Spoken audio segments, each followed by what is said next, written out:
Of all the garbage, it's the people that I love. Okay. We hitting it? And a 3, and a 2, and scootly boodly boo. Hi, everybody! Let me open up pop out my chat. And we are live! Tam! Good to glad to have you. Kiko, good to glad to have you. Infinite, good to glad to have you. Ryan, good to glad to have you. Tracy, good to glad to have you. Ray, I'm glad you woke up, and I hope you feeling better. Good to glad to have you. Rambo, good to glad to have you. V, good to glad to have you. Tam, good to glad to have you. Again. Okay. So I just got a new keyboard, and I did the smart thing of installing it like 5 minutes before we started playing. So I need to really quick fix the keybind. Hey, we got a Tam and we got a Ryan. Okay, let's see. That's a really stiff button. Hold it down. Okay, keybind. Today we're going to be doing patch 6.4. We are going to be going we're going to go to the Isle of Ham. We're going to face off a very specific warrior trial. There's a V. Okay, let me see. Where is the system? Where's Hide UI?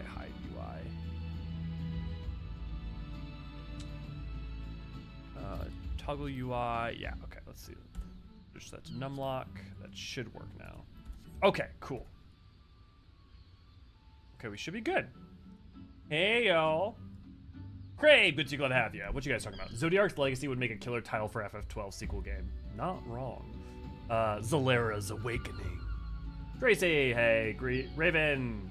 Hey, yo. I saw your Deadpool. Oh, do I have my phone on me? I do. So, Raven's on a vacation right now, but she drew. Oh, I opened right to it. She drew Deadpool as a shark.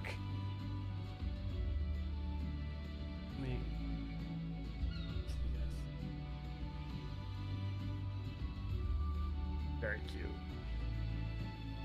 That was very cute of you, Raven. Thank you very much. Hi, everybody. Hi, Dr. Nick. 12 already has a sequel. It's Revenant Wings. Okay, yes. Crave your German showing. But yes, also, yes, you're not wrong. I actually play Revenant Wings. Revenant Wings is very nice. It's not a tactics game. What is it? It's more like kind of like a MOBA mixed with StarCraft. Darth, good to see you. Glad to have you. Looks very cute, yeah. Speaking of vacation, I'm still in the bad storm. The ship is rocking like crazy. Oof. Stay safe, Raven. Stay safe. Okay, but shall we hurry on over and start patch 6.4?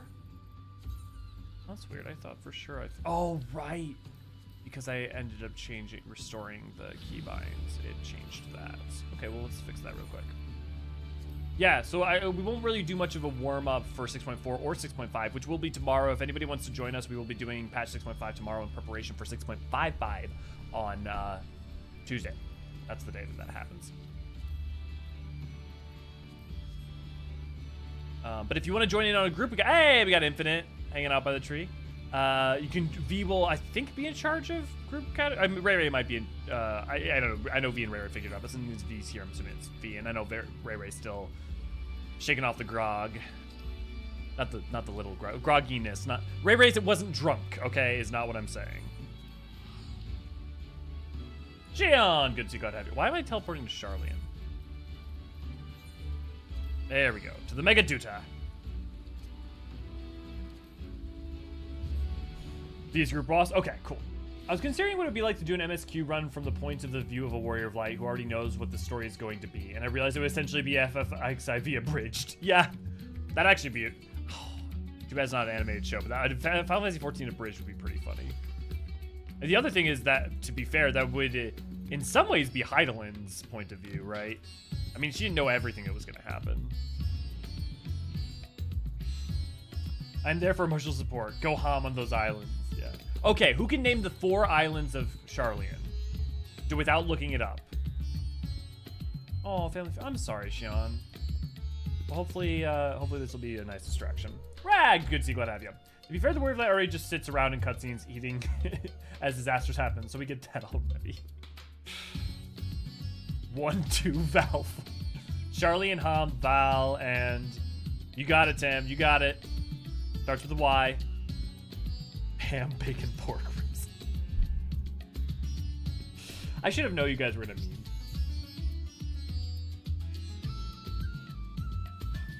Yorn. It's the Isle of Yorn.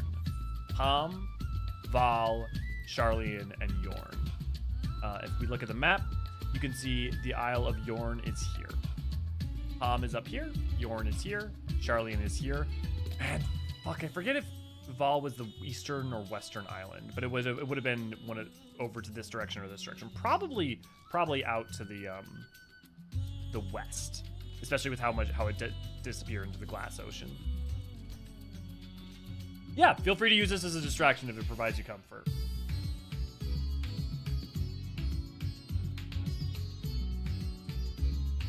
I don't remember hearing that at all. I don't know if Yorn has ever come up in. Let's quickly look up in using T tools if Yorn has where it has come up in. I know it's in Encyclopedia Eorzean. It's on the map.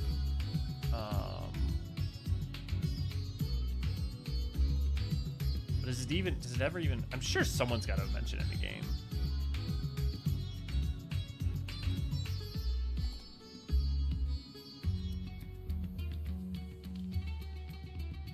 Isle of Yorn.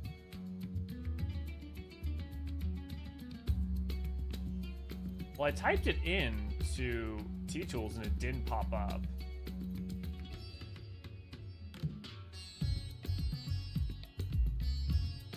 Yeah, it may only ever been. Is it really never mentioned in the game? Huh, wild. Yeah, I don't have any of these. Yeah. Well, you should definitely come to book club then, Tam, where we read them all the time. Talk about them. Just check the. Okay, cool. Continuing on.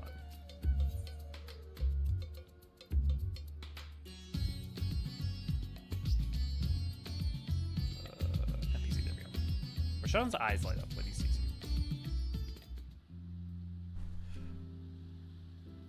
Elio, 'tis good to see you. Haven't you any news from old Charlian? We've yet to hear from Yashola regarding her search for a means to return to the void. I must confess that her silence has left me feeling restless.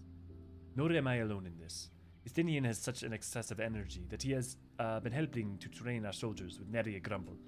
As for Zero... Oh, wait, there's a fun scene coming up for some of you guys. I know you've been waiting. I think it's this patch. Is something the matter? No. Elio paid us a visit, and so I was praising him of recent developments, or the lack thereof. Are you heading somewhere? Aye, to replenish my aether.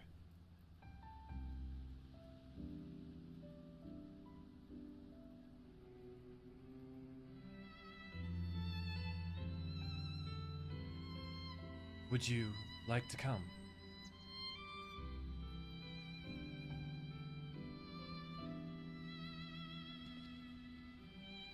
A rare, but most welcome invitation.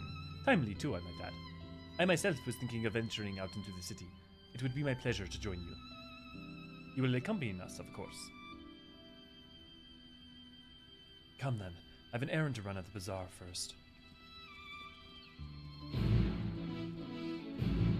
Well, it's not like Ham was mentioned before. Yeah, I don't know if Ham was mentioned before. It was cool though. See, this is why it's fun to study the broader lore and information. Because when, like, for instance, the Isle of Ham came up, I was like, woo, very excited. I'm sure a bunch of people, and I literally was like, wait, Charlene's Institution, I bet that's the Isle of Ham. Or Yorn, before we knew. And it's like, knowing, it's not so much you knowing will help you predict, but it's knowing makes it really exciting when you get to see it for the first time. Like, we knew there were cerulean caverns and stuff in Garlemald, so actually seeing Lapis Manalis was really cool. We knew there were large sums of cerulean even outside of the ice, Ignis Glens? No. Glens? Give me a second. Saying the wrong name. Cerulean Ingens, that's what I'm trying to say. Cerulean Ingens. Magna Glacius, no. Hot scene followed by hot. There's a reason I follow channels like yours. Good to see, glad to have you. You're excited for next week, Shion? For 6.55? Yeah, very exciting. If you would gauge the city's prosperity, there is no surer way than to visit the bazaar and observe the people. This island from Arwan and its predecessors. Oh, you are with Mr. Zero. How rare to see her with others. I am picking up some spice. Mara told me to do so before my next visit. Mr. Zero has quite the tolerance, you see. The sisters know we Hanish are fond of spicy food, but I doubt any of us could keep up with her. With just the spices they normally have on hand, the Mayhan can quite satisfy her, which is why I'm happy to provide what they need to achieve on more rigorous flavors. Now then, variety being the spice of life, perhaps you'd like to do something extra to blend in with Mr. Zero's usual? It'll help keep things interesting. What do you say? Okay guys, what spice we picking? Fine by me. You can appreciate the nuance of this world's sustenance far better than I expect. A colorful array of spices peer out from the hempen sack. The lustrous crimson powder, the aromatic black corns, the little red husks, or the coarse yellow flakes. The really hot one. Which one's the hottest? Ray, good to see, glad to have you. Magna Glacius, big eyes. Like literally, yeah. Magna Glacius, literally big eyes.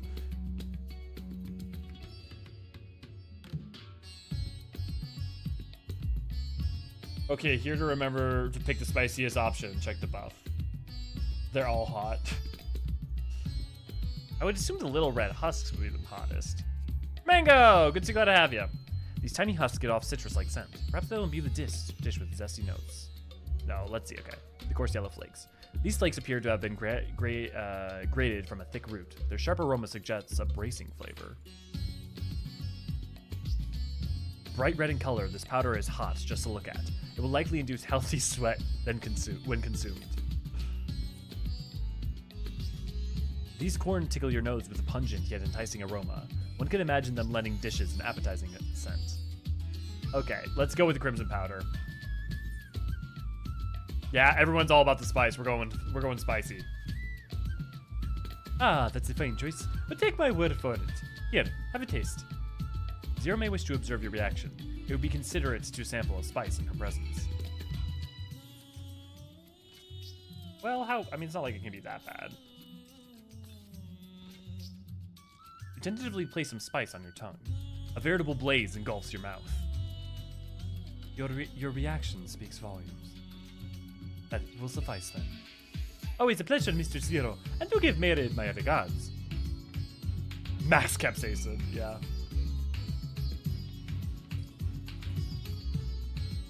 Healthy sweat when consumed. We best give some to Esteem.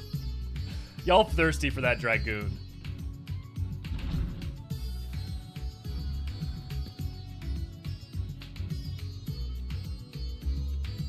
I am pleased to see that Zero has become a regular here, and so much so as to bring her own space.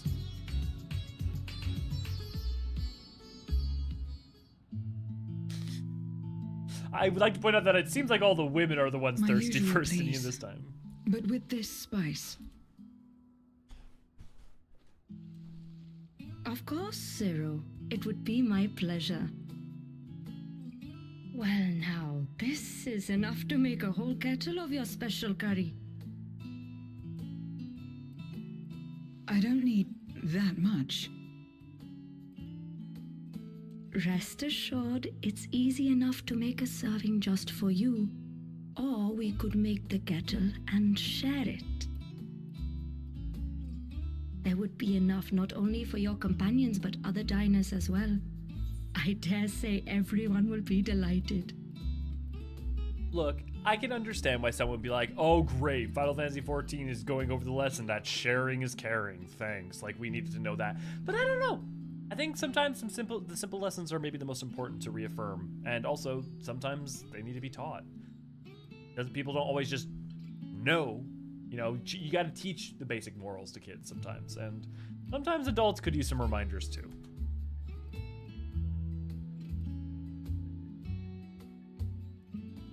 Very well. A full kettle, then. Excellent. We'll prepare it at once. And for your excellency and our esteemed adventurer, are you happy to try a bowl of Zero's curry? We can make yours milder if you prefer. Grateful though I am for the offer, I cannot fully appreciate the flavor with this vessel. Another time, perhaps. Does Varshan Do poop? not hold back on my account, my friend. Eat and enjoy. What happens when he eats?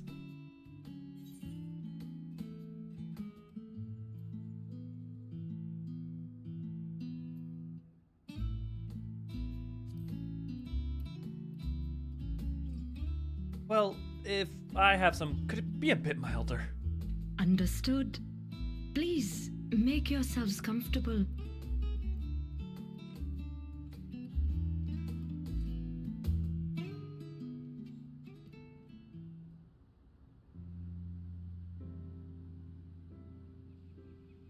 It gladdens me to see you taking to life in Radzatan, Zero. In the area of our cuisine, not least of all. Spicy dishes have long been favored in our sultry clime for their ability to whet the appetite and cool the body. Of course, spices also have the effect of preserving foods, which makes them highly coveted in foreign lands. All of this has given rise to a thriving spice industry, and the wealth it brings has allowed our nation to prosper while maintaining its neutrality. So you trade your spices? Seems rather more complicated than trading in ether.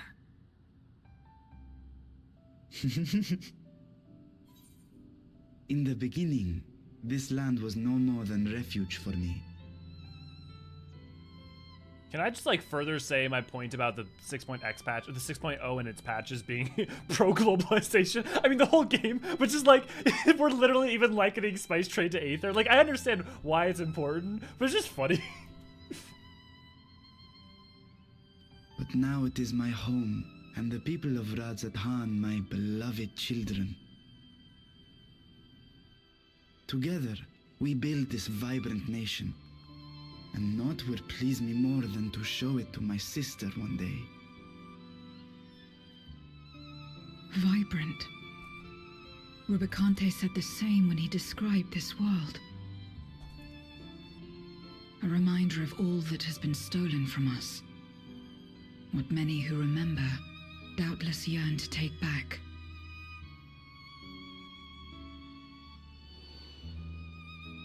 Our home is a lost cause. Our only choice to begin anew. In this world, where we may reclaim our mortality.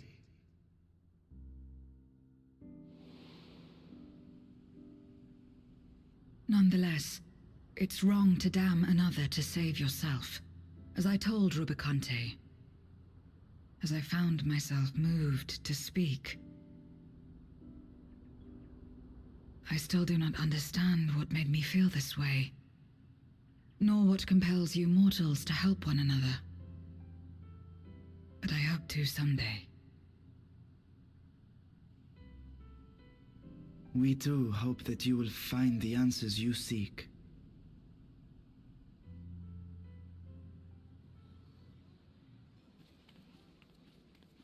What is going on?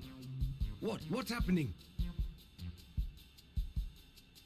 Oh god. Oh god. Wait, food. There's the food. I forgot what food there was in The 6.4. Satrap's honored guest, we are serving a special curry for anyone who wishes to partake. But be warned, it is not for the faint of heart. Every patch. Oh, by all means, I'd welcome the challenge. Sisters have mercy. The smell alone is... Fucking knocked out of Matanga.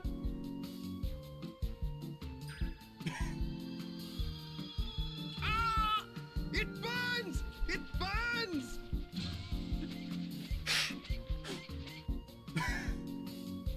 God, the animators had a field day. I totally forgot. To this. better maintain the facade, the alchemists ensured that my vessel was capable of consuming food. Okay, that answers the question. However, I fear Zero's curry would test the limits of their design. Apologies for the delay. Please relax and enjoy your meal.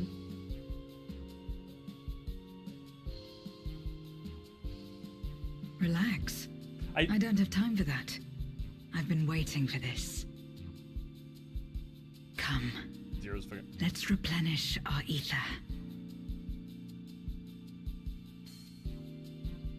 I also love that mine is a lighter color. It's not as dark red because I asked for it to be milder. It doesn't have the red steam. Fucking everyone's passed out.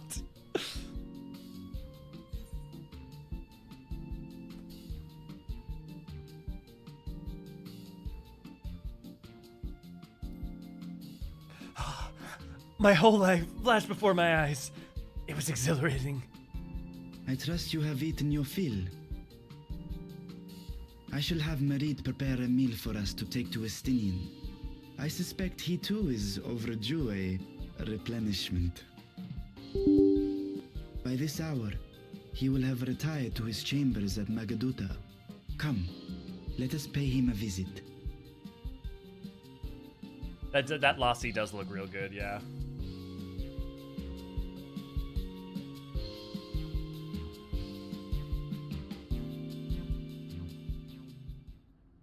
Let me know. Good to glad to have you. Okay, oh good. I just got here. Of course. All right, let me catch up on you guys. Yes, your lovely seed is coming. But also, okay, so that is literally every patch. What is the food in 6.5? Is there some food on the first? I forget.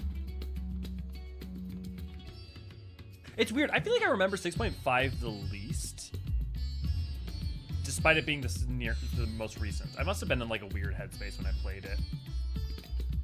So it may mean that tomorrow when we play it, I may be taking a little bit extra time just to like really make sure it sinks in, just because I definitely want it to be in my bones.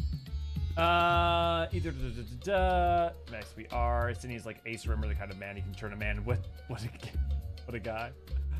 I want to see more Estinian in the story, please. Estinian is like, I think, become one of my favorite Zions of late. They have to hose out the simulacrum whenever he eats. Whenever Varshad eats. Like Vision from WandaVision. Oh, yeah, there you go. I expected some sort of wireless aether transfer. Yeah, Dragon Eye's housed in his torso. Yeah, oh, someone asked about how the simulacra works. Yeah, the eye is housed in the torso. Probably nothing like everyone says, since no one poops in the Theris. Oh, not that conversation again. For those who don't know, last time on last stream, we searched the word toilet in T-Tools. There's no use of toilet in the entire game as far as we're aware. I hate it here things. V is right. V is right, yeah. Yeah, basically we have like 2 mentions of toilets. And no, we have privies, but there's like no mention of toilets. Yeah. We traded our spices to preserve our independence. British Empire says hello. Jesus Christ. Thankfully, there are no British on Etheris. Yeah, Etheris is Britain. You can tell by the accent. Yeah, definitely at least Eorzea. Even Garlemald would have told us to calm down back then. I don't know. I feel like Garlemald and the British Empire aren't so far off. Post-Endwalker, excuse us while we show off our food tech. Literally every single patch there has been food. 6.1. Oh, what was it in 6.1? I've already forgotten. I was trying to make sure I committed everything to memory. But anyways, one of you guys will remind me in a second. 6.2 was the apple, 6.3 was the boots, 6.4 was the naan and curry. Yeah, damn right. Hopefully 6.5 will have food as well. It's gotta, right? Maybe Wuklamat will bring some food from Tural. Sound like an upside down cockroach. Does this thing change something based on the spice? I don't think it does. Umino, damn right. Love the one dude who was standing still and eating. Yeah, the aura on the background. Oh, buff? What does the buff say?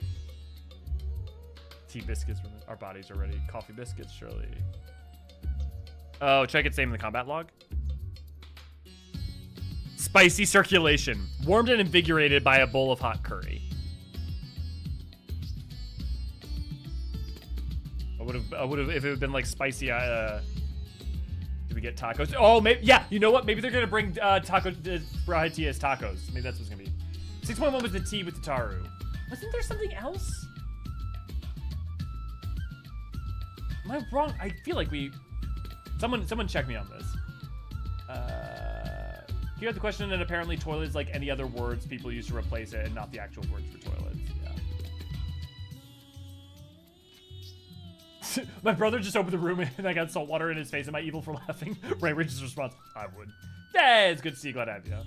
I'm still of the theory that Allagans use portals to send their waste to another shard. Ah, yes, the shit shard. I'm satisfied. I did not expect so many to take up the challenge, but I'm glad to see everyone enjoying themselves. When the biggest thing that we have to worry about is a spicy bowl of curry. Welcome back. Master Stinian, yes, he has returned to his chambers. I shall be happy to escort you. Okay, guys, you ready? I need to see some proper emotes for this. I need to see the current mood in the room of emotes.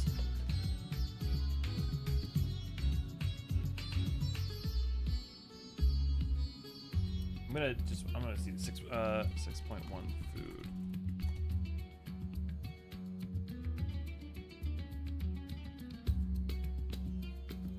Yeah, maybe it was just the food. So it wasn't just the tea, but it was all the food at Tataru's table. I think that's what it was.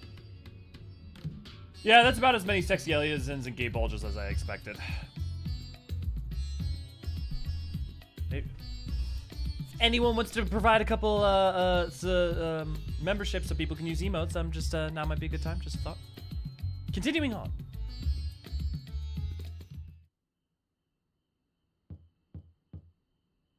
Estinian, are you there? We've brought something for you. Enter.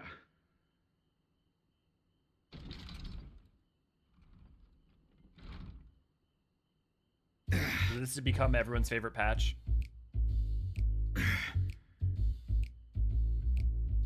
Valen's push-up walked so Estinian push-ups could run.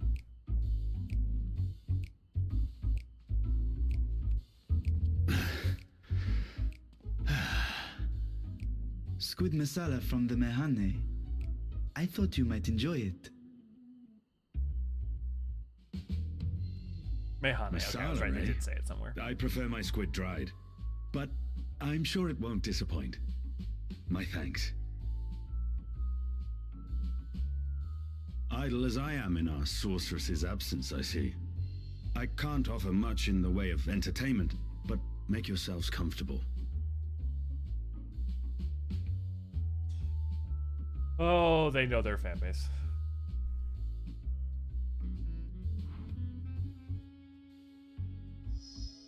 Ship it. Shall we disrobe as well? No. We simply caught our friend unprepared. He will make himself presentable at once, I am sure. Ritra took that in very good stride.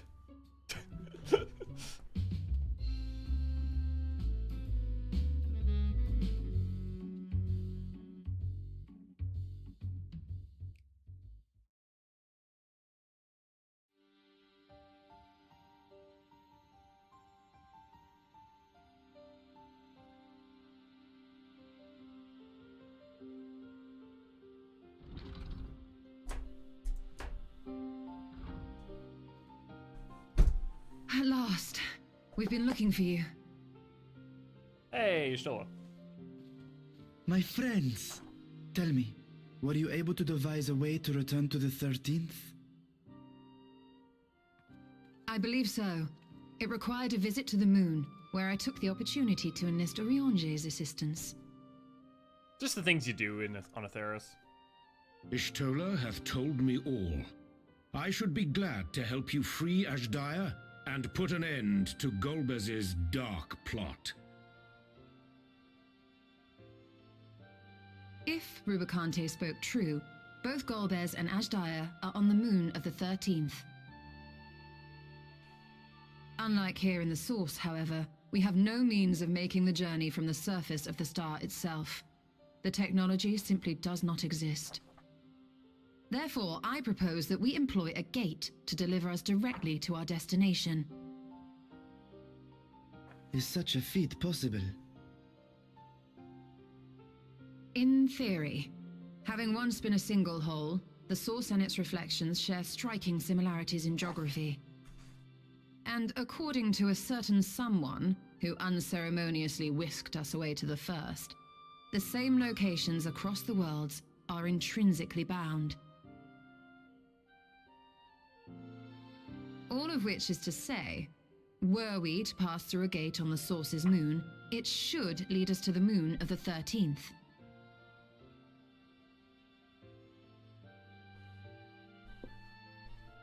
Of course, Which is there is something the that we've risk of surmised for a long Voidsent gaining time. entry to our world. Thus did I decide to seek Eorzean's counsel. Both the Watcher and the Loporrits are aware of our proposed endeavor.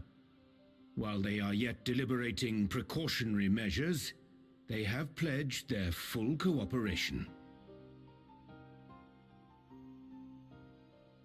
You've been busy. I presume you've also found a way to open this gate.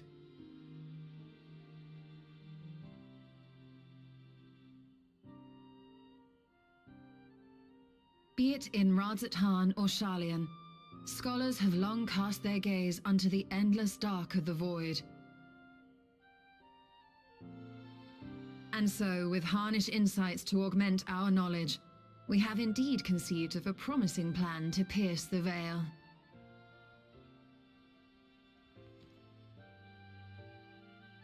A plan I am confident will succeed, precisely because the moon is our stage.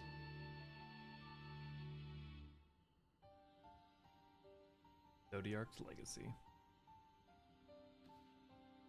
The preparations will be extensive, and we will require vast quantities of ether.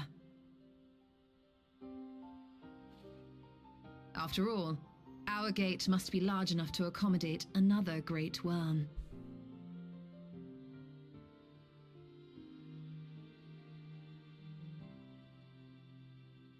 My proposal entails delivering copious amounts of ether to the Tower of Babel in Garlemald. As you will recall, Fandaniel used the structure to destroy the brands imprisoning Zodiark. And we, in like manner, will use it to channel ether to the moon, and thereby open our gate. I see. Then we shall need someone on the moon for the necessary rituals. Just so, Your Excellency. I intend to head back anon for that very purpose, as well as to help devise our strategy to deal with invading Voidsent. Along with our lunar allies, we will once again require the assistance of your alchemists, Nidana not least of all. May I trouble you to serve as their escort?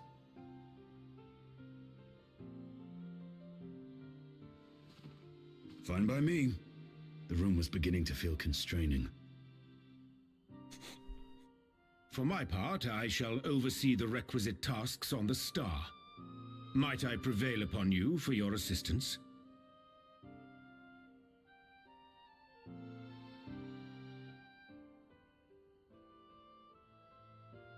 If all are in agreement, then let us set to work. We'll open our gate, and we will stop Golbez.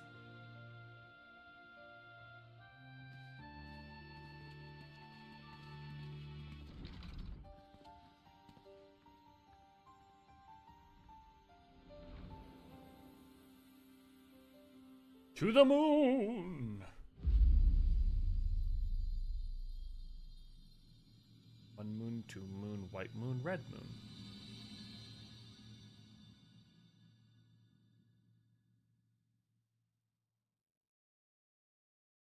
The Dark Throne.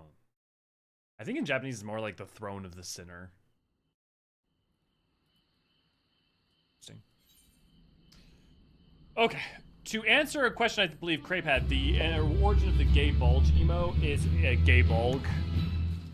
Estinian's spear. Or as we like to call it, Estinian's gay bulge. Nothing sexual, just a half-naked Elzen doing a nice set of exercises. Indeed. Hubbard would be cheating. Zero is thirstier than the chai. If you don't... I have questions. I have questions about whether or not, like, Voidsent or her would have any interest in sexuality. Ship the maiming G class. Shipping the maiming classes, yeah. He's over the corner. King Elvish is already zero. What is this? What is this thirst I feel?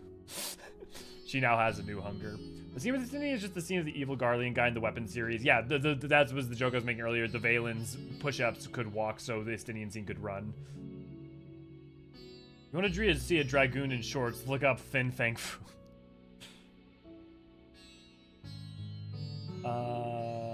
I hope that level 100 trust costume option for a Stinian is that with the shirt. Oh, that's gotta be it, right? It can't not be. I love how much more dynamic they've been making these cutscenes about the acting and camera work. Yeah, constantly improving. Media option, trust costumes, get it on Yoshi P. After the Gub days, the Stinian sweat will be even more crisp. This room isn't the only thing containing a Stinian. You guys are getting a little jitter? That's fine. We can solve that.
Do you guys see me at all? I know it still says it's is a bit down.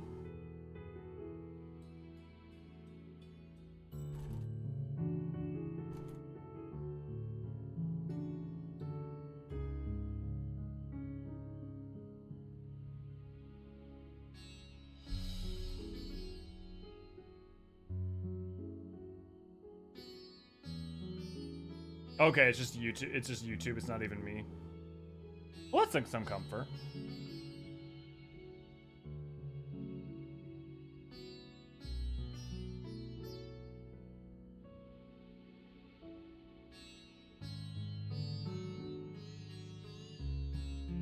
Hi, Deadpool.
Okay. Seems like it's still going back to broken. That's weird.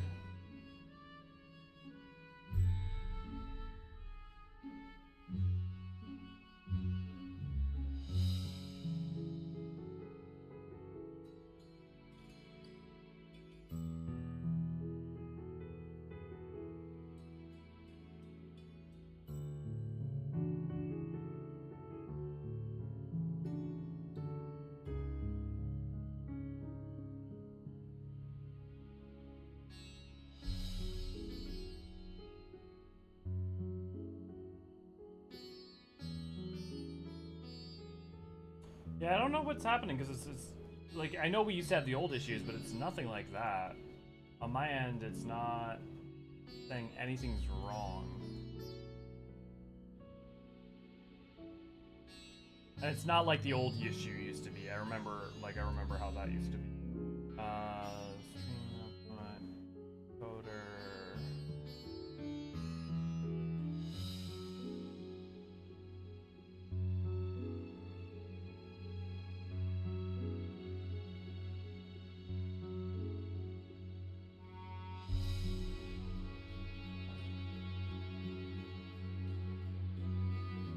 That's a bummer.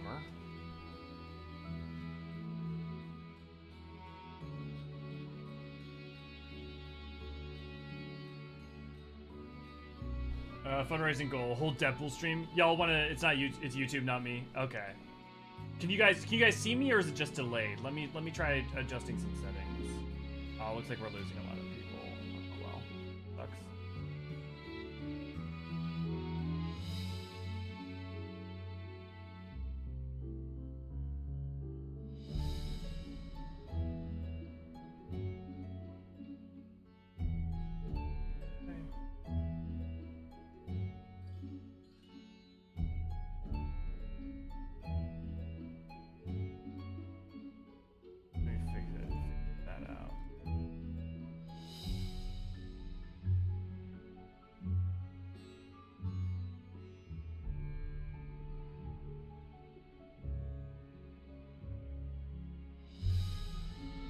Ah, here we go.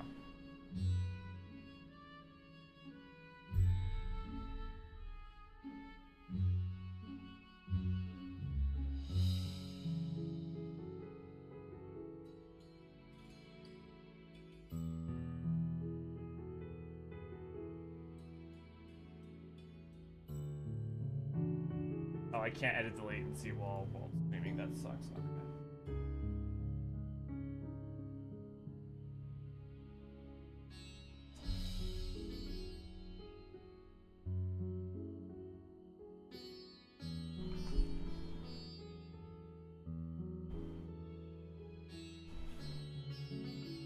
This is why you don't change your keyboard.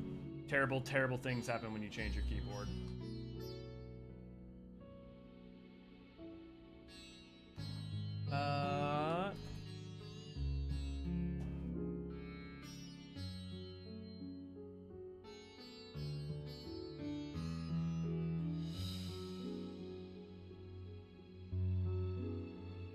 Apparently there's been a lot, having a lot of YouTube issues.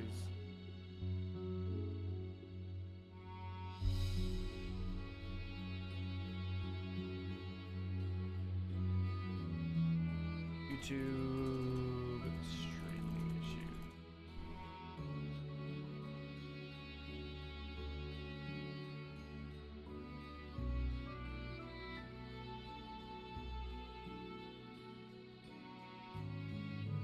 Okay, we should be back. It says I'm back. Well, let's pop it down again.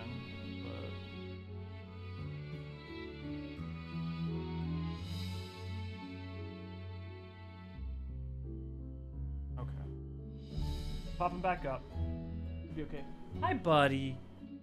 Hi, buddy. Let me know if I'm back. If you got, we may see some good in and outs, but yeah, I think it's back. Probably default.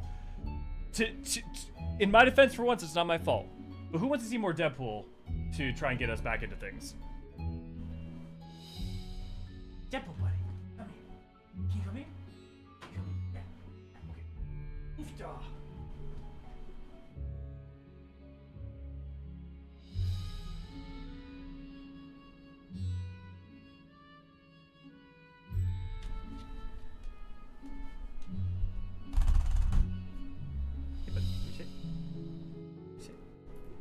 good boy. High five. Yeah. You lay down? You lay down? Okay, yeah. Let's get you down. Okay. Okay. Oh, wow, there you go. High five.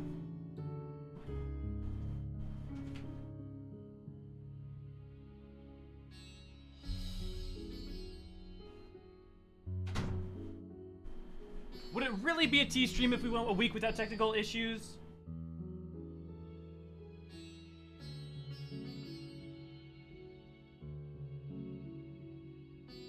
Your YouTube crashed when you showed Deadpool? Just too much cuteness. Okay, shall we get back to it? If only it was a little bit earlier, then it could have crashed because of Estinian's hotness. Although maybe it's a good thing that it didn't. Audio's fine, picture today seems normalized now. Okay, cool. Let me know if it comes back. On the bright side, it does not look like it was on our end. So, it's not that I was doing something wrong for once. You have no shortage of allies at your disposal. I cannot thank you enough for your constant support. Guys, we're going home. We're going home.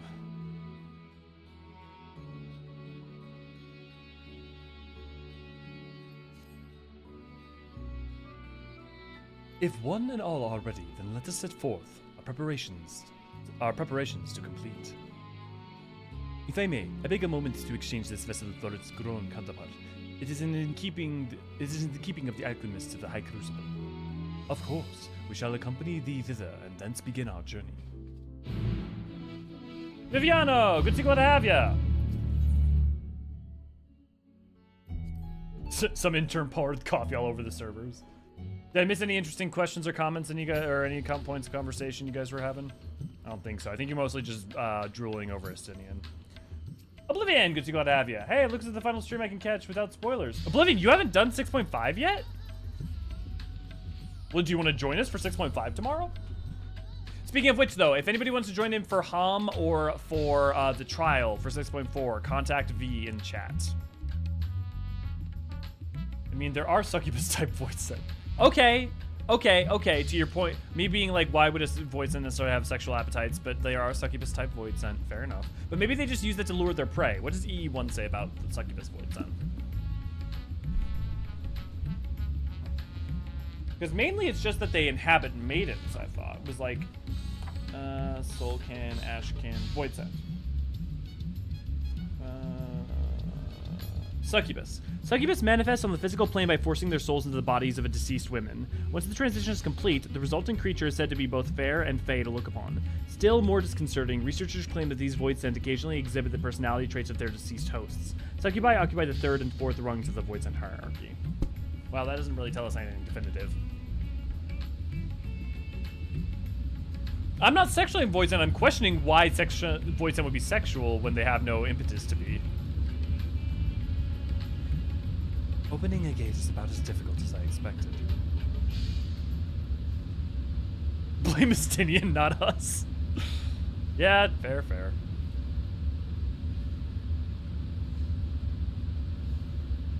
My apologies for the delay.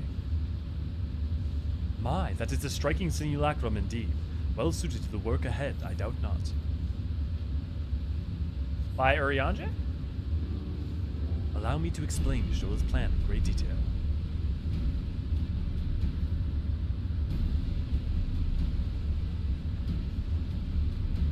As you know, we seek to open a void gate in Mare Lamentorum, that we might gain direct passage to the moon of the 13th. Whilst our comrades labor upon the moon, we must needs accomplish two tasks. The first is the procurement of substantial quantity of aether, and subsequent delivery of it onto the Tower of Babel. Said structure was once used to siphon the land's essence by way of the Telophoroi spires. Such a method, however, doth pose an unacceptable risk to the greater ethereal balance of our world. Thus must we seek an alternate means of conveying our requisite resource. Our second task doth pertain to the use of the Tower of Babel itself. You may recall that the portal onto the moon was placed under the supervision of the Ilsabardian contingent. If we would employ it to different ends, we must first obtain the contingent's express permission. I should like to believe that they would not refuse us, so perhaps we should concern ourselves with the aether problem first. Have you any idea whence we might source the vast quantity needed? Aye, a likely location doth come to mind. Let us make for the airship landing. There, I shall reveal more. Why don't you explain it on the way? Krista, good to see you. Glad to have you. YouTube has been super stuttery and gentle for me lately. Yeah, me too, Krista, actually, now that I think about it. I've had a lot of Steam stuff. Team, good to see you. Glad to have you. People are out here sexualizing xenomorph. Void Sense are pretty tame at this point. You're not wrong. You're not wrong. That's fair. I really can't argue with that. Listen, better Void Sense than a Sin Eater. Really? Is it so? I mean, they're both. It's not really. Both are bad. Both. I mean, they're pretty much just the other both ends of the. Yeah. I would expect Void Sense could be mentally attractive, but physical is an honest curiosity, as their bodies are not what they used to be. Exactly, Rag. That's kind of like more my, you know, like, do they even have the brain chemistry to?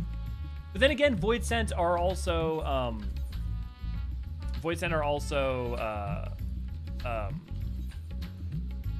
The desires and the like what's the word I'm looking for, vices of the people they once used to be brought to the umpteenth. That's why Sin Eaters are without sin or vice, or like they're the other end of that. So Ray, my stream won't start. I'll hit play and it doesn't. I'll watch later. Oh, I'm sorry, Ray, that sucks. You always try refreshing. I'm sure you have. Have you tried turning it off and on again? Yeah, YouTube's just all sorts of borked today, it seems like. Actually, I want to check this. Hello, stranger. You are a challenger, too. Seems the house is saying you're deigned to open up part of their treasure vault in an effort to lift spirits in the city. Oh, House Daenor. So, yeah, so this is... That's interesting, though, because it's supposed to be Uznair, I thought, that you go into for the vault, and that doesn't... That's within... Is Vault... Does the Vault of Daenor also... Like, are they different maps? Okay, actually, sorry, I need to look this up real quick. FFXIV maps.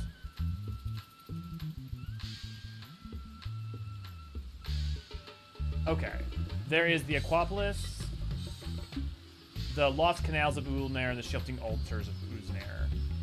And then the Dungeons of Ligai, and the Shifting Outlets of Ligai, the Excitedtron, and the Shifting Gymnasiums of Aganon. Okay, so, interesting. I guess that it's just supposed to be they're owned by Uznair? Discussion it is. Real truth in them, it would be to fill the Aquapolis with unimaginable wealth. Is there actually any answer about where the Aquapolis is actually supposed to be? I mean, it's from Heavensward, obviously, but like, geographically, I wonder where it's supposed to be.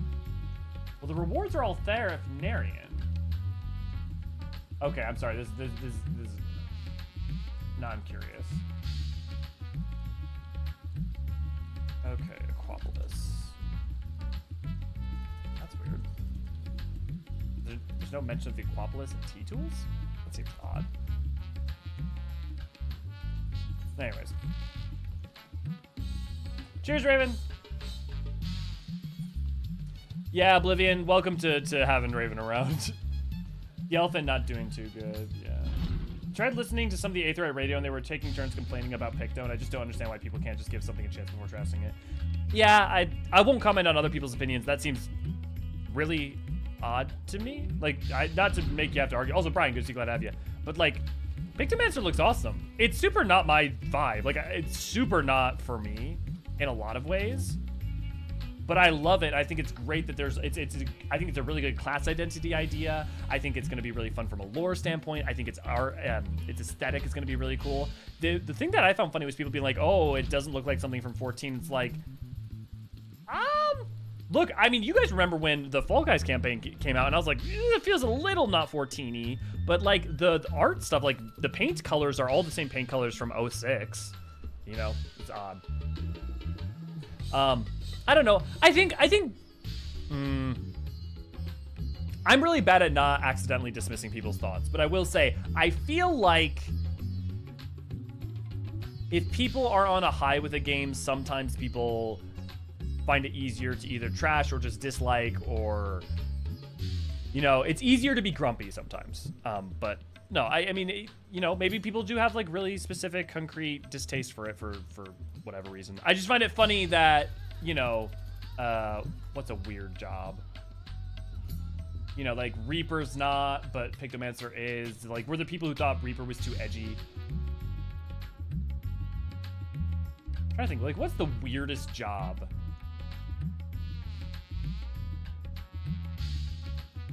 I don't even know what I would classify as the weirdest job at this point. How are you guys feeling about Pectomancer? I feel like I'm excited. I don't know that I'll play it much, just because I'm not a big DPS player, but... I am most keen to know more of Arianje's potential solution. In the worst case, I was prepared to offer up one of my eyes, but it seems it will not come to that. Good thing you didn't. I sometimes come here for its view. It's beautiful. All are present and accounted for. Excellent. We shall travel to Sharlayan and then seek the nearby Isle of Ham. Near onto the surface of this isle do rivers of aether converge. The churning energy of this confluence is released by the way of geysers. Originally, the Ragnarok was to be powered by aether harvested from the isle. But as you well know, an alternate power source was ultimately found for the vessel. Passage onto Ultima Thule, to the very limits of existence, was facilitated by not less than the strength of the Mother Crystal herself. As such, the Isle of Ham's vast aether deposits remain untouched. We may help ourselves to that energy, provided we are able to secure the Forum's permission. Yet again, with needing permission, is nothing straightforward in this world. Such is the nature of politics, I fear, and as the Scions of the Seventh Dawn have been officially disbanded, no longer are we recognized as a collective, a somewhat disadvantageous position, bureaucratically speaking. Fortunately, however, there is a recognized and respected body upon which we might prevail, the students of Baldesion. Upon arriving in Sharlayan, let us seek our friends at the Annex. To be fair, we did just ask for help from Fortunal back in what, 6.1?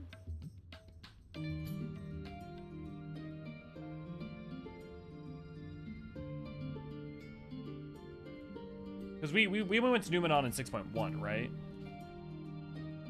God, it is already blurred. I feel like this is blurring together more than when I played. Maybe it's just because I'm streaming it. Maybe it's a good thing that it all blurs together, though, because it feels contiguous. While Mistress Kryl hath burdens enough of her own, we may yet be confident she will do her utmost to assist us. When I last came here, it was to deliver my sire's skills. How long ago it seems now. An isle literally bursting with aether. That's the sort of paradise Voidsent dream of. Oh, welcome back, Elio. What brings you here today? And in such colorful company. Greetings, Ojika. On the occasion, we are come to seek the students' assistance in the matter of some urgency. In that case, you'll want to speak with Kryl. She's in the main hall sorting through our archives. There's a visitor with her at the moment, but it's no one you don't know, so feel free to show yourself in.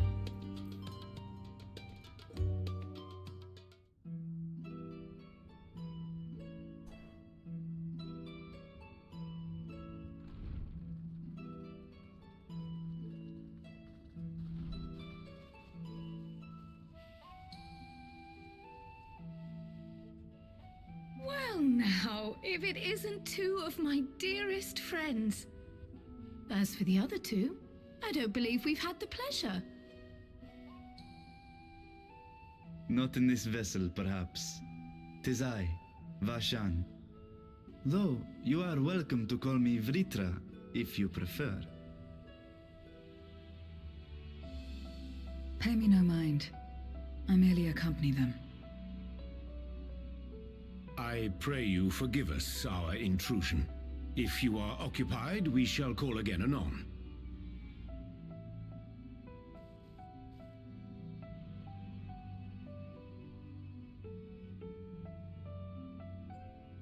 It's quite all right. We've just finished swapping all our secrets anyway. Erenfil occasionally comes and shares the latest Gleaner gossip, you see. From forgotten ruins to mysterious relics, if there's aught that might be of interest to the students, he kindly lets us know.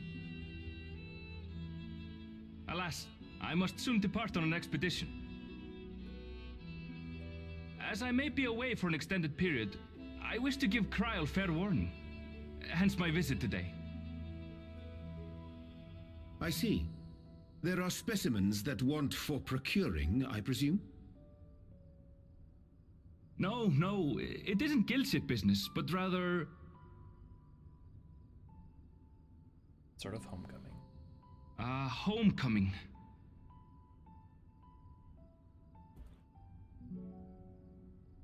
But enough about me. You have business too, yes? And I'm in the way. Sorry, I just want to check. I want to check something he says. From Forgotten Ruins of Mystery, there's all the...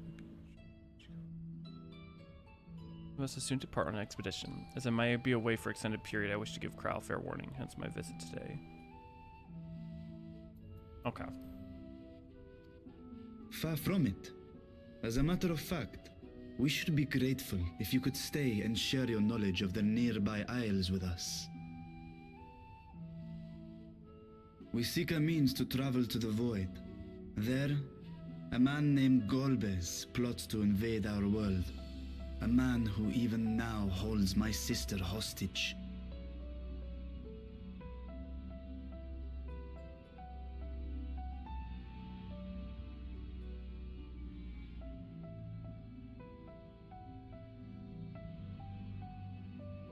To that end, we require a great quantity of ether, which we understand may be had on the Isle of Ham. We came in the hope of exploring how it might best be procured. An invasion from the 13th? Must the stakes always be so dramatic? Ah, Kral voicing the player bases. Feel. You have a knack for finding trouble. If gleaners collected world-ending crises, you could make quite a name for yourself in our profession.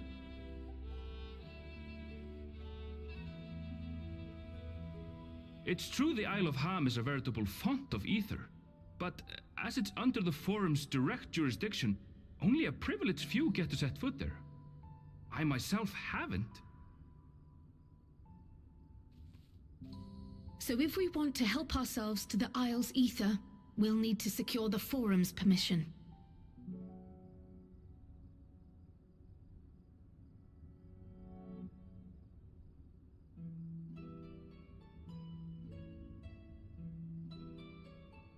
Very well. The students of Baldessian recognize your endeavors as combating a grave threat to the world. As representative, I hereby pledge our full assistance. Now that it's official, you may leave the politics and paperwork to me. Our operations remain small, but we shouldn't meet any undue resistance. We are truly grateful.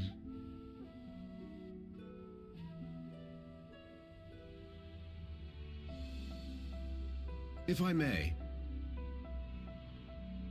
According to the original plan for the Exodus, ether collected from the Isle of Ham was to power the Ark. Art thou perchance familiar with the logistics of this endeavor?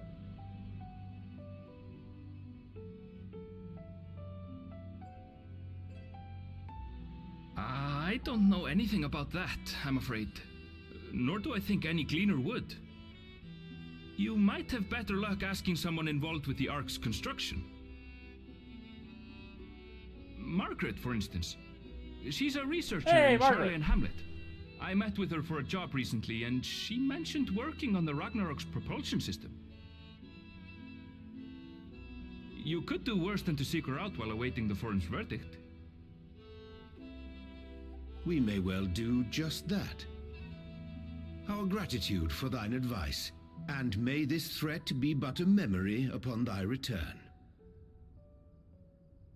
You're quite welcome. Now then, if you'll excuse me.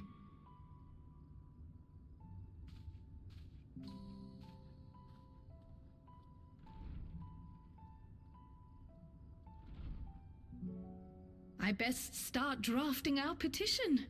Go on and find your researcher. I'll contact you as soon as we've made progress. Let us leave matters here to Mistress Krile, and hie ourselves to Labyrinthos.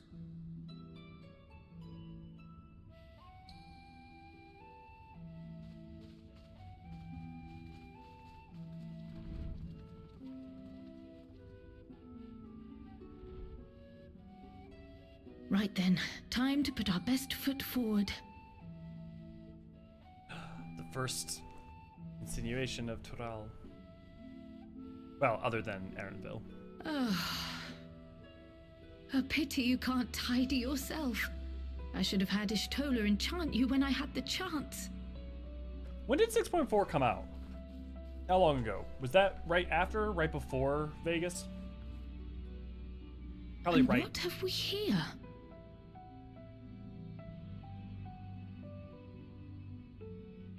Later, Kryl, later. You've work to do. I think 614 was probably right before. I think I theorized that letter and might be from Mericidia, and Arenville's home might be Mericidia. Okay, let me pop you guys back up. Okay, y'all have some interesting points. I can join in on any of the duties. Sweet. Team, I saw you. Yeah, we're on patch 6.4, so this would have been about 8 months ago, maybe ish. Not quite. I'm working tomorrow, plus my gear still I level 625. Well, Oblivion, if you need new gear, let me know. I can craft it for you on Elio.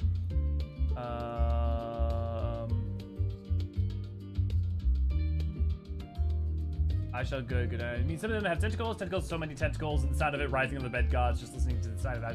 To be fair, Infinite, we got the other side of that story when we went to Zero's Domain recently, and in the last... no, I guess 2 patches ago. Time flies. MGG, I'm coming for you, Pandemonium, just you wait. Going home. I'm happy for Pictomancer. I'm probably gonna main Pictomancer as my cast. I get drunk during storms all the time. It's called sitting out on a hurricane. Power goes out, there's not much else to do, yeah. Depends if you can paint Chocobo and Carbuncle. I'm coming because no new tank. Well, we knew that's not surprising, right? We've known that it wasn't gonna be a new tank for a while. Like, they said it was gonna be a caster back at, what, EU? I never thought I never thought it was gonna be a tank. I only ever thought it was gonna be another DPS. Like, once they announced Viper, I was pretty certain that the other job was gonna be caster. Maybe ranged DPS, but probably caster. But what it does mean is that we probably will get a new tank for 8.0. So hold on to that. Look, I'm a tank main too, so I feel you on that. But Paladin's still running strong. It's time for Carbuncle's taken by Arcanist. It's time for Pictomancer mains to make a point, paint corners in their homes or apartments with easels and paint can scattered all around. More healthy game if there's classes in it you don't like. Honestly, I agree with that, Tim. Yeah, if you like all the jobs, then there probably isn't as enough diversity. And it definitely isn't like it's not like weird. But yeah, no, I'm not someone who decides based on its aesthetics. It's going to come down to gameplay for me. Yeah, and that's good. It's good to have that. I think gameplay-wise, it looks fun from what we've seen, but we know so little. Weirdest job that isn't blue, Ninja, because it shows everyone when you messed up. Weirdest job is blue because the rest can't puke fish at their enemies. Okay, I mean, it's a limited job, so it's a little bit different, but I can't argue with that. I'm planning to main Picto for Ray Round 7.0, so yeah, there you go. I do like how realistic artwork for Pictomancers. On the left is the Pictomancer who knows what they're doing. On the right, Mikote, who just made a colorful mess dropping out the paper. I always find it kind of funny how we disbanded the Scions and then immediately have to deal with the repercussions of no longer having backing by the Scions. But it's also, it makes sense though, right? Because if you want the Scions and 7th Dawn to not be the group going around saving everyone and everyone looking to the Scions, if you want the Warrior of Light to be able to be an adventurer, you kind of have to disband the Scions. But I get what you're saying. I'll try to pick it at some point, but I want to have my main Machinist Viper for 7.0. You want to be a cowboy? You want to ride the rails, Rain? Given how Kral's outfit does that, make her Pikachu. Oh, that's pretty good, Des. That's pretty good. Kiko! I'll definitely give a Picto a try, and I'm so excited for my friends who are very hyped about the job. Yeah. Just on the Green Void. Of course, isn't most blurred now. You play them all in one and not split apart by months. Yeah. The patch is being more... when he said homecoming, I thought he was heading back to the Vieira Forest to mate, considering the previous scene with Estinian. May 2023. Oh my god, it was almost a year. Well, 4 months. No, so 8 months. I was right. 8 months ago. Just sprinkled. Thank you, V. Thank you, Oblivion. Just sparkled a bunch of cinnamon onto my cheesy pasta. Why would you put cinnamon on cheesy pasta? You fool. Add a little sugar now. Ray's just going head over heels for Margaret in the comments. Can relate to her lack of sleep, I'm sure. Quarterstaff for new tank. That's an idea. I would be... That's definitely a thought. I will bet you the next tank we get, it will be something weird. Ray being gay Ray again. It's high noon. Though it is not the first time I have seen it, I remain in awe of the sky's magnificence. Never did it occur to me that such an expensive facsimile was within man's power to create. I mean, that's the other thing, is we have Labyrinthos, right? They created a fucking fake sky dome in a Chaldea underground, right? Is Solution 9 that weird? Yeah, no, it's still a bit crazy.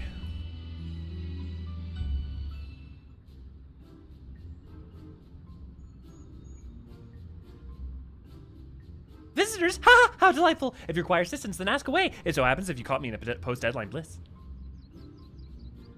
Forgive us the abruptness of our inquiry, but 'tis our understanding that thou had charge of the Ragnarok's propulsion systems. We should like to know how the aether harvested at the Isle of Ham was to be stored and transported to the Ark, if the discourse of such information is permitted. Disclosure. Oh, it's no bother at all. We built a special tank that can store aether, just like we can use casks to store wine. It's simple, really. Simple, but quite brilliant in construction. They rivaled even crystals for ethereal capacity. A pity we never got to use them. How muddled the distant memory is. When Doom's deadline loomed large and we were extricated ourselves from a waste-time mire of work, only to end up chin-deep in another. I was at one with the world, a conduit for the energies of creation, but now I am truly alive! Who would have thought that sleeping in a bed and eating warm meals could make such a difference? Why, I feel positively functional! I dare say it rivals the thrill of dancing on a knife's edge of failure!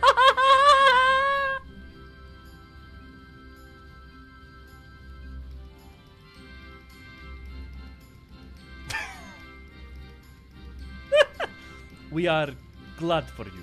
Quite. On the subject of the ethereal tanks, do you know what became of them?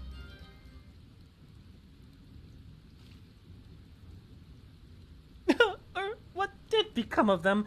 For the life of me, I can't seem to remember.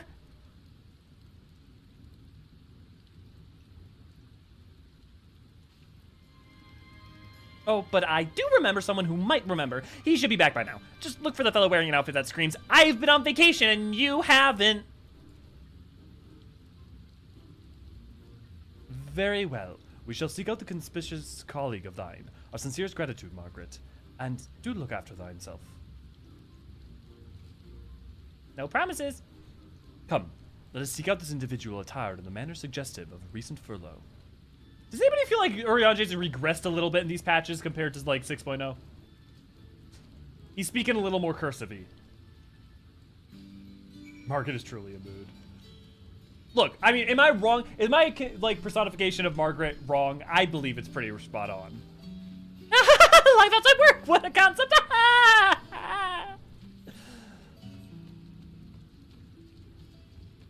I live for Curcio. Gumi, good to see you, glad to have you. Range tank would be like WoW Hunter. Range tank doesn't work in 14. Just not like a I'm not like aesthetic or anything like that. Just mechanically, like with how bosses have to be maneuvered, a range tank is either redundant or does not work. Because if you need to kite the boss around and control the boss's like distance, being like you're always going to be right near the boss anyways. Oh, it's Coco.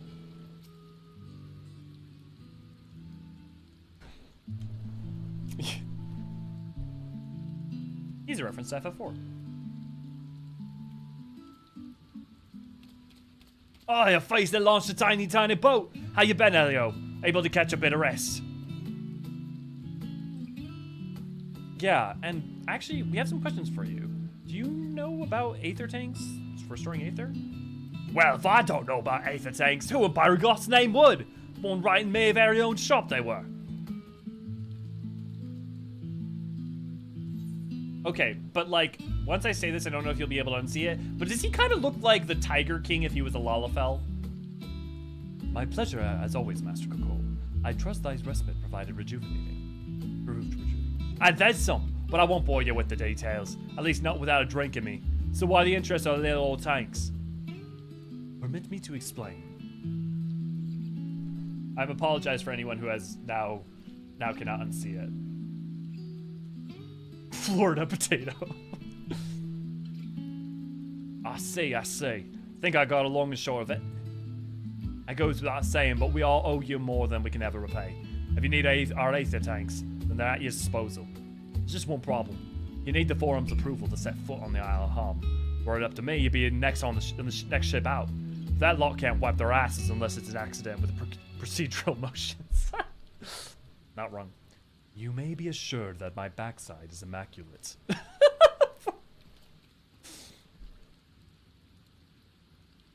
Thaliak's thumping thighs, Master Functional, and Scarlock Monteshine. What a surprise! Thaliak's thumping thighs. Ray, can you write that one down for our swear video? pardon the intrusion. The Forum has deliberated your petition, and we decided to deliver our verdict directly. You have been granted special dispensation to travel to the Isle of Harm for the purpose of etheric extraction, on one condition.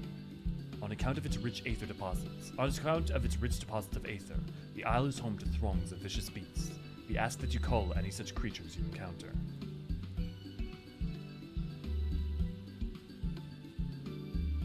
That's all. Given the vast amount of aether we seek, I expected a far higher price. Oh, believe me, we do not underestimate the value of what you desire. Nay, we simply owe the students of Baltesi and their esteemed collaborators a debt of gratitude, and we felt that expediting your request was a suitable way to repay it. A debt of gratitude. We have then taken the liberty of arranging your passage to the Isle of Harm. Your vessel awaits in the Scholar's Harbor. No, then I better get those aether tanks loaded onto the airship. We'll be ready to take them where you need them, assuming it's safe.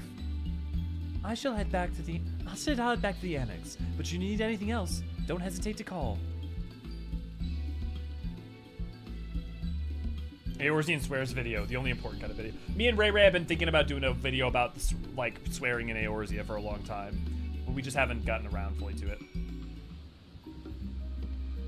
Been too busy doing content with you guys, streaming, working on videos, all the different stuff. Excuse me. That Master Fauchon and Scholar Montesane should personally deliver these glad tidings. We must endeavor to repay their faithfulness. It seems the forums, like Ali say, they help others simply because they want to. All proceeds apace thus far, and thanks to the enduring bonds that you have forged. This Hrothgar is ready to go to the New World. I think maybe a pure duelist style tank could be interesting. Maybe a little more dodge and riposte style ability. I'd play that for sure. Yeah, that could be cool. I feel like it's gonna just be something like bizarre, like double-headed giant hammer staff, or like it's gonna like, or I don't know, Wacko, Colonel Sanders. My, good to go to have you. There's a triple triad NPC near Conjurer's Guild who says matron's tits if you win that match. Yeah, we've got that one. There's also there's Nafka's tits. I've got a whole list of them. Yeah, Agalea showed us that's certainly a proper oath. I love how he literally was like, my job's done, ship's built, I'm gonna go on vacation. I mean, he earned it. He deserved it, right? I swear, video of all swear spoken in Eorzea 99.5% Thal's balls. And that sounds like an infomercial, like, and now 99.5% Thal's balls. Yeah, Thal's teeth. Ooh, Thal's teeth. I don't remember that one. Hey, can someone write that? Ray, can you write that one down? Thal's teeth. That's a good one. Gambler tank would be sick. Hope your slots line up for Tank Buster. Yeah, maybe they could do something like the Hexgun Corsair from 11. Make that a tank. That'd be cool. Make it more Lady Luck. Wanderer's Willy or Oshan's Schlong. IDK, which is... Wanderer's Willy is pretty good. That's pretty good. Yeah, Lady Luck tank could be fun. The problem is tanking is also about being consistent, so it'd be interesting to see how that fits Bound for the Isle of Harm. You look like the ones Master Fauchon told me to expect. If you're ready to depart, then so am I. Just say the word. It's Estinia's voice actor. Sounds more like his regular voice. Is something the matter? I did recruit one other to our party, but he is late to arrive.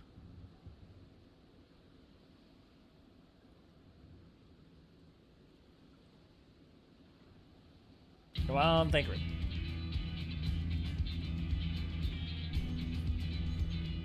Forgive me my delay. Thancred?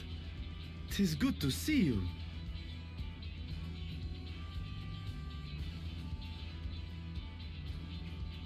If it isn't Varshan. They do grow up so quickly. Urianger tells me we have a host of exciting new tribulations to face.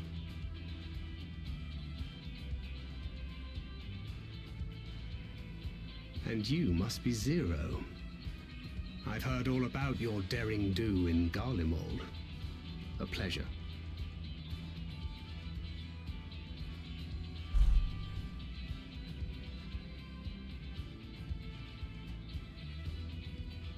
Apart from strengthening our company with his redoubtable skill at arms, Thancred may also serve as a mentor in those matters that trouble thee.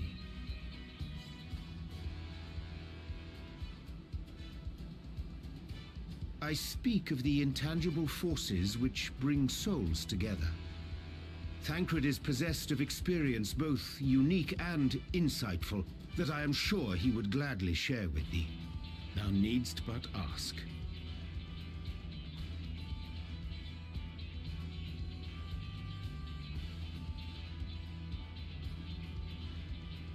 I think people often forget how much of a pragmatist Thancred is. And understands people. Lordy P0's pale, ain't she? Yeah.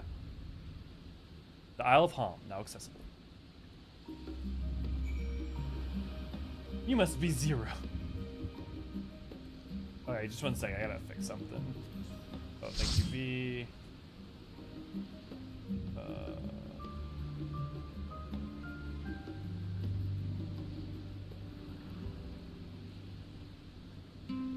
Oh, whoop. Okay, there we go. Fixed it. Okay. Nut can climb over Thancred when he hits on 0. Yeah, that Nutkin's doing some serious cock blocking. Ray, do you have 640 gear? Because if not, why don't we get that for you so just so you have it for the trial too.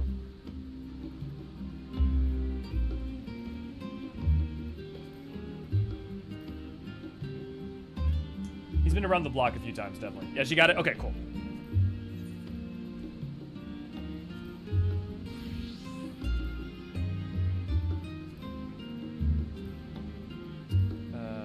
I pressed everything but the right thing.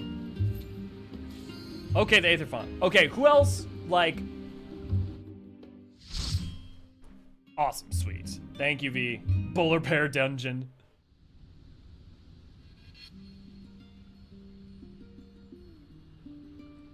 Oh, yeah.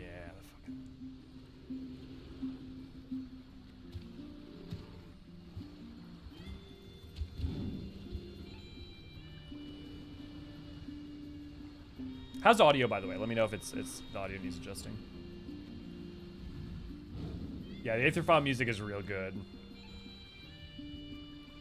The Coca-Cola. I was thinking of the Coca-Cola bear, polar bear as well. The burn, yeah, Land Long Dead. Oh, come on, I fixed the plate. Oh well.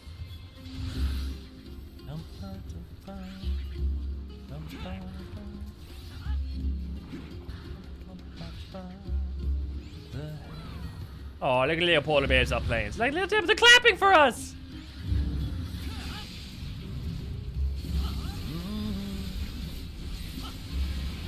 Dance partner says chat, Ray.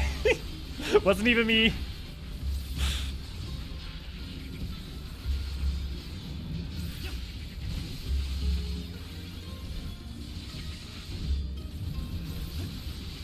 Yeah. I think they managed to simultaneously keep it chill and also be a good theme for the dungeon, because I think it's appropriate for the setting. And also I love it when, you know, how a lot of dungeons will use the music for the map that they're associated with, and since this is associated with Charlie and using flow makes a really good amount of sense, because the You Were Brimeth and the Nautilus Knoweth are both also use flow.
Ah, and then the serious music.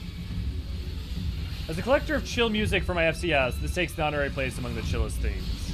Yep. You definitely mean this boss theme, right? Not the map theme, clearly.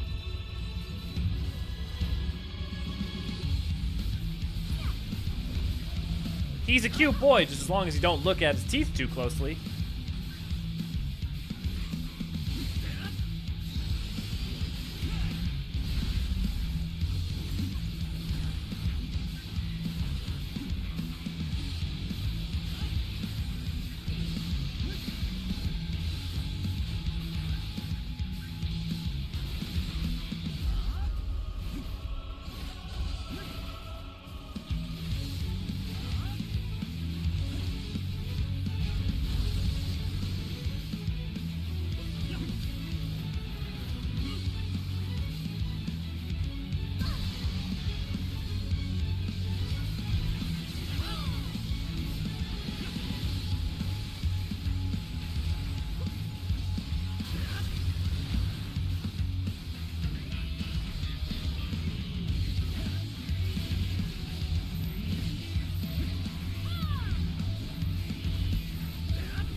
Oh, he's Sonic Bloop. That's the name of the sound that they have that they found underwater. They think it actually might have been a glacier cracking. There's just a very, like, if you listen to the recording of it, it goes like bloop. But it's actually like based off of what the sonars are able to detect. It must have been an enormous sound.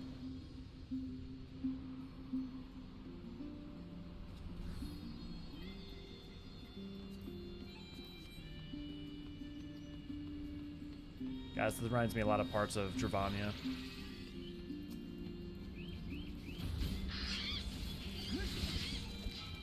Teeth like a Goobu, yeah. Elio actually knows where to stand for the boss. I collect 4 to 5 Volt Stacks every time. I really like knowing what to do. I'm not saying I'm like the perfect player or anything, but I like knowing how to do the fights and getting good at them. And dungeons are like, you know, pretty straightforward for that. Not the penguins. The penguins attacked me first. Same, but I'm a Dragoon. To be fair, they're technically Auks, according to this. I don't know, is an Auk a real world thing? Is that like a type of puff and a type of penguin? Not the trolls! They look like if you combine Deadpool with a Goobu! Literally though, if you combine Deadpool with a Goobu, that is what the trolls look like.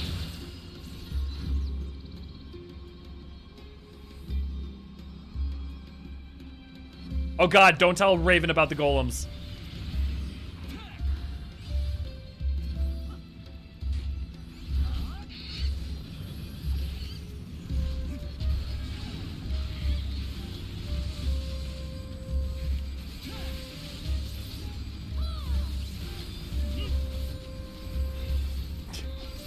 The trolls look like they have fishnet stockings.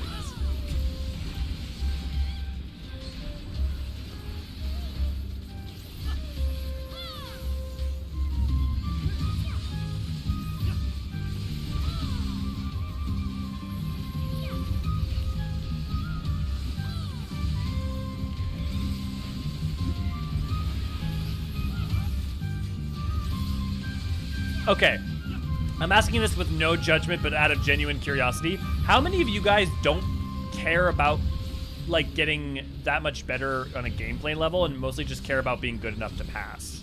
Like, to, like, get through? Like, no judgment. I'm mostly just curious. Like, is that a distinct population of people?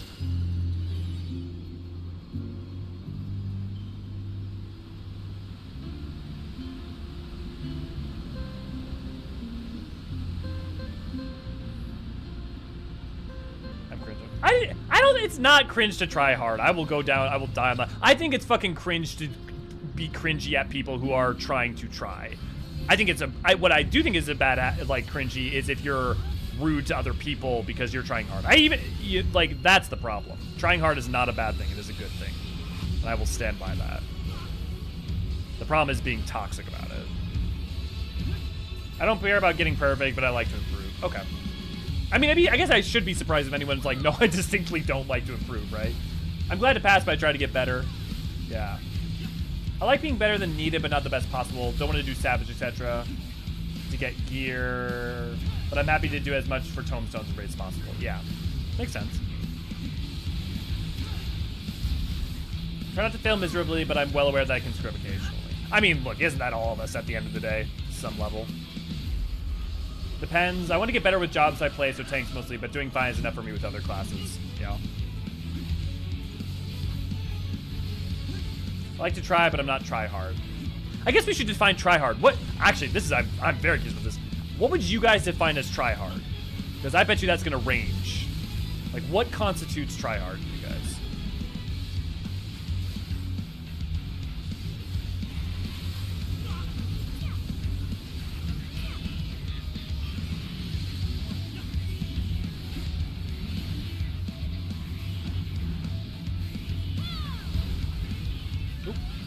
On that. That's fine.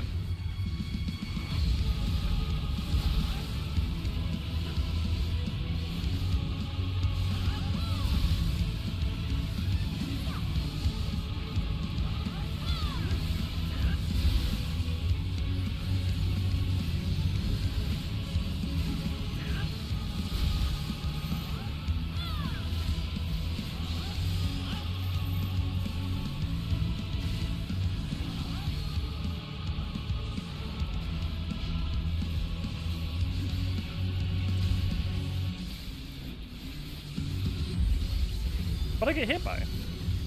Must have been on the very edge of something.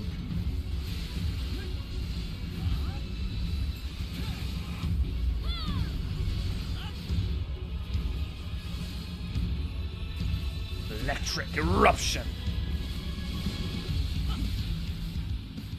Good job, guys.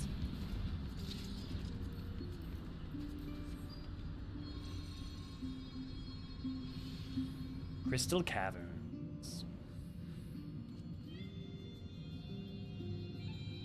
Oh, that's very pretty. Oh, interesting. They use that same model on the Urkopacha dungeon. You'll see that you're going to see that in 7.0. You're going to see that same sort of crystal spy like formation, but it'll be like a dark purple.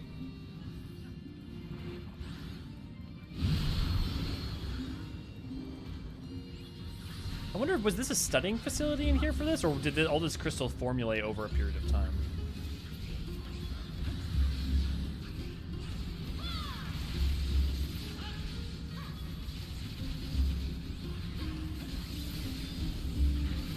Hom polycrystal.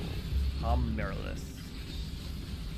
Mirrorlith? I wonder if it's made of mithril then. Or if it's just lake crystal. I wonder.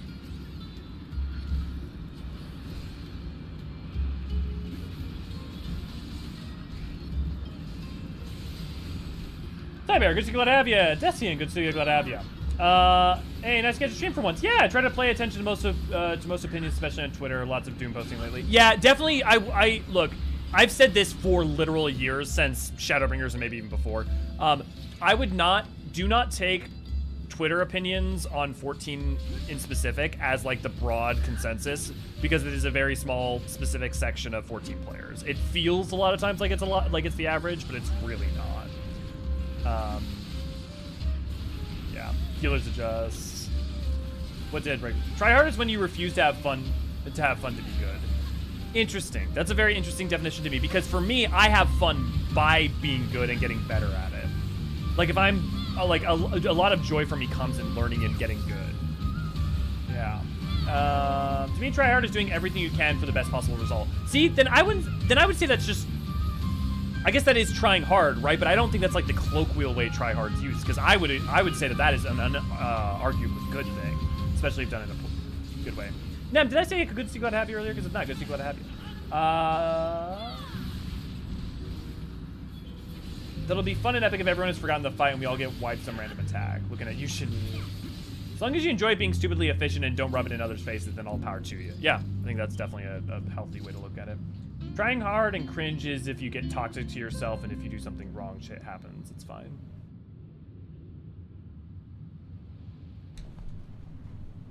Yeah, see, I like being able to be like, oh, I want to do better. You know, I like that motive force. Hey, another FF4 reference. This is one of the early bosses in Final Fantasy IV. You know, it'd be cool if there was like some sort of thing that you could have as like a tag-along thing that told you what the reference for each monster was. Like if you were fighting a monster, it told you reference to Slumbering Scourge, Octomammoth. Ultras. Yeah, me either, Dustin. I'm really excited for more Cryo as well. Thunder God Sid 2 Aquatic Boogaloo. Let's get him, team.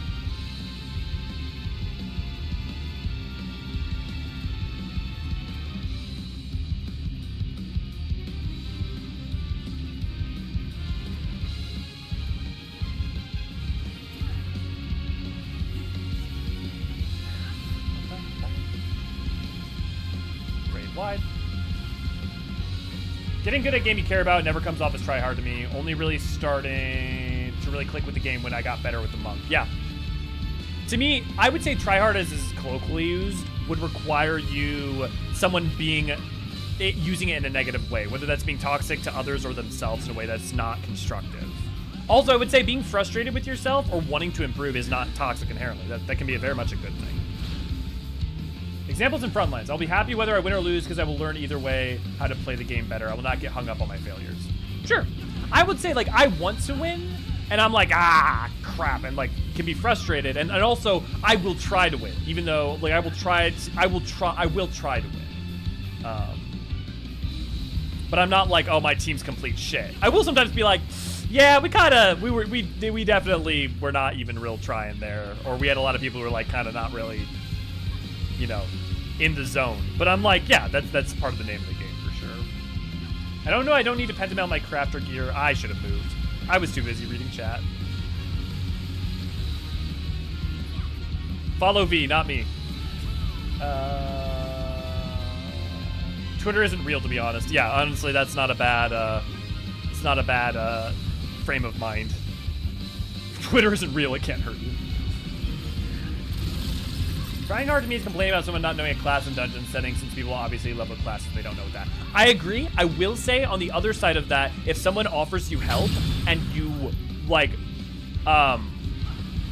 willing ignorance, especially when others are offering to give you aid, to me is the opposite side of that. That is not, if you don't know something and someone's offering to try and help you know that thing and you're not taking them up on you, that's on you, not on them. In my opinion. I don't know, does anyone disagree with that?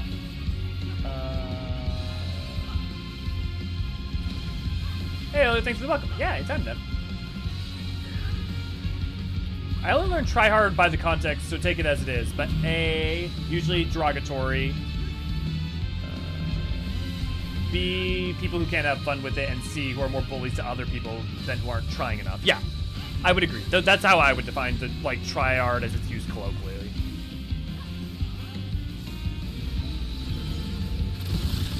Always gets me back on the theater rhythm. Yeah! Dude, I need to replay Final Fantasy Theater Rhythm. I have a Japanese version of it from when I was in Tokyo. It's a lot of fun. I didn't mean what I said as a complaint. I just thought it'd be cool to have raids in the movie. What did you say earlier time? Oh, I'll have to catch up on what you're saying in specific, because I'll give it Jose, good to see you, glad to have you. Oh god, FF14. You mean the thing that the channel's all about? Well, if no one's gonna lend brick, I will. Hey, good job, guys. There's 16 DLC for Theater Rhythm? That's cool. Dude, I definitely want to continue on this conversation, though. I'm very curious what you guys have to say about tryhardism. That's the other thing, is that Twitter's not very good for actually having a conversation. Because you're either going to feel like people are agreeing with you or people are disagreeing with you, and it's aggravating. And so actually asking other players about it and having meaningful conversation is usually a better way to like get a feel out the room. Nothing to it.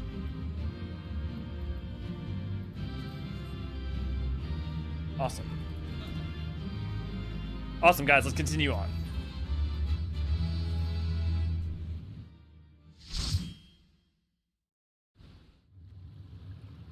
That's interesting, Crape.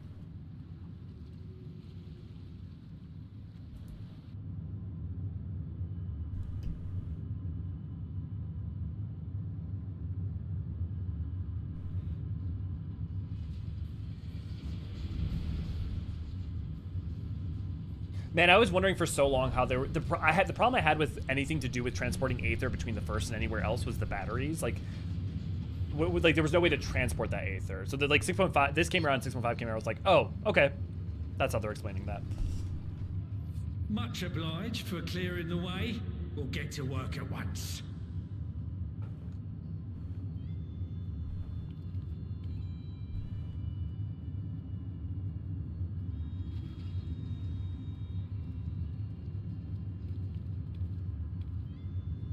Filling these up will take a good while. I appreciate it if you stood watch till we finished. I ain't getting chewed to chum by some ether-bloated bugger.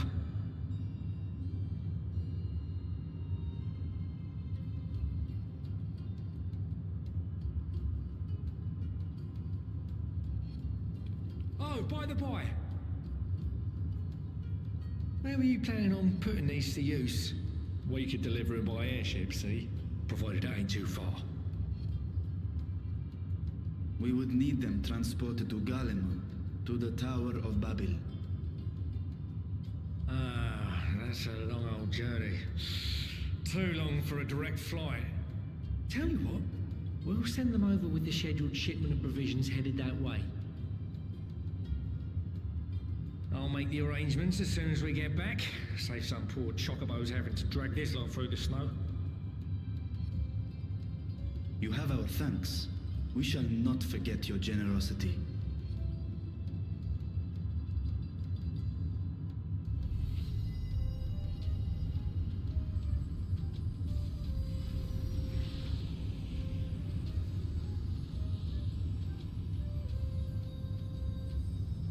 Yeah, it's interesting that so many things still run on ceruleum. I mean, it makes sense, right? Because crystals, while etherically dense, don't have enough power to...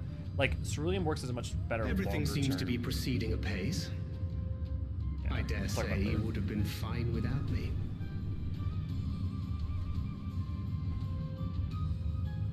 Well, I had some help. Why would you say such a thing? You were not bound by contract or the threat of force, and you gain no advantage by devaluing your own contribution.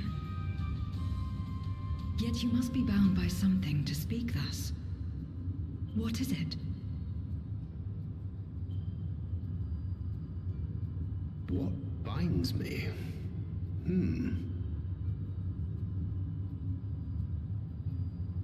A belief, I suppose. Born of our shared struggles. No matter where my comrades go, I have faith they will be fine. For I know that they will walk their chosen path as surely as I walk mine. I trust them, in short. Trite though it may sound.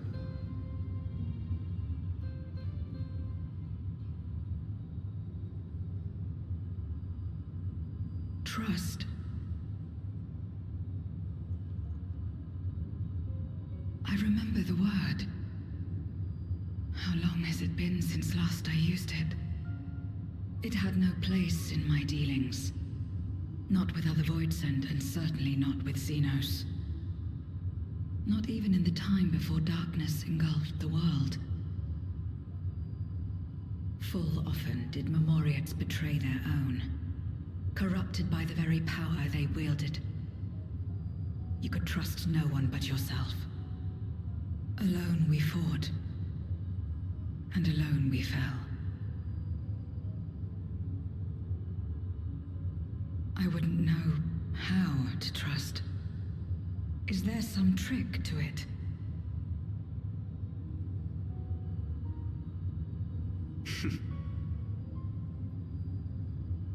Just stay close to this one. You'll learn in no time.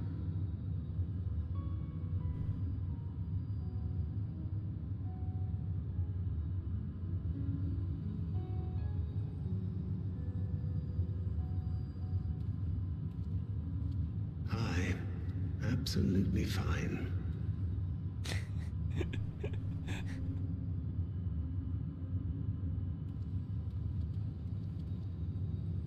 I confess I thought thou mightst have more words of counsel to offer. Oh, she'll soon get the hang of it, even without my help. After our work here is done, I'll see myself back to the shadows. But before that, I take it you've heard as well. Indeed. The client seeketh archons, and 'twould seem our extensive travels and neutrality make us prime candidates. Well, assuming we take on the request, I suspect I'll be stuck with you again. Don't let me down, hmm?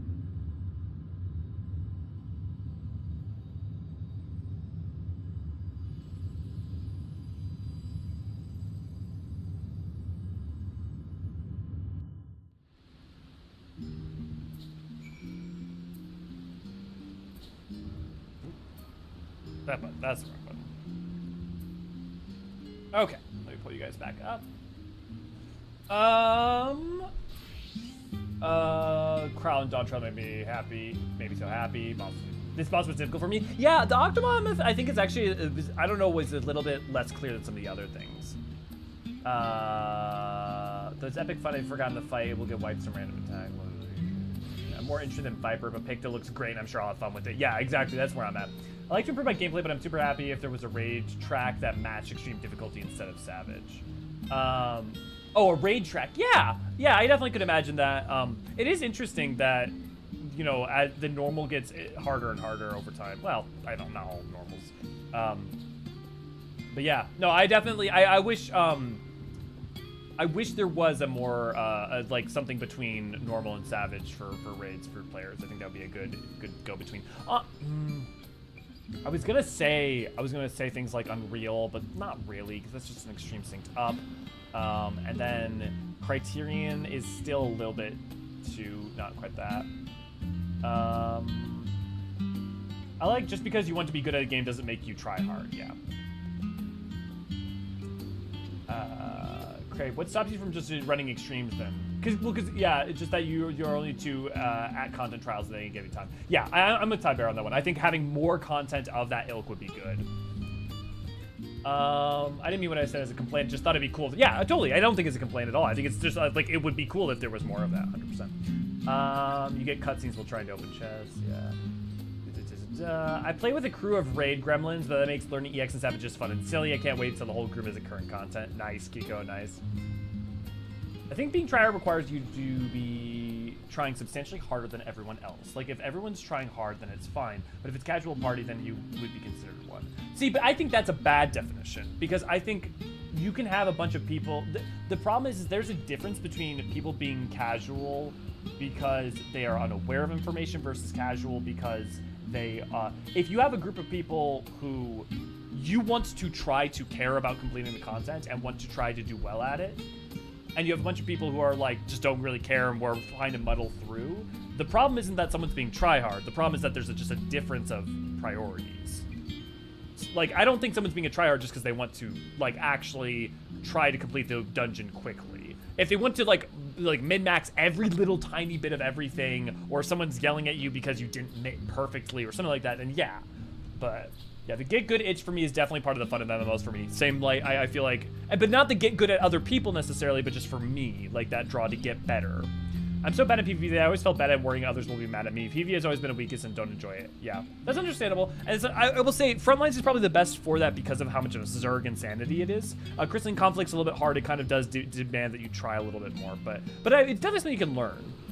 The you don't pay my sub crowd. The you don't pay my sub crowd. I've actually, in my 5 years or 5 years, I think, yeah, of playing this game, I don't think I've ever actually run across someone actually say it to me, but I do know multiple people who have had various experiences with it.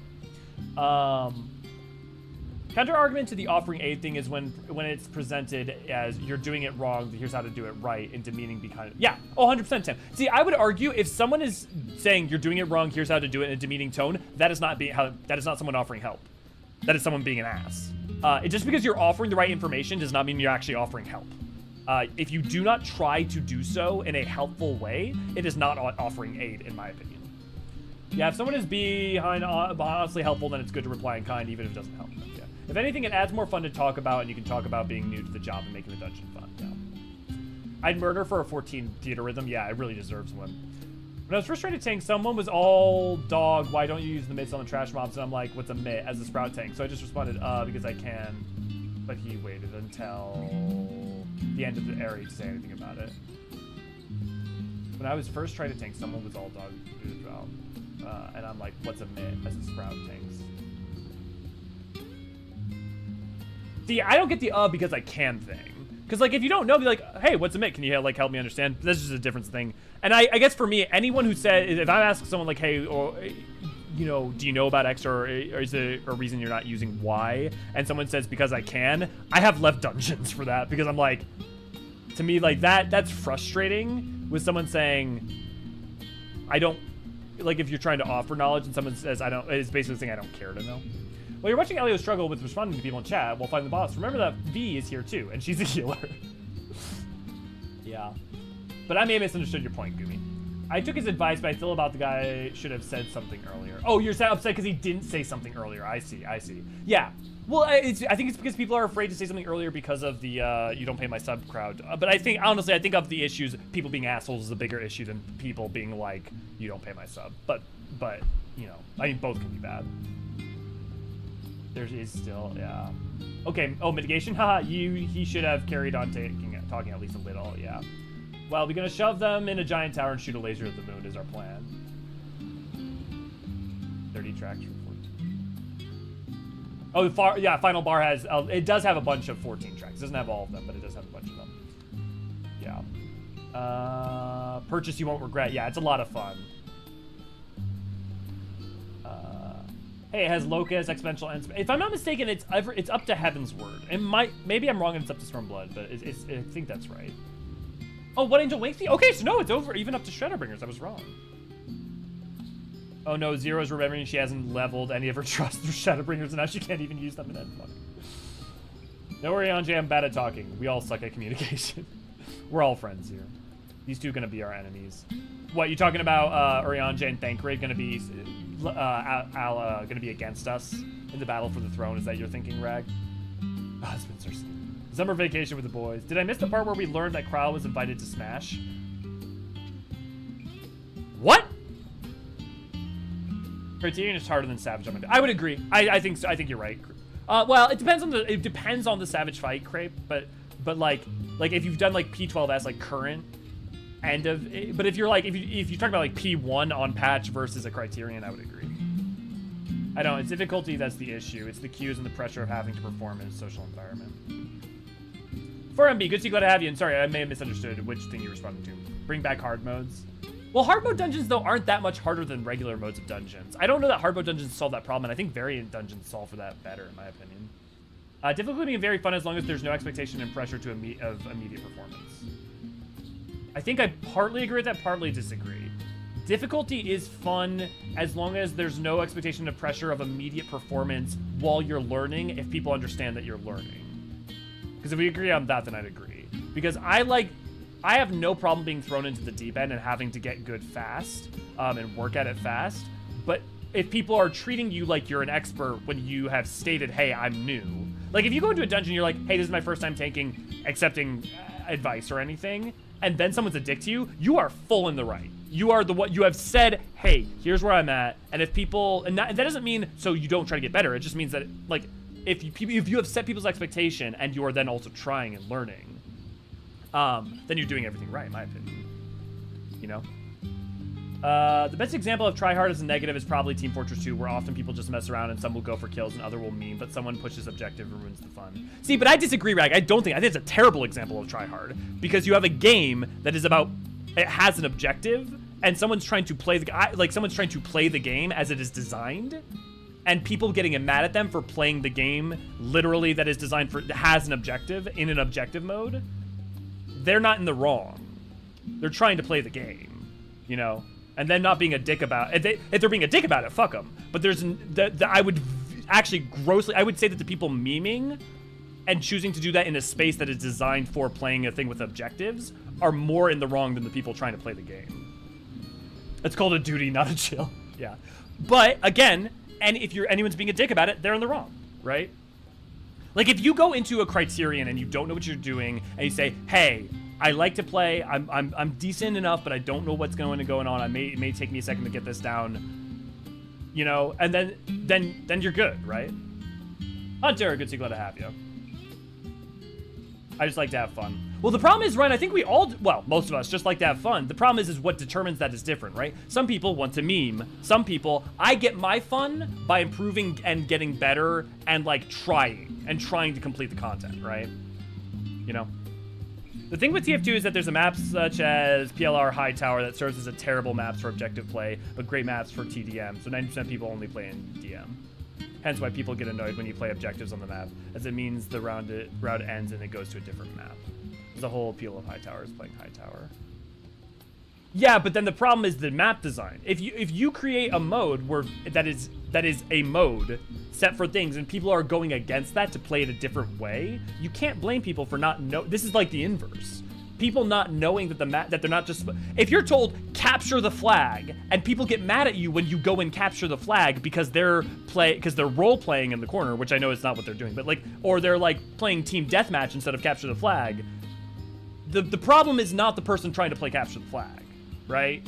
The problem is that instead of having a good deathmatch mode and map for people to do that in, they're doing it elsewhere, right? Because I was so confused. Yeah, no worries, Gibby, no worries. Yeah, it's a really interesting conversation. Look, and we're gonna have variables on it, right? So like 4MB and then my IC, you agree with them. Do you disagree with any of the stuff I've said thus far? I'll continue on with the story while we wait. I'll always adapt. Oh, Rag, actually, it's coming back to your point. I'll always adapt to a new struggle people when I take or heal. I'll pull slower, heal myself more, etc. if the healer needs it. It's try hard in that case if you don't adapt to people who need it. I would agree. The place I would disagree is if people are not communicating. So if a healer doesn't say, hey, can we slow it down a little? Or take responsibility for asking for what they need, it's not fully on you to just automatically know that. You can try to guess it, for sure, but yeah. Like, why are people trying to go through dungeons fast? Isn't the whole point of the dungeons enjoying the run?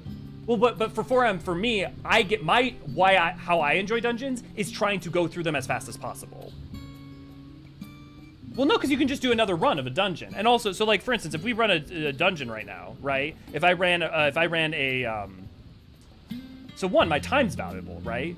But if I did a roulette, and I do an expert roulette, let's say I want to run through, let's say my enjoyment is maximizing my own mitigation the best I can and trying to do my damage perfectly. I'm talking about me, right? You're right, I agree with you, it is about the fun, but what I'm trying to say is for me, that is the fun. DPS dungeon queues though. Well, you could try getting friends. Speaking of friends, which is not actually, I don't mean that actually go get friends. I just mean, what I mean to say is move into. Why not join us at our discord.gg/Eorzean Archives, where we do content together. We do dungeons together, we do EXs together, we do Blue Mage, maps, all sorts of stuff. If you want to come join us there and get help with any of that and never have to wait in the DPS queue again, you can always do it that way. Also, arguably, what I would say to that as well for MB is now with duty support, and with trusts, you don't technically have to worry about DPS queue, right? So, like, if you aren't worried about going fast and you just want to go through the dungeons, you don't have to wait for people. Just a thought. If that doesn't solve your problem, though. It's also internet. Feelings get hurt easy here. Yeah, context goes to die on the internet, that's for sure. Earlier in Alliance Raid, the DPS was so good that Naldal didn't have time to go to the balance phase. Yeah. Wall to world in their early AR dungeons. Wall to wall in the early AR dungeons. Assuming everyone's able to, but yeah. Yeah, sadly, Agalea never reaches the balance phase anymore. Yeah. I definitely hope that they rebalance Agalea and the Mist of the Realm raids like they did when they did the stat squish for Nier. My hope is that then the next time they do a stat squish, it'll make the Mist of the Realm last a lot longer. Yes, seamless segue, Elio. Thank you, Ned. Yeah, thank you, Ray. Yeah, we have a TFC on Crystal Curl. DM a mod in Discord for details to invite. Speaking of, if you enjoy the stream and you aren't a member of our Discord, why not come join us at discord.gg/Eorzean Archives. If anyone wants in for the trial in a bit, let me know. We're going to be doing the trial for 6.4 in a bit, and you can talk to V to get in. Zero's straight as an arrow, isn't she? A refreshing contrast to our more circuitous company. By simply staying close to you, will I really learn about trust? We are truly indebted to Kokol. I must invite him to Razatan as a guest of honor. To not only allow us to use of the tanks, but to arrange their transportation to Garlemald besides. Blessed are we to count Kokol among our allies. Unto thee we must also give thanks, Thancred, for coming to our aid on such short notice. Please, you know I'm always happy to help. Don't hesitate to call on me again.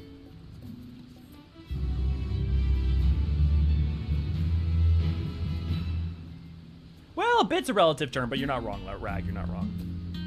Till next time.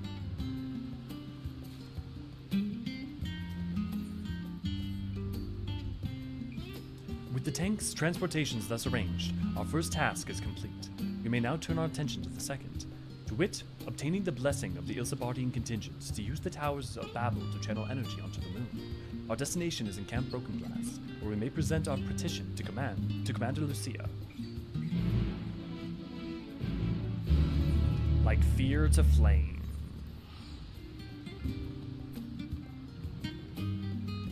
Crystal Tower. Do you really think they will do another stat squish? Loki scares me.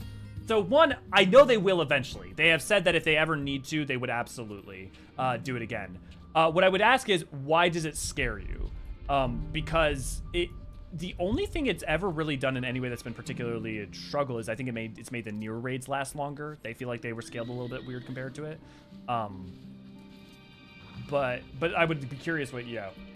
If there was always an option to toggle one pack at a time, I would really love it. For trusts or for dungeons?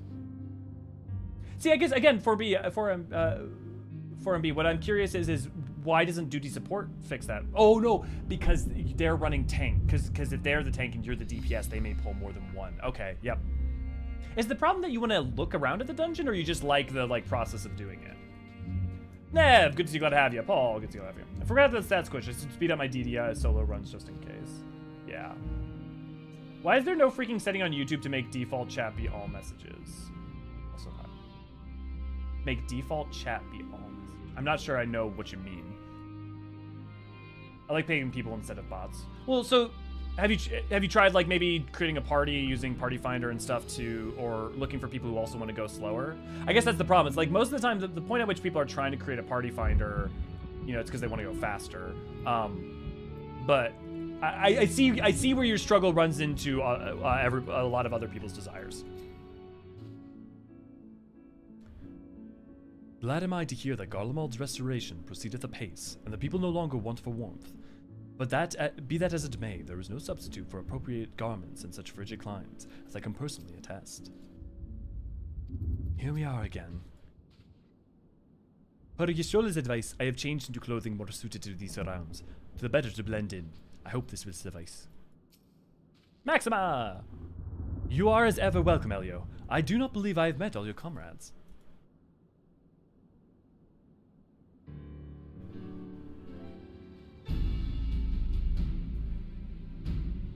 Elio, allow me to personally thank you for your assistance during the recent Voidsent incursions. Your actions saved many.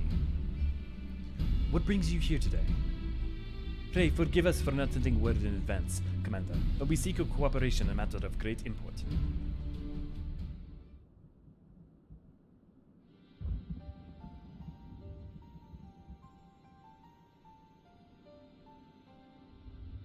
Indeed, we appreciate you consulting with us instead of taking a unilateral action.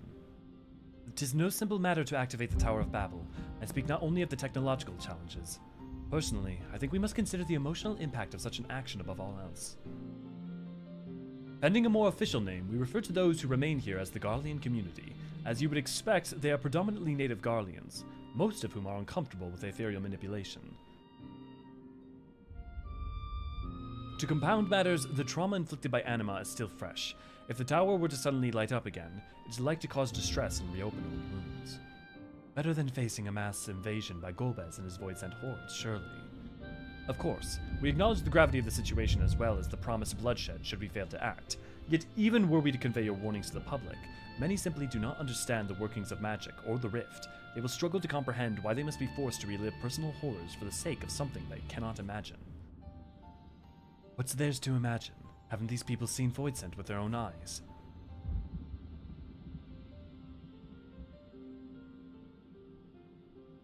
Let us suppose you encounter someone who is freezing in this cold. A natural thing to do might be to make them a fire, yes? But what if that person's sole experience with fire was being badly burned by it, and they harbored an acute fear? Despite the benefits, nay, the necessity of the warmth you offer, they may flee on instinct, or worse, misinterpret your actions for aggression and lash out. So like the fire that torments this individual, the Tower of Babel torments the people of Galamond. Yet we cannot afford to falter here. We must find a way to help them, to overcome their fear. I agree. To that end, the contingent will assist us however we can. We should speak with Alfino and Alice. With the report they have established with the Gallian people, I dare say they can provide us with valuable insights. In the meantime, Eorzean J, might I ask that you remain here to oversee the technical aspects of the tower's activation?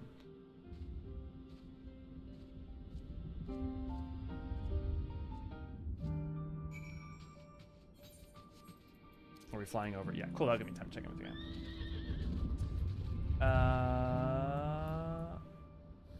I think the dog guy was my first experience with Rudish healer, so it was rather taken aback, especially in the Airy. But yeah, in hindsight, I should say I'm newish to tanking. Yeah, and that's not all on you, right? People being rude, they have it's no excuse for being. Even someone not being good at communicating is not an excuse to be rude.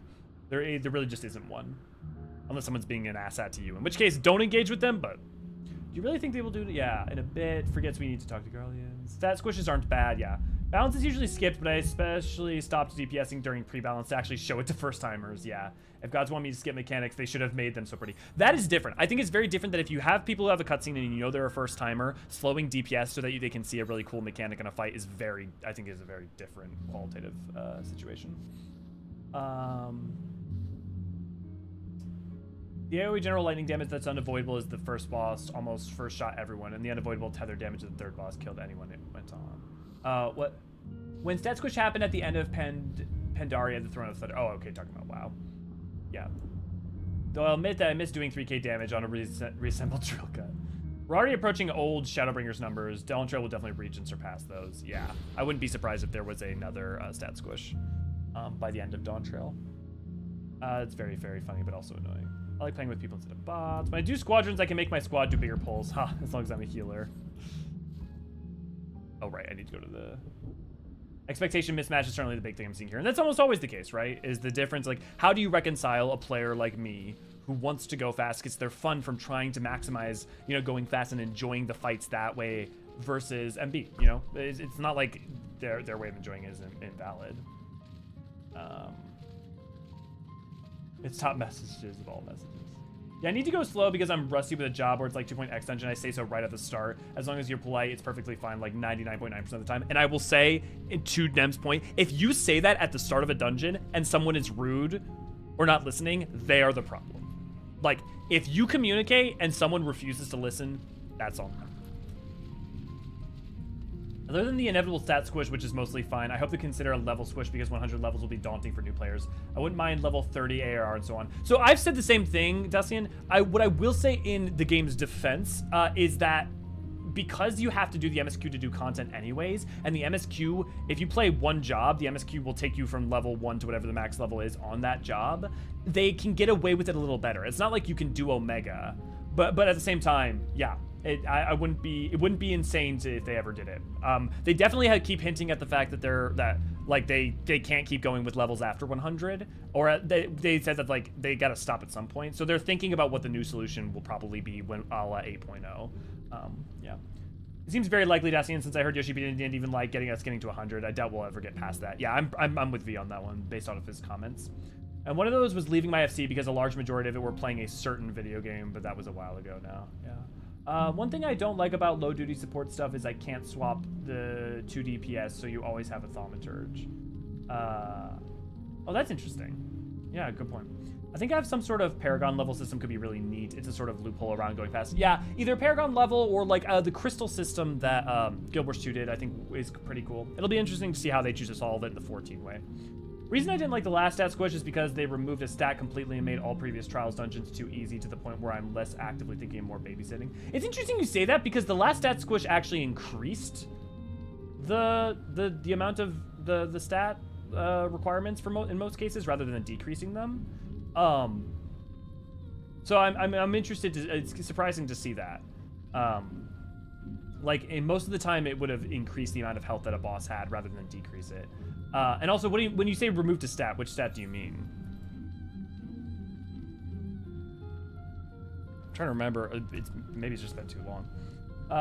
Yeah, if I recall, Yoshi P mentioned the idea of trying something else after 100. Yeah. What stat is that? Also, from being too easy, it might just be the fact that most people are playing with overgeared. Yeah, because numerically that should not have been the case. And my memory of that experience was not the case, but.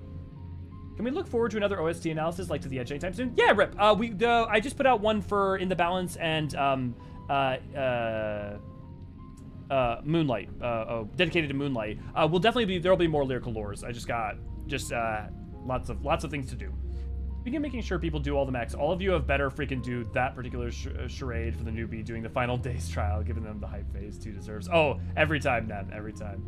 I think they nerfed the item level for the final trial now, as it seems like the last longer than it used to when people rushed it. But yes, I always lowered damage if needed to not push it too low. Yeah. And the final day is eye level sync now, which is amazing. I know, I love that they did that. We got it in roulette. It was pretty neat. We got pretty much all the neat dialogue at the end. Yeah, I'm very thankful for that as well.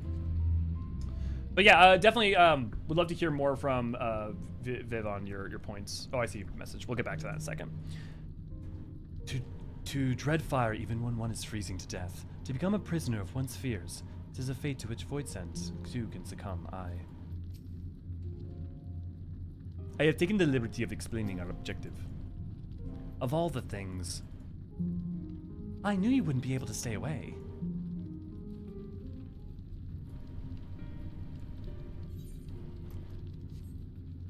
I'm glad to see you. Elio, Vritra has explained our present dilemma. 'Tis no unfound concern that the Guardians might take poorly through the reactivation of the Tower of Babel. That's putting it mildly. Many would be up in arms over it. Trust in Ilsabardian contingent is fragile enough. We need to tread lightly or we risk jeopardizing everything we've achieved.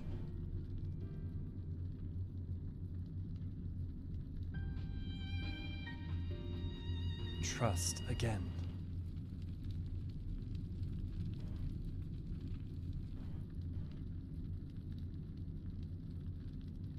Well, it seems to me that there's naught for it but to speak with the people. Rather than harping on about the necessity of the plan, we need to lend an ear to their concerns. Then perhaps we can begin working towards a compromise.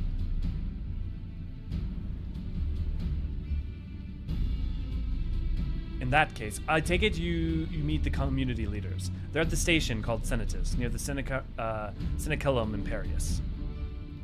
I would be honored to speak with them, though it would be prudent to learn where people elsewhere stand as well. But that I will leave to the others. Save Zero. Might you accompany me? I'm sure those in Tapper's Den will have their own opinions. Alfino, if I may drag you along. Tertium will leave to you. You are no stranger to the people here, so it should take a little prodding to convince them to speak freely.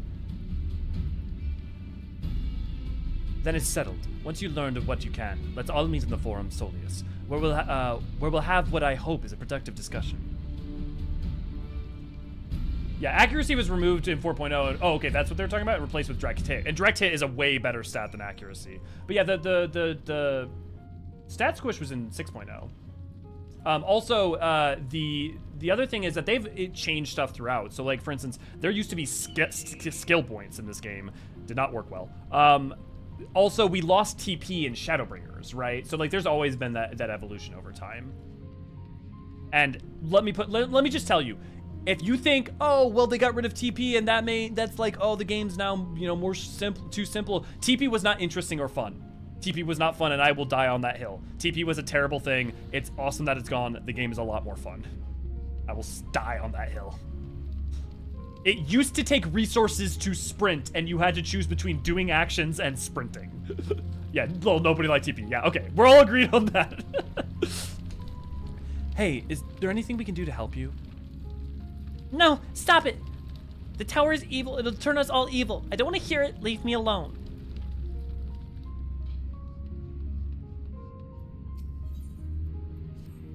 Oh, that's just an actual quest. All my homies hated it. Did anyone like TP? I'm sure someone did. Someone must have. Hey, is there any chance we could get your help trying to... we're considering reactivating the Tower of Babel. The tower isn't right, I tell you! All those magics! Years ago, when I lived in the provinces, the locals raised our village to the ground with this stuff. Made things appear and disappear, and fly, and burn. I can still see it when I close my eyes. You've done us a good turn, dear. Let's not talk about the tower any longer. It's unnatural.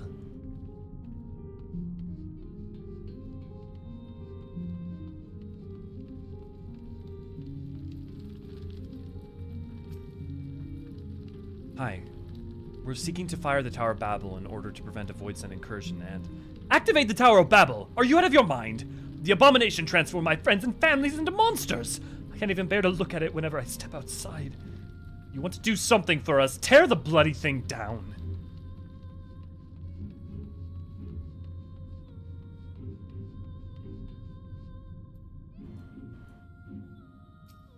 Hi, I'm sorry to bother you, but we're considering using the Tower of Babel in order to... The Tower of Babel? But what's it got to do with Voidsent? I can't say I understand. Still, your people have done much and more for us Garleans. They say it's necessary. That's good enough for me.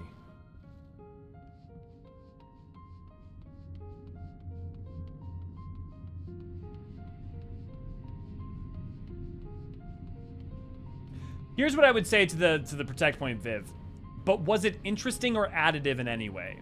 Or was it mainly just attacks that decreased fun and didn't add any real interest or level of interesting complexity to the game?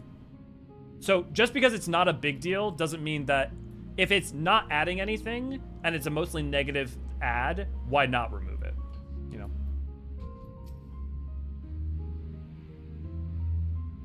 Hi, we were seeking to use the Tower of Babel in order to help deal with the Voidsent incursion. Whatever its present state, the Imperial Palace was once the pride of Garlemald. I mean no disrespect to you and yours, but shouldn't the Garlean people be its caretakers instead of foreigners? Though if we dare to speak thus to some of the contingent, they might make assumptions, cut our rations, or worse. No, forget I said anything, please. We need more fights that use interrupts. That I will agree with. More reasons to use interject, I definitely think would be good.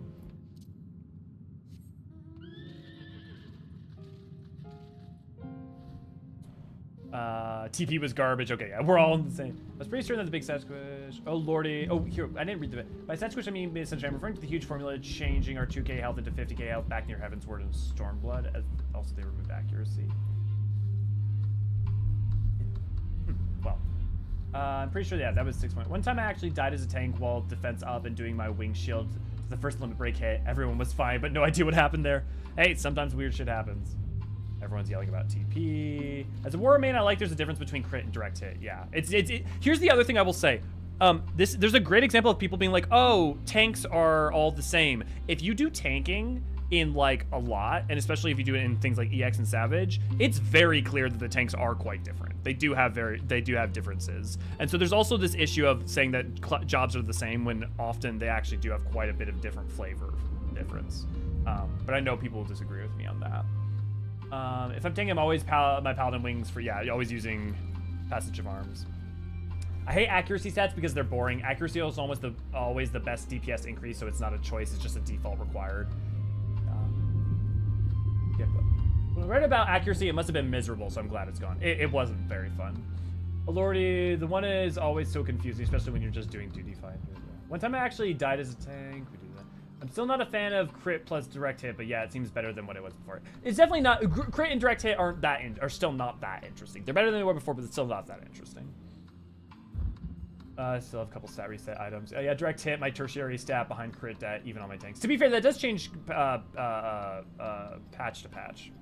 Oh yeah, positionals are sewn next on the chopping block. You know, it'll be interesting if positionals end up are on the chopping block. Or if instead what they'll do is they'll make them more related to specific jobs. Like if specific jobs will be heavy in the positionals. I could imagine that being part of certain job identities.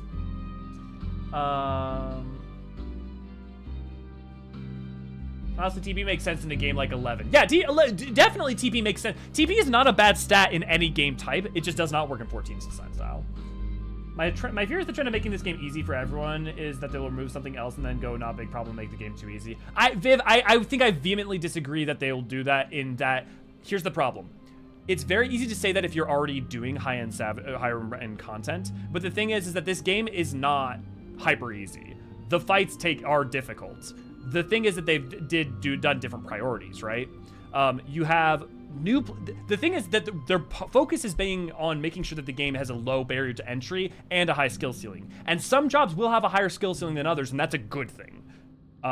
Like Black Mage is a different skill ceiling than playing Summoner, and that's good. There should be a variety in there. But the thing is that, so let's give an example, right? Let's say they remove, let's say they remove positionals, right? But in so doing, they add something else to the jobs or also design the fights in a very different way so that there's now a lot more interesting zest to them, right? Because it's not just about the job. It's also about the fights that you are doing with those jobs. And that drastically affects what you're, it drastically affects the difficulty of something. If you, the fights now are designed somewhat differently than they were before. Yeah. And so I think the fear that this game is going to be too easy, I think comes from a couple places. One of which is if you've been playing this game a long time, it starts to feel easier because you have experience with it. And that's, I think, kind of erroneous. Like, it's wrong to think that the game's easy when what's actually happened is your basic skill level has increased. And I think there are things that can be removed so that new things can be added. So there's a difference between streamlining and just removing things without adding anything new in. And there has been a complexity added back in different ways. I still miss the extra monk positionals, yeah. But also this is a good conversation to have. We should just tell everyone, hey, we're going to shoot a massive dock off laser, like shoot them into space if the moon want to help. And they'll surely be like, oh hell yeah. I think that I'm pretty sure that's basically already what we're doing, Rag, and I don't think that's working. I don't understand the argument the game is too easy. Also, simple does not equal easy. Complex things can be easy and annoying, with simple things can be challenging and rewarding. Yeah, I think that's a good argument. Some of my fave fights are field instances too, which have no positionals. We need more fights than these interrupts. Hey, I'm cool with the mechanical complexity of the game being mostly around doing the safety dance. You can use the argument for damage down, debuff, and raise, and while I'll say no, it's not interesting, it's a minor task in the long run of minor tasks to create difficulty. I disagree. I think my damage downs are interesting. Because damage downs incentivize you to play correctly without permanently punishing you in a way that's not able to overcome. And you can also then plan around how you're going to catch back up in DPS. Another place that damage downs are interesting is if you're tanking. If you are the main tank and you have a damage down, you and your off tank now need to be careful about figuring out how you're going to be swapping who's main tank. Because if your off tank could out DPS you because of your damage down. So there are ways that it actively does interact with the game that I think are that can be more interesting. Whereas the protect, basically you can get to a point where you either need to tune a fight so low that you can't make up for that with healer shields, or you tune it so tightly that once you do it, you're wiped. Whereas there's more wiggle room in the DPS. I wish Duty Roulette gave more XP. We have too many classes. They might buff that eventually. But also, here's the thing. The game is not made so that the expectation is not that you have every job leveled. The expectation is that you have a job leveled. So the thing about having too many jobs is that omniing all jobs is not a baseline requirement of the game or the designers of the game, and doing it should be part of the both intrinsic and extrinsic reward, right? I agree with you that they should give more XP buffs to that, and to be fair, it does scale based off of your level, but yeah. I wish Julie Roulette gave more interrupts, more flashbacks to Wildstar. Random thought. Was Dalamud orbiting the moon? There are AR staff named Astrolabe that implies that was the case. I don't know, Infinite. I would have to look. But it would make sense. Based off of the Dalamud probe that lands on Mare Lamentorum, that would make sense. I want to be able to interrupt Sun Ray to wipe. Well, not that kind of interrupt. And let's not troll people. Yeah, I have most fun with Gunbreaker and Dark. Yeah, and I have most fun with Paladin. So, the one thing I dislike about the new 1000 Maws design is that it doesn't feel like there are a thousand anymore. To be fair, it's not like there necessarily felt like there was before, but I hear you. Yeah, I feel it. I would say damage down to encourage learning mechanics while not being so discouraging as to insta-kill. Yeah. Yeah, it'd be cool to keep positionals, especially when most DPS are after doing more damage. That, honestly, giving them a damage down is a bigger punishment than doing a healer down. Basically, what you're defense down, you're just punishing the healers for the most part there. Q as a job identity, not requirement for all melees. Yeah, I love new Summoner, but likely never would have played old Summoner, so that I like that they made an easy job like that. Yeah, Summoner's now a great entry job. Reaper already kind of doing it, only has positionals on special attacks. I got thrown into a Ruby Weapon normal with like 45 minutes left the other day. Wouldn't say the game is easy. There's a huge like range of skill. I doubt Viper will have positionals on normal attacks too. I could imagine Viper having a ton of positionals, honestly. They remove positionals and boss frontal general tank damage outside of specific tank busters, who would let people face the boss's DPS and killers rather than always be behind them. I honestly like that aspect of it. I think the tank being there and the other, but at least allowing them to spread out more and get into their clock spots easier would be nice. I like there's at least one easy caster, but while I could say the Summoner, others say it's something else, which is weird because I would never think that it's anything else. Yeah. So far, I really like the Viper. First impressions, can't wait to learn more. Me too. I much prefer DD over insta-death. Body checks are the main reason I don't really go past EX. Yeah, damage on, yeah, overpacks. EX are unreal for current content. Dalamud was in geostationary orbit above Eorzea. Yeah, Demesis, what's the source on that? Like, what are you setting on that? Because is that from, like, 1.0? Or are you basing that on the fact that you can see it in the sky consistently? Because it's also different when Dalamud was coming down, was being pulled down by Nail, than where it was in the sky prior to that. Because it used to be in the heavens, actually orbiting. I was very interested in Pictomancer. I was dead serious. Well, half serious. So what job will the main MSQ with Dawn Trail? Viper. It's going to be Viper. I can't help but default back to my first job every time. Because Viper is the canonic job. Y'all know the best punishing debuff is Twice Come Ruin. I would love to play Dawn Trail as a Viper, but I'm too scared of spoilers, so I'll probably just jump in as Reaper. Too scared of spoilers? I'm not sure I follow on that one. Help me understand. Are you like worried that you're gonna have to level it and then be too far behind? Ulyss is on his way with the others. I hope you find the people more receptive than we did. Again, friendly reminder, if you want to join our Discord and play Dawn Trail with other people so you know you won't get spoiled, that's also always an option. Also worth pointing out that Viper is going to start at 80, so you only need to get it up 10 levels in order to start. Elio, may I present you to Lord Giannis and Mateus, magistrates of our political council. They have been spearheading the efforts to establish a new system of government here. When you raised the subject of the Tower of Babel, they insisted that we speak no further until joined by representatives of the Ilsabardian contingent. I see Alfino and Alice have yet to arrive, though, so perhaps we should wait. It doesn't matter. If only some of you are present, we simply wish to make one thing perfectly clear. The Tower is the manifestation of Garlean ingenuity and authority. It was once the abode of the Imperial family, and will forever bear tremendous cultural significance. It is insulting enough that we have had to suffer to foreigners occupying it under the guise of rendering aid. And now you propose reactivating it? Nay, we've had enough. The Garlemald of old may have fallen, but she fell in civil war to her own people, not to Eorzea, nor any other land. We came here to assert our unequivocal claim to our territory. Garlemald and all that lies within her bounds is beholden to no one.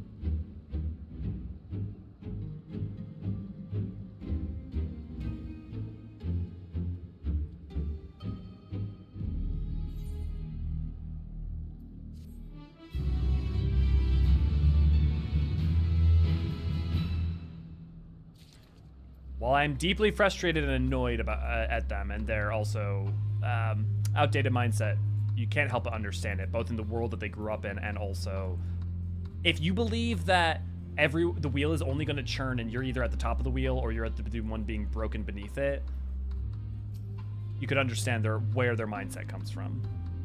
I do not begrudge them their hostility. They merely seek to protect their homeland. That said, We must strive to reach an understanding with one another. There is no common ground to be found with these men. In spite of this, you would still engage with them. We will treat with the Elsabardian contingent, if only to assert our rights. If your intentions are as benevolent as you claim, then you will agree to our demands. That's such bullshit. Okay, someone be like, well, if you're benevolent, then you'll let us do whatever we want, that's always a utter horseshit. Our sovereignty is of paramount importance. On this point, there can be no concession. On that is perfectly reasonable. Having your own sovereignty over self is understandable. Since their excellencies are resolved to negotiate with the contingent, I'll escort them to the Tertium. I'll instruct Alfino and Alice to meet us there. Lord Matthias, Lord Aeneas, by your leave, my comrades and I would speak with the residents of Senatus. Though the Elsabardian contingent holds the Tower of Babel, it is I who wishes for it to be reactivated, and thus I think it meet that I be present for the discussion. With my understanding of your people's hardships, of their hopes and desires, of their dreams for the future, is sorely lacking. In my ignorance, I would struggle to contribute. Lest you worry, I will not plead our case to the community in your absence. I wish only to identify common ground upon which we might build a relationship that sees us overcome our differences. Very well, but know that the guards will not hesitate to escort you from the premises should they judge your actions to be inappropriate. If it's settled then, you should all head to Senatus. I'll join you there after I see their excellencies safely to Tertium.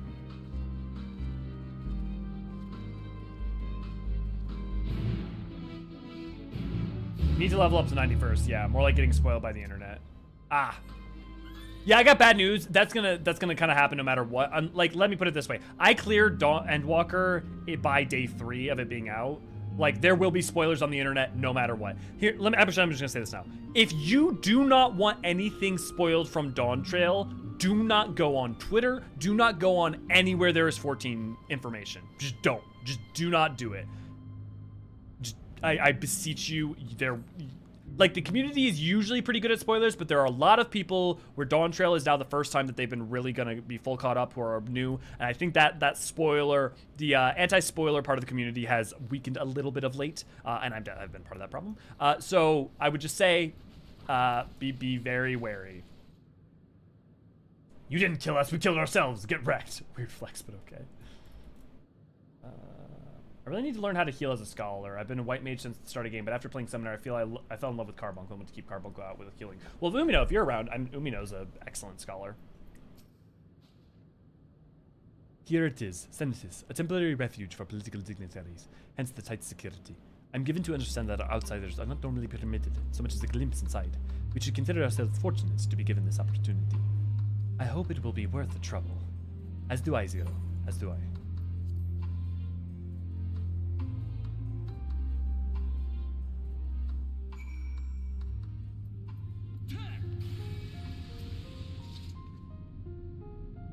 The basic design is reminiscent of Tertium, though somewhat embellished. To begin, I propose that we split up and ask the residents for their views on the Elsabardian contingent and the current state of affairs. We would also do well to learn more about this enclave itself. Should you observe anything of note, pray, keep it in mind. It is though through open hearts and open minds that I believe we may yet convince their leaders to work with us for the greater good. I still need to get good with Astro ever since its last rework I just fell off. Well, it's about to get reworked for 7.0, so you may want to wait till Dawn Trail for that. Because it hasn't really, it's been altered, but it hasn't had a rework, like really. Like, yes, the cards got changed pretty drastically, but it's gonna have a full rework in 7.0, as well as Dragoon will. Hi, is there anything we can do to help, and how do you feel about the Elsabardian contingent? You want to know what I think? I'm a soldier. Try not to think about politics at all. I'll say this much. Our leaders labor to preserve our culture, our way of life, what remains of it at any rate. I trust them to do what's best for Garlemald.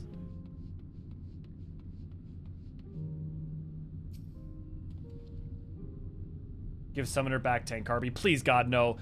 Like, as someone who played a lot of Summoner pre its change, you recognize the large cask as the very same you and your comrades used to transport ceruleum from Lapis Manalis. Why they are in Senatus is unclear. The thing is that in open worlds, just use your chocobo. There's no real advantage to having a tank stance. Like, the way the game is now, there's just, it doesn't, like, old Summoner just doesn't make sense. It just doesn't work with the combat design. It does not work with the open world design. You know, that Titan Eggie carried some of my AR dungeons.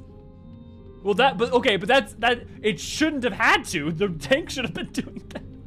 You know, I really enjoyed Fates and Trust, and getting Omni 90 wasn't an issue. I miss leveling. Honestly, I'm Omni 90ing again on Elio, and I'm with you, Bastian. Enos comes back and joins the Scion. Crowd gets knocked out, and everyone thinks she's dead, but then pops back up like nothing happened after a boss.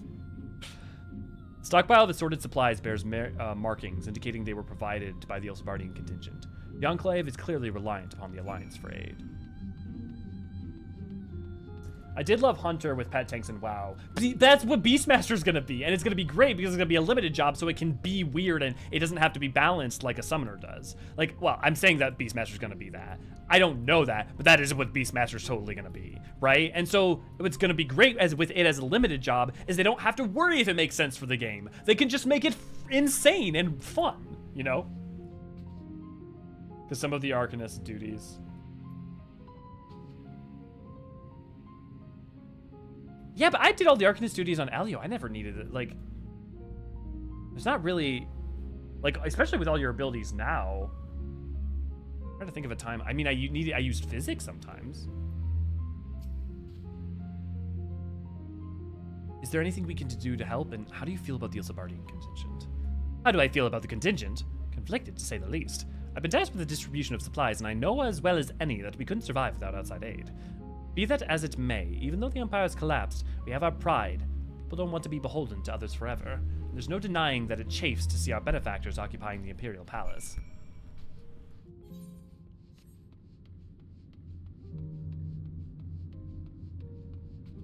Yeah, we definitely should schedule more Blue Mage stuff. Sounds good to me. We can help. We'll help people level Blue. I'm happy to help people level their Blue Mage.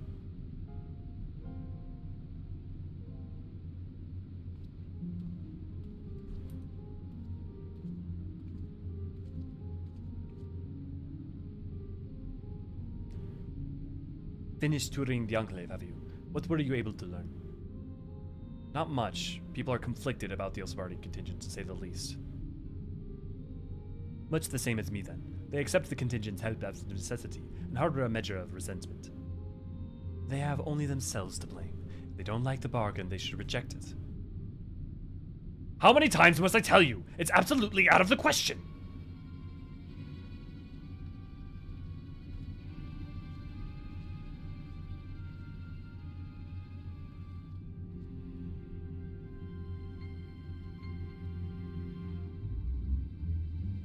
What's going on? We were wondering the very same. We came running when we heard shouting. Is that the matter? Oh no, I was trying to explain. Mayhap you can clear this up. The contingent has made a reasonable request, but this man insists that it is impossible. It concerns the Magitech weapon which run rampant throughout Regio Urbanasium. Every time we deliver supplies here, we have to dispatch extra men to defend against potential attacks. To address the issue once and for all, we proposed the elimination of all machina and that loiter near the supply route. But you heard him. They refused to even consider it. The magistrates have already spoken on the matter. Rampant or no, those war machina are Garlean assets. Furthermore, who is to say that they are as dangerous as you attest? It has been suggested that this could be a pretense to scavenge Magitech material for your own ends. I know not that if that is the case, but the fact remains we cannot allow you to destroy them. More speculation by the magistrates, I presume. Ridiculous, but they have spoken, and unless we want to inflame tensions further, there's naught we can do. How complicated relations become when not grounded in a clear and equitable arrangement.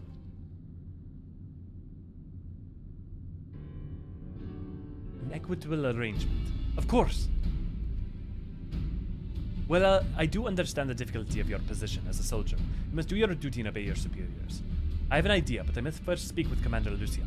May I take charge of this matter? But by all means.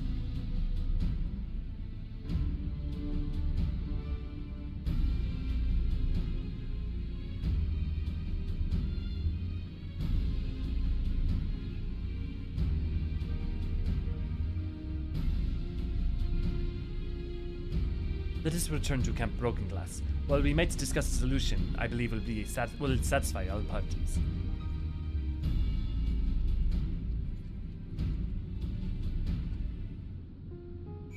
Remember when Monk had a tank stance and it walks in? Remember? Hey, you think that's crazy? Y'all remember when Bard had a healer limit break?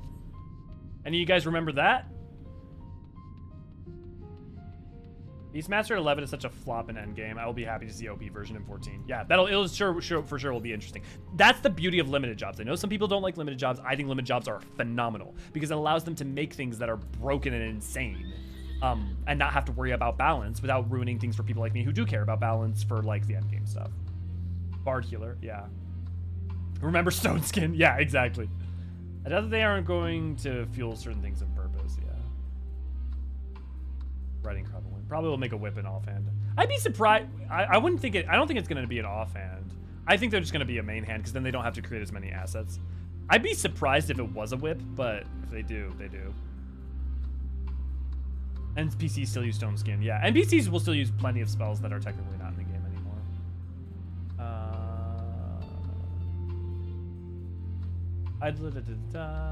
Tank Carbies because some of the ancient Arcanist duties. I did love Hunter with Pain Tank and WoW. Could use in dungeons if needed if tank died, but obviously not something meant to be done in duties. And it's also, to be fair, like WoW's whole design around dungeons and everything else is very different. Like they're having an off tank in dungeons, there is like designed for that. Whereas 14 isn't really designed around that. He seems awfully confident. What do you suppose he has in mind? Who is this person again? I have completed mine inspection of the tower. Thou shalt be pleased to hear that the transference of Aether will pose no difficulty. Leave this to me, friend.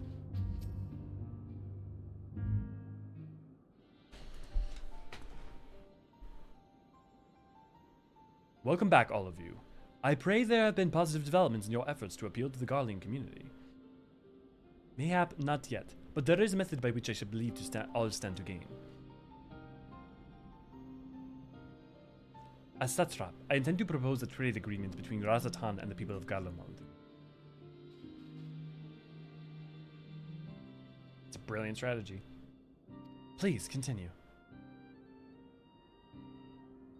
The people of this nation have lived through its collapse and more, yet they have chosen to remain, for it is their home. That they have been able to survive thus far is thanks to the Elsebarian contingent, or rather, in a less flattering terms, they are entirely at your mercy. Despite your noble intentions, this one-sided relationship has fueled feelings of frustration and resentment.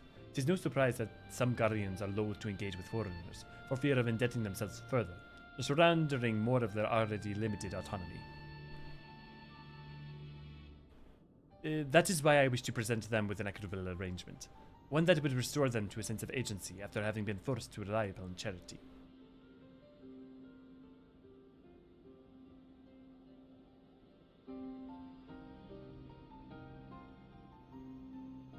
Easier said than done. What exactly did you have in mind? Long have Garlemald and Razatan abided by the Treaty of Non-Interference.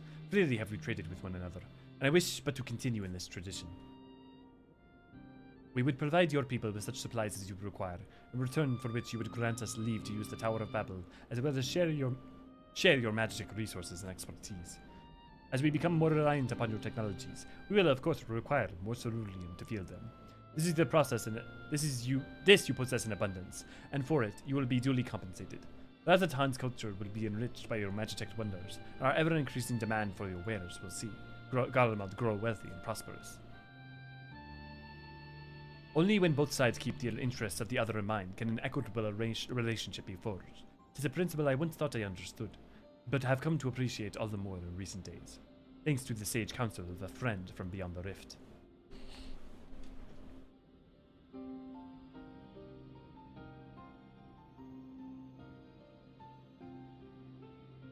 Your Excellency, thank you for your careful consideration of Garlemald's future. Though I cannot speak for every Garlean, I myself see no reason to object to your proposal. Indeed, if Razatan were to take the initiative, other nations may follow suit and seek to normalize trade relations with us. Oh, whoops. If you see the sense of my proposal, then I ask that you join me in the negotiations at Tertium. Your support may be instrumental in winning over Lord Neanus and Maetius. By all means, go with them. I have matters here well in hand. I have learned all that I may regarding the tower's operation, so I too shall hire me on to the tertium.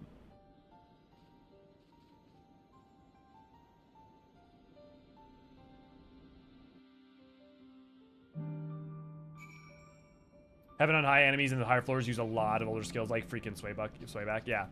Also, I will say that anyone who's like, well, you know what, the tank minion was good for is if you were doing like solo Palace of the Dead. I will tell you, as someone who has done Palace of the Dead both on old summoner and new summoner, it's way easier on new summoner because you have much more like adaptive actions and choices and skills. Old summoner, you was slow as shit and you could run out of time just because your dots took forever.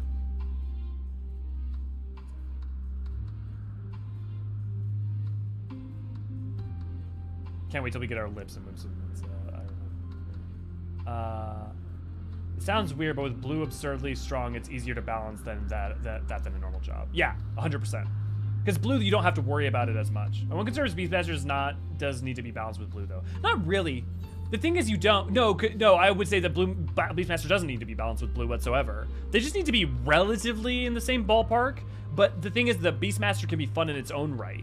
It's not like there's limited only content. Limited jobs are, this is broken, this is fun, let's have fun, use the thing. So they don't need to worry about it being in the ballpark of blue. Blue could be way stronger and it would be fine. Because the point is for Beastmaster to be fun in its own right. And to be weird and to do weird stuff and to collect creatures from battles and all sorts of stuff. In fact, if anything, Beastmaster being weaker could be fun if you were only allowed to bring Beastmasters in to capture the enemy, the foe. You know, then you have to like, you know, be more conservative, yeah. I find the idea of blue very funny. Like, the Warrior of Light can be much more powerful, but they chose not to be. It'd be unfair against their enemies. That's funny. If you play Synced with Sim Circus Tower, do you end up having to do mechanics on the pause with the bouncy platforms? Yeah, with Labelos, Glacia Labelos. Yes, you do. There's a whole lot more going on with him. Tons more. Blue Mage's level 80 MSQ is all like, let us sell this. Though, wait, you, damn it, SM, this is serious. The Battle of Light and Dark, and you hit me with a fish? Yeah. During the 5-point patch, I swore up and down the next job was going to be Chemist with Mix a Potion Launcher, and I'm glad we got Laser Gundam Healer instead with Sage. Yeah, I would be next range physical, I would love a Chemist for the range phys. Chemist would be awesome, in my opinion, but I don't know if it's likely. Horrors and Rainbows, random quotes from Final Fantasy Quest without content. No limited only content. Mass Carnival would like to. No, but Mass Carnival isn't limited only content. Mass Carnival is blue only content. My point is, there's a difference between those. Because you only need to balance Mass Carnival for Blue Mage. You don't need to balance it for Beastmaster. Can we finally begin negotiations? Oh my god, Rip, that would be amazing. Pokemon Trainer. Yeah, straight up. I hope Beastmaster is Pokemon Trainer. Crowd, you may have brats, but numbers will not intimidate us. The Tower Babel is ours by right, and nothing you do will convince us otherwise. Rest assured, this is not our intent to infringe upon the rights of the people of Garlemald. Let us instead discuss the future. As the satrap of Razatan, I wish to establish a new trade agreement between our nations.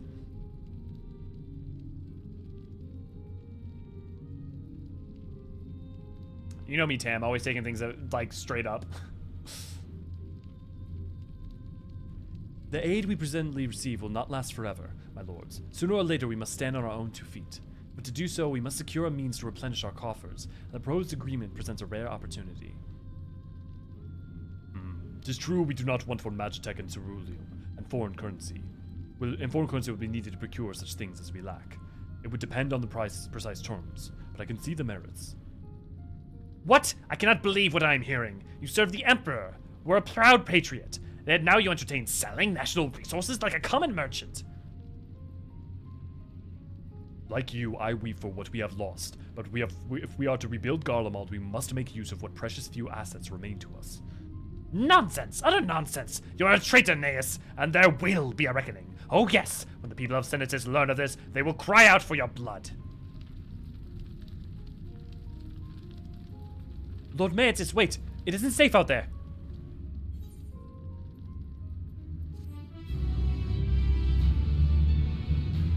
Beastmaster definitely would fit in the Blood Sands, though. You're not wrong, Nevik. Like, they could make a version of the carnival that is specific to Beastmaster. I totally would buy that.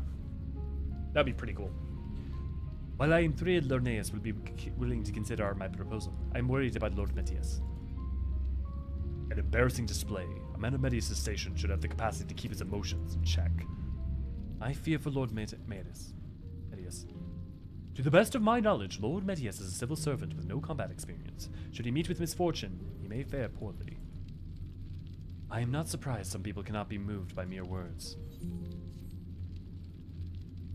It's far too dangerous for the civilian to be outside alone. We must go after Lord Metius. Let us leave matters here in Maximus' care while the rest of us join in the search. If Lord Metius is bound for Senatus, we may be able to catch up to him in Regio Urbanissima. I pray he has not come to any harm. I do love that they set up the problem of the Ilsabardian contingent wanting to clear out the way from Tertium and Camp Broken Glass to Senatus, and as a thing that like we need to overcome, but then is relevant for this set for the problem to come. Carnival is not battle content, it's a puzzle content, even if it's most of the solutions involve tactical suits. Unless the entire plot of Beastmaster involves Martin saying, I know how to make the Mass Carnival more awesome. Beast battles. Yeah. Healer that has to target and throw potions like healing bombs, a heal would be neat. Yeah, I know, I think V said, yeah, no, they still picked a Mentor from healer, so they better make the chemist job a healer than not Fizz range. See, but I'm thinking, like, think of Riku from 10, you know? Like, sort of like that kind of mix and match, but yeah, maybe. Which reminds me, one of these days I really need to give Perfect Blue a try. Yeah, Crepe said, yeah. Crepe, you're on MB and V side. You need to throw them using ground targeting on every cast. Your fingers will turn off. Heavy aim with heals is what I liked about Spellslinger and Wildstar.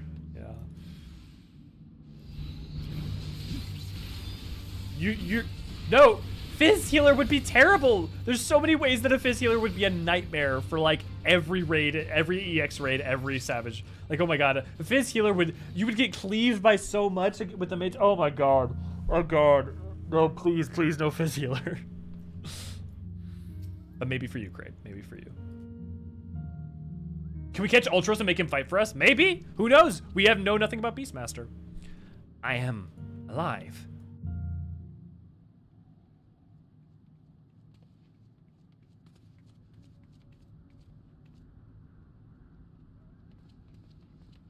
Praise the sisters, you are safe. We already went over range tanks this stream. Don't think I'm indebted to you. I never asked for your help. You love Garlemald dearly, Lord Metius. That much is plain. Now you're just fucking with me. But you're not alone in that.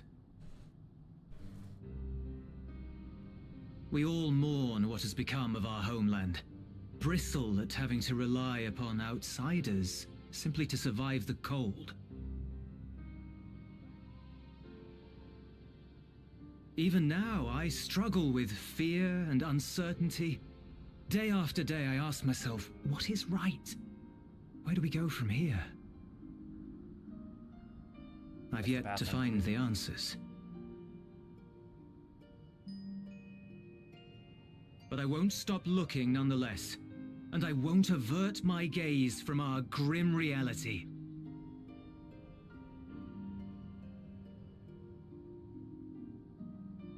Is there hope for us?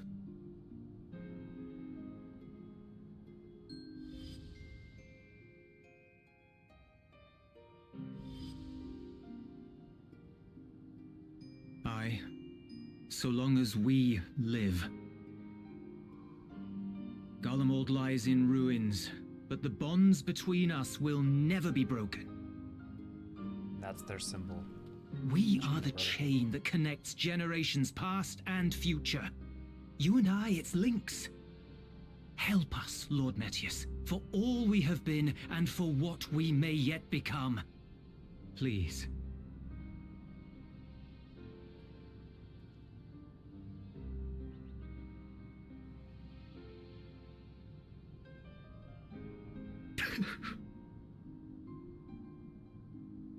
To be lectured by the younger, it ill becomes a man of my station.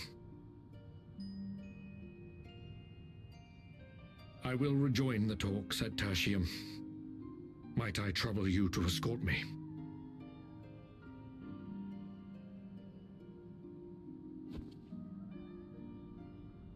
Elwipard, Urianji's voice actor. I apologize for my discourtesy. I owe you my life, and I thank you.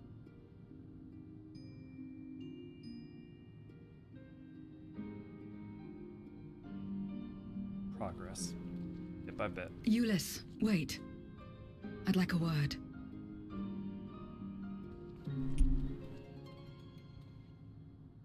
With you as well.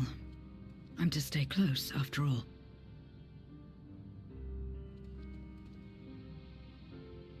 Worry not, we shall see the magistrate safely back to Tertium.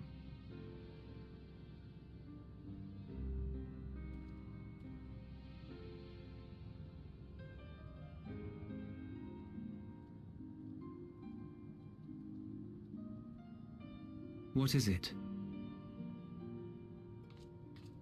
You bound that man with trust, didn't you?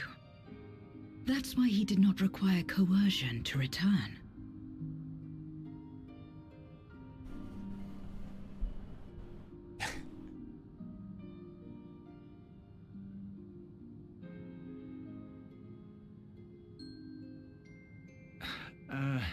Shall we walk, perhaps?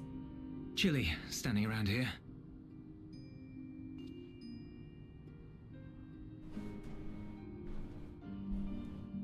I don't know, Reg.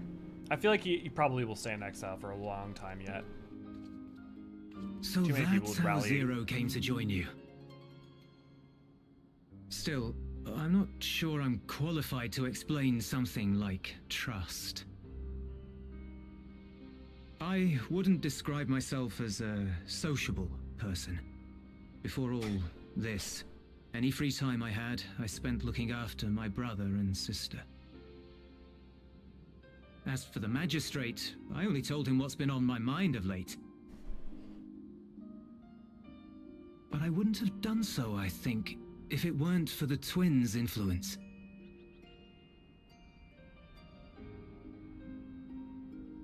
Trust is infectious, in a manner of speaking. When someone believes in you, it makes you want to believe in them, in others, in yourself. Perhaps it's because the magistrate felt that earnestness that he gave us a chance. As I did, after I was caught trying to steal provisions from the enemy. Trust comes easy in such company.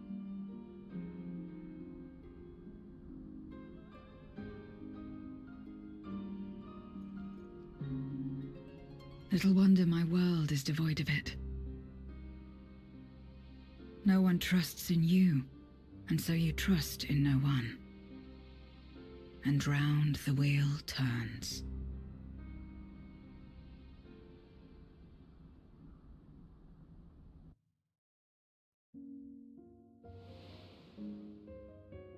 During the Contra Memoria, we had already come to judge one another based on strength and usefulness. You either used or were used. Those who rejected this rule didn't survive.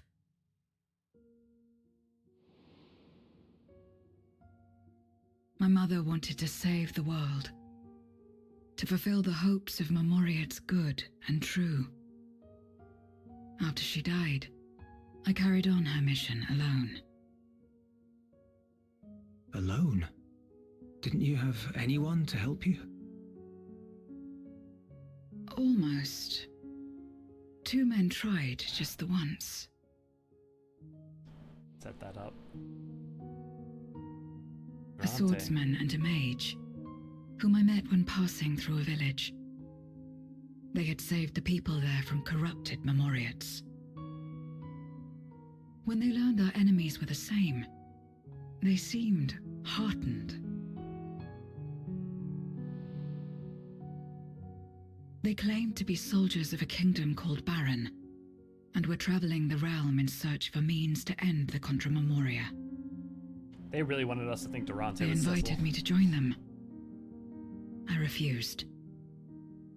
How could I not, having learned the lessons of my world? Those who would work with others always have their own motives. I would not place myself at their mercy. I would not be forced to submit. I expected some manner of outburst, some show of frustration at having failed to deceive me. But they simply watched me walk away. I didn't know what to make of it then, but now, perhaps they shared a bond of trust. Perhaps they were the last ones left who dared. Perhaps they hoped I was like them too. Perhaps it was just an offer and nothing more.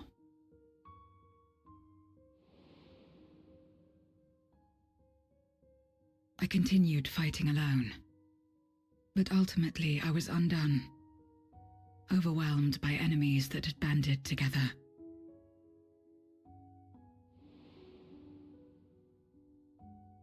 I was cold, in pain, wishing desperately that someone would save me. And as I lay there in solitude, I felt it happen. The breaking of our world.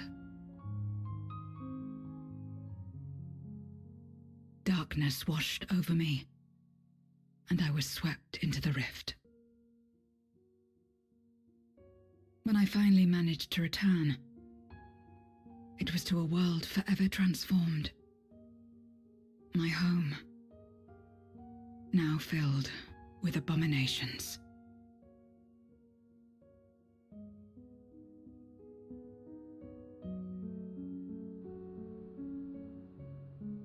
I had a chance to learn about trust, and forsook it.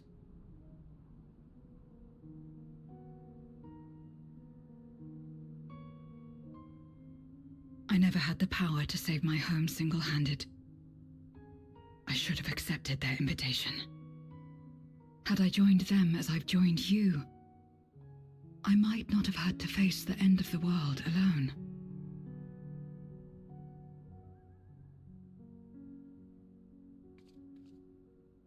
But it's all history now. No amount of reflection or regret will change our present reality.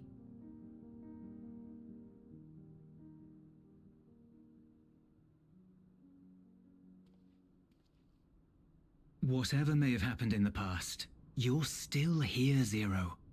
Alive. You learned that. So long as you're alive, there will always be hope, no matter how bad things get. What you couldn't do yesterday, you might still do today.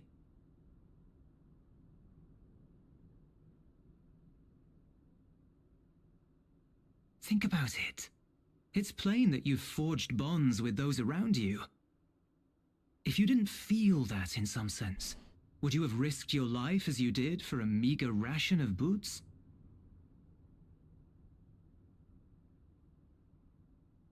I trust you too, for what it's worth.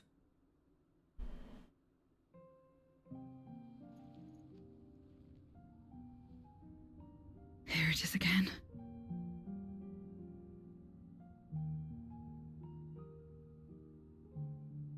The fire that burned in my breast when you came to my rescue. The urge to weep, though there is no sorrow. If this is trust, then what must I do? How do I answer it?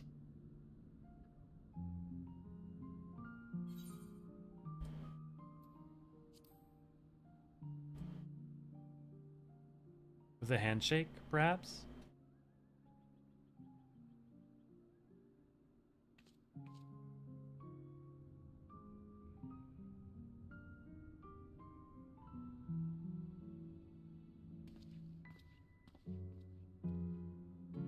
Give me your hand. It's not something you do constantly, mind. A friend is a friend regardless. A friend. So that's what it means. Someone you trust.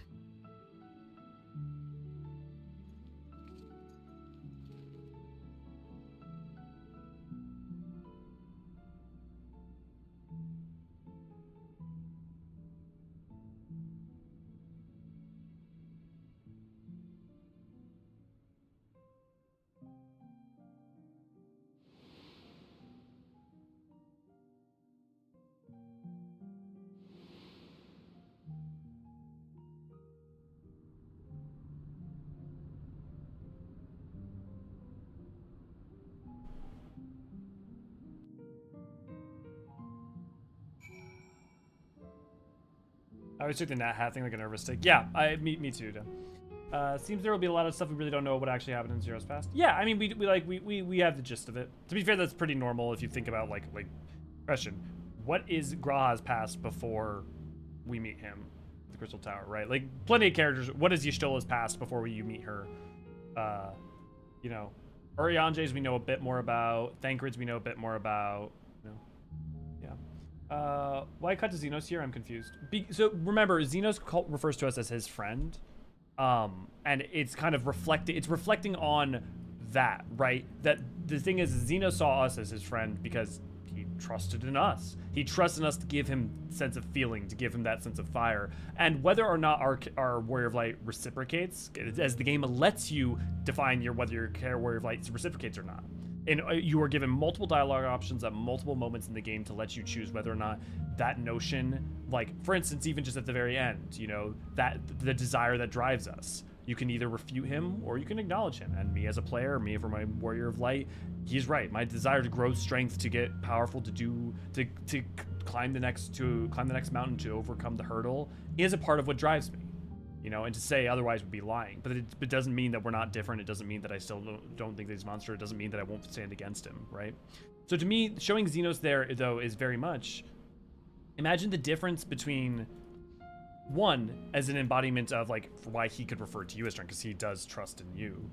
That's why he can also predict us during a lot of our actions. But also, there's also a mirror between Zero and Xenos in terms of, in some ways, because remember, Xenos was forged. Xenos wasn't born. We know Y'shtola's past. Collection. Too much boots, so her mother threw her out, and she has to live with you.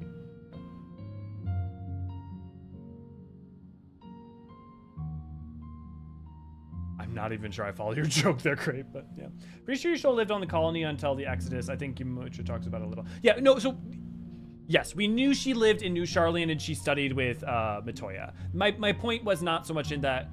My point was more, you're not wrong. But we don't know, like, about her father. We don't know about her wider family. We don't know about, like, we know about Ymitra. It's true. My point was more to get at, it's interesting how often we know very little about people's backstories. And Zero, we don't know her mother. We don't know a lot about the nature of the 13th before its sundering. Most of it we've all learned in these patches. A lot has been learned in these patches. And I think it's very, I don't know if, I won't, many of you have been playing for a long time, but especially for new people, you have to remember, there was a time like during Heavensward where we didn't know shit about Thavnair that wasn't just from food, basically, or like weird rugs and stuff. She grew up in Matoya's care, though. Yeah, mainly, Tam, yeah. Based off of what she said in the past couple patches as well. We know about your new though, the name that is. Girl.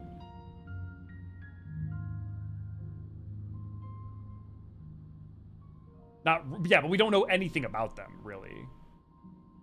Yeah, but yeah, we know about, but like we have the name, but we only have the name Infinite, really, because Y'shtola rule. And then we know she's from the Y tribe, and then we know he'd be Noon. So, like, you can know his name just from knowing Y'shtola's name. I don't even know if it is mentioned in game. Which isn't the same, it's just, yeah. I forget how much like Durante, Zero wanted to carry the will of someone else. It's a really good point. 6.4 is my least favorite. Don't know why the story just didn't connect. Yeah, I don't know. If you happen to think of any specific idea, I'd be curious to discuss it. For me, it works a lot, especially, I think the thing that's interesting is a lot of us are used to the 0.1.3 being an epilogue to the expansion and 0.4.5 being set up, whereas this is just its own story, kind of continuing in the shadow in the wake of Endwalker, but it's not like an epilogue to Endwalker, really. So I think that different pacing definitely affects it for some. And then for others, I know a lot of people just don't care about the Garlemald section, which I'm not confused by. It makes me sad because I adore all the Garlemald stuff. I think it's some of the most important humanitarian stuff that the game does in terms of like really actually kind of boots on the ground trying to deal with the bullshit of the, like, yeah, I don't know. Garlemald stuff really works for me. And then characters like Rubicante like works for me. I'm trying to think about, yeah, I don't know. They're definitely a bit slower. There's a lot more that's being established by 6.x. To, like, for instance, Zero and everything with the 13th and all of that, like a villain and an arc is being established, while also a lot of stuff that are clearly sowing seeds for the future as well. Not least of which, not even just with the 13th, but just cross-reflection stuff. When first I met Zero, I wasn't sure what to make of her forthright to a fault nature, but now I understand she is simply an honest soul to the core. Thank you. I feel at last as though I found the answer I sought, and I owe it all to you, Euless. Right then. I expect the others have already arrived back at Tertium. You should join them.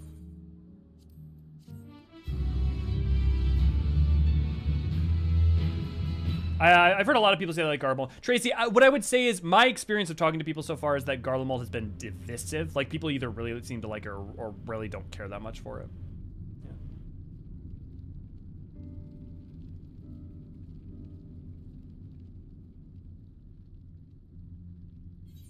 Yeah. Oh. Full glad am I to see everyone well. Various representatives of the Garling community are gathered here this very moment. I dare say this fine opportunity to announce the trade agreement. You've read the memorandum. I trust you find the terms acceptable. I do. Aeneas, I pray you forgive my disgraceful conduct earlier. I'm ashamed not only of my behavior, but of placing the burden of negotiations solely on your shoulders in my absence. Also, to the question about bringing Gaius back, imagine if Gaius came back, these people would all want to elevate him, right? So I don't think he can come back and also try to, right now at least, without causing problems. And he says as much during Warlit.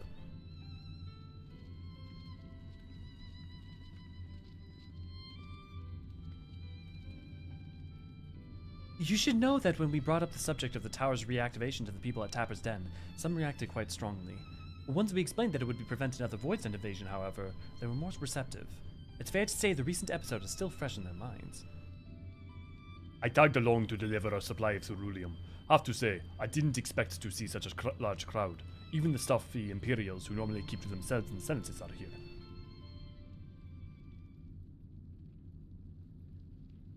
My friends and countrymen, lend me your ears.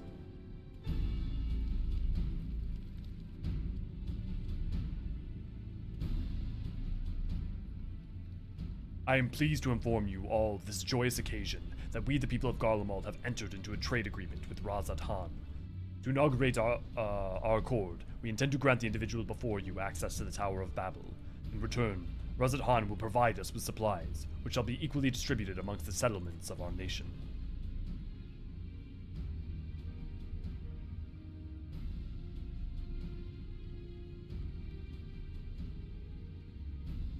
So communism, no.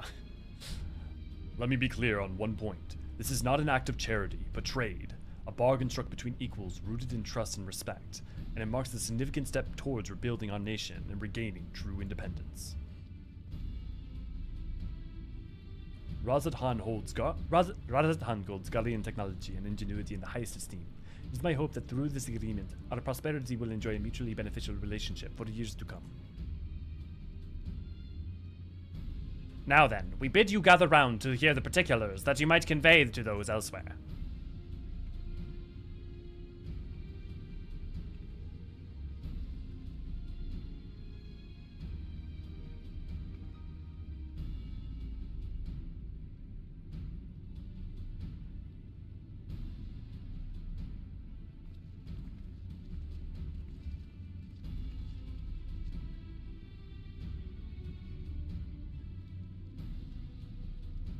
Some so burdened by hardship and trauma were the people of Garlemald that they were unable to imagine a brighter future.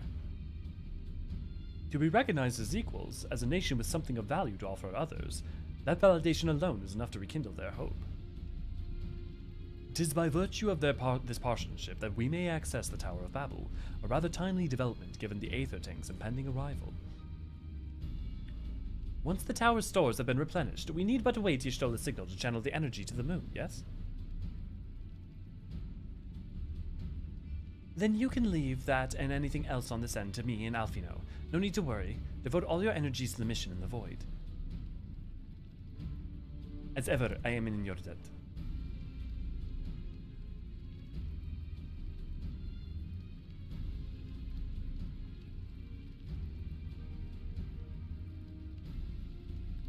You are good friends.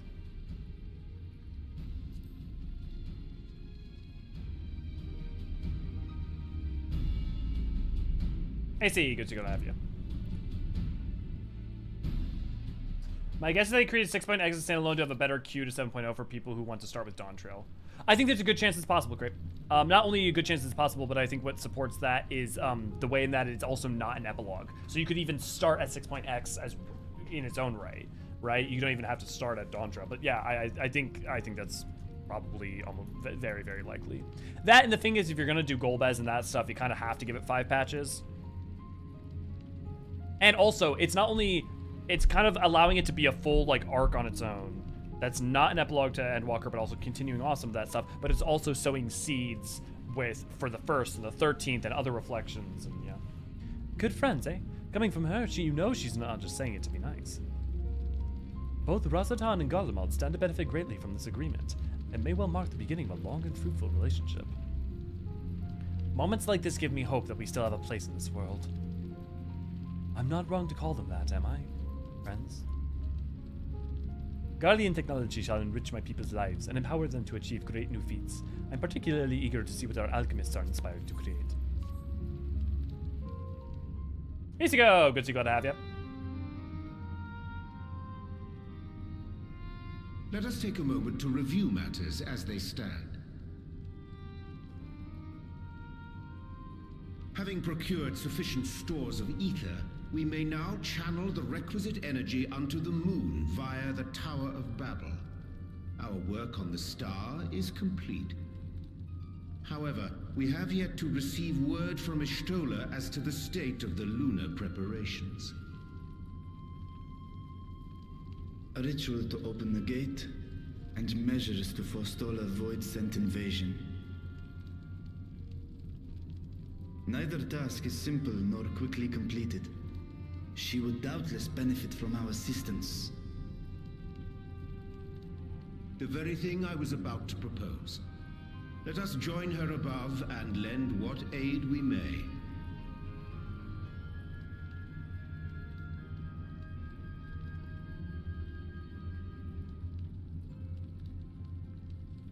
Yeah, Ere we light set is very forth, however, Y'shtola did bid me relay a message to thee.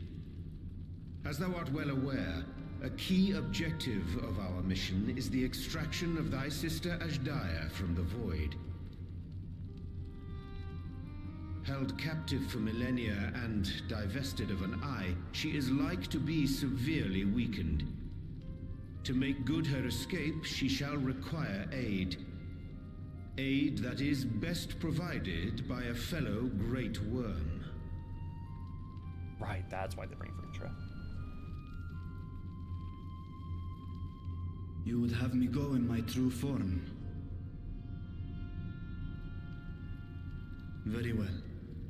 Like our sire, we Great Worms are capable of traversing the great expanse. The journey will take some time, but I shall take myself to the moon.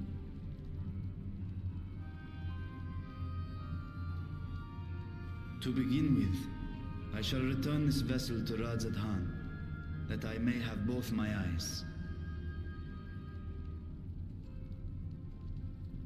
And until such time as we find Hydaelyn, I would entrust her eye to your keeping.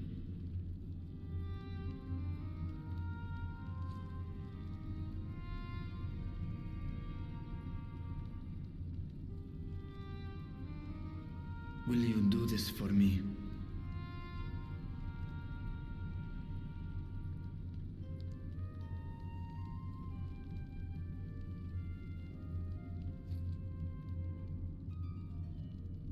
Spoiled.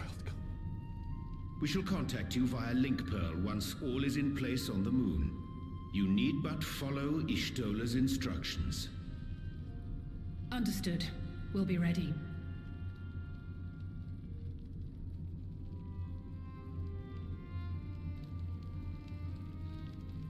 Take care, Zero.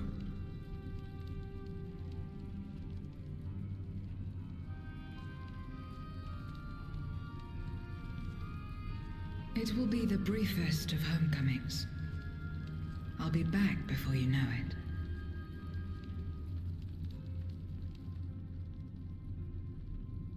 Well, that's cute. I didn't that she intends to stay. In Mare Elementorum, then. Go well.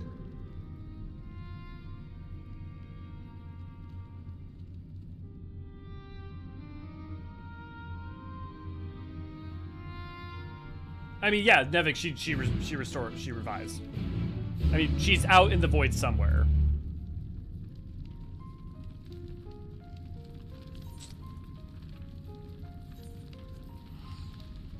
Oh, let me catch on to you guys. Yeah, that's what the eye side stories afterwards are for. For the fiends themselves, considering the story they were used for, I feel they serve their purpose just fine. Yeah, and the thing is that you, like, it's not an expansion, it's patches. You don't get a huge amount of, like, if you think about dealing into Ramu or Leviathan or, let's think about in Heaven's Word, you, like, so much of, like, Istinian and Nidhogg and all that stuff is actually set up in 3.0. You don't get a lot about Arbors of the Warrior of Darkness before they're immediately paid off, right? So honestly, it's surprising we get as much of the Fiends we do in the MSQ proper. And then we also have the Eye side quest to fill out a lot more about their history and story, which I think does a good job. Oh, night, Tracy. Friends, Garly, and countrymen, lend me your ears. I come to bury Gaius, not praise him. They don't think to print out a stack of press releases to hand out. Paper's scarce. Yeah, paper's probably hard to get a hit during these days. Let me get Moonride. The answer what happens? Does us holding the eye do anything to replenish it faster or no? No, because the eyes would pull in Aether ambiently if that one even is pulling in Aether currently. We broke her pact and she went back to the void, I believe. Yeah, correct. Well, she was always in the void. She never left the void. But her pact with Xande did end. Zero implied the cloud actually broke down into the soul she consumed and possibly was consumed by one of them. She did? I don't feel like that's what Zero said. And if we're talking about in 6.2. Infinite, do you want to help me by finding that on T-Tools, perhaps? See if we can get that checked. The moon. Why Xenos brought me here. When Xenos brought me here, I remember feeling surprised that such a desolate place could exist in the source. Thank you, Infinite. And Crape's agreeing with you, so you guys are probably right. I took the liberty of informing Ishtola of our arrival. She and her entourage should be here momentarily. Well, now I'm frustrated that I didn't remember that. Apparently, whenever I stream these patches, I feel like I must be so focused on talking to you guys. Forgive me. I'd hoped to have everything in order sooner. My thanks for the extra hands.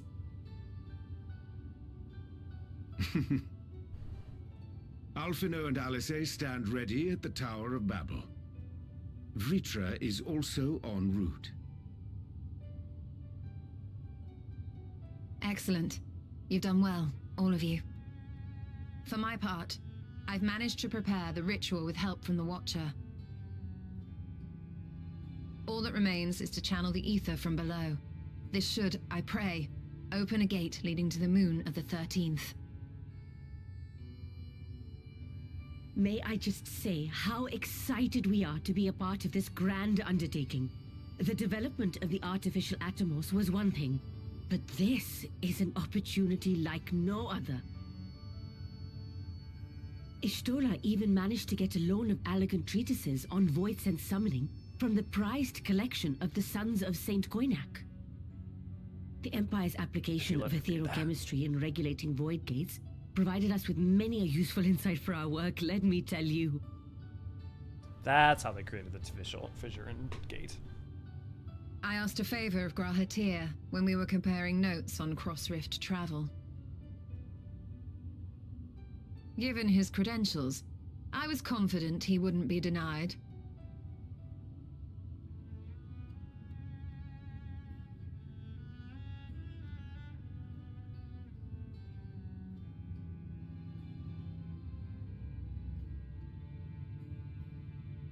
The knowledge of our forebears has brought us far, as has our own. And with our knowledge and resources, we shall construct a void-sent containment seal on a heretofore unseen scale.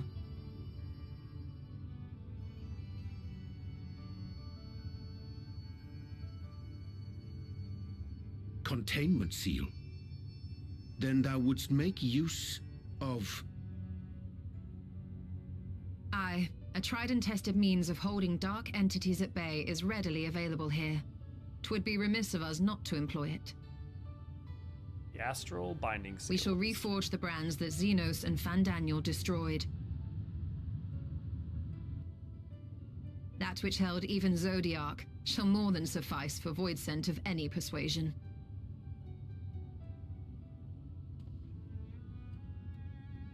The Watcher is already hard at work, tending to the most critical parts of the brand's restoration. There are, however, a number of concerning factors that remain. With your help, I'm sure we can resolve them. Time is of the essence, so I suggest we continue this discussion as we make our way to the brands.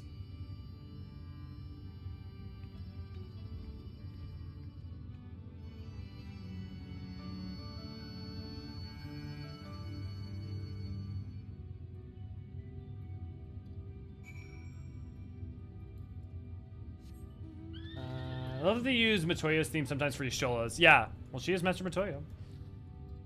Have you ever gotten eaten? What? We're on the moon. It's not made of cheese. I wonder what young Matoya looked like. Probably really hot. Like, let's just be honest. That's probably the way that they would have designed her. Only in 14 is it normal to see an elephant and a cat girl on the moon. I mean, look, cat girl's from Mars, right? I never tire of Nidana's voice. It's so pretty. It is. I don't know, Mango, if you were there for some of the other streams, but we figured out that Barbaricha's voice actress is also Nidana's. Pounding way, wait, more like... Thanks, Benfita, yeah. How dare you? How did you fare with the preparations below? This seal was meant to... we mean to erect. I assume it won't hinder a half a void sent like me from going in the other direction. Y'shtola hath done well indeed to devise the seal in so short a time. It's a testament to her ingenuity in times of need.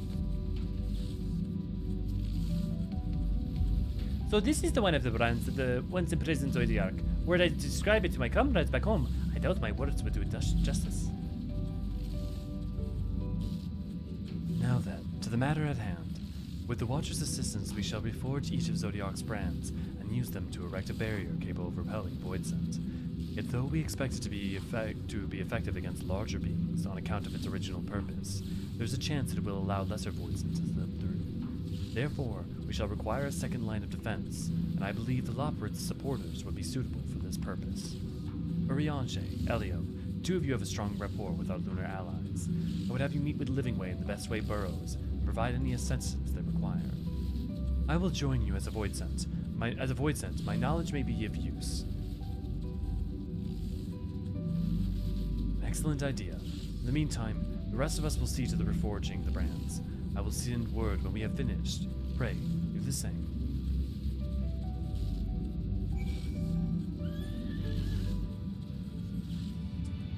Nevik over here just loving Minfina. I'll be honest, I was hoping the Void Scent would reach the source. Feels like it would have made an interesting story moving forward, how the source deals with the total invasion. So, Rip, it's interesting, because for the longest time, I was pitching that as a really interesting story to do. So I 100% get it.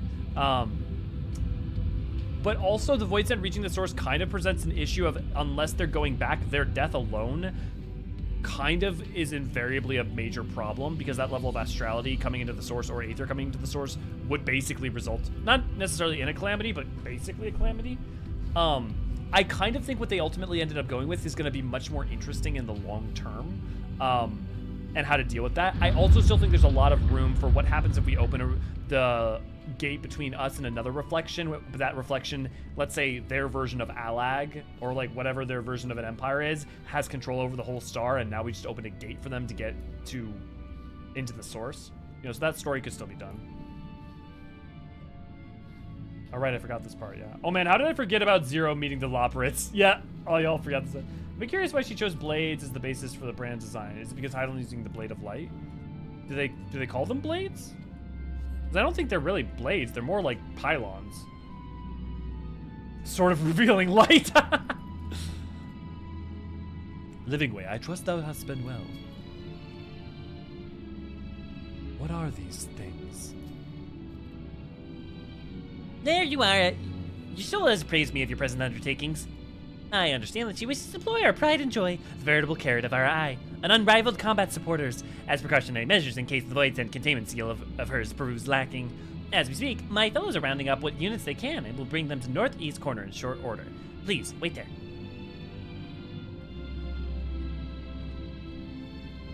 So yeah, so Rip, I think that the seeds they sowed are going to be, while I agree in like the short term that might have been more interesting, I think the long term what they've gone with is more interesting, and I think other stories they could potentially tell with Invasion exist and would be just as, if not more, interesting. Yeah.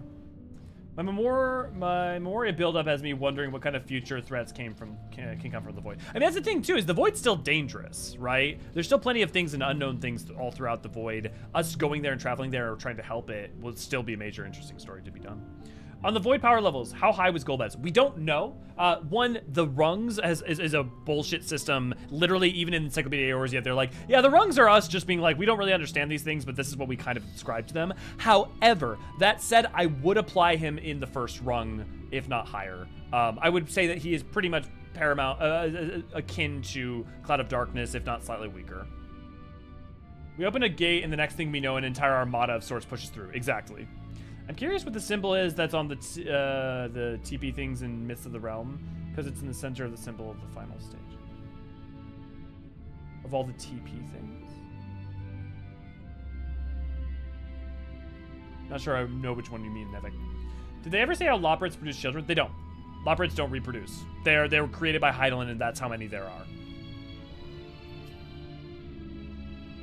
Despite these bestial appearance, these creatures are highly intelligent. Much like you and yours, they take pleasure in helping others. Ever grateful am I for the Loporrit's irrepressible compulsion to help. In fact, I think EE3 might even comment on this. I might be wrong, but...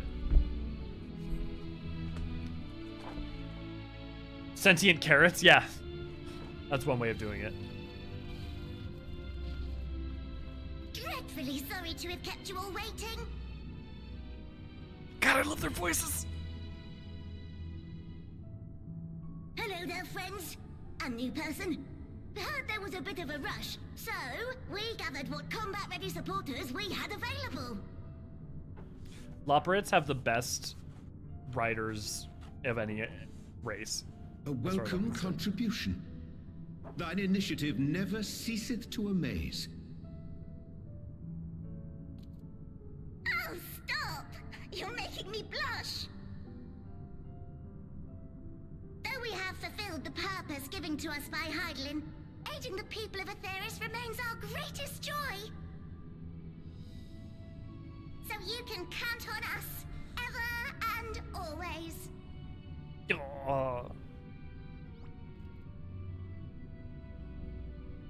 Right, so, we originally deployed these supporters to patrol the moon and keep it safe. They've never tussled with Voidsent before, but with sufficient data, they ought to hold their own against the ghastly fiends. Practical, tactical data acquired in the moment, and who better to give the supporters an educational thrashing than the champion of Aetheris? I believe I would make a better instructor. Oh, shit. Not only have I fought Voidsent, I am one.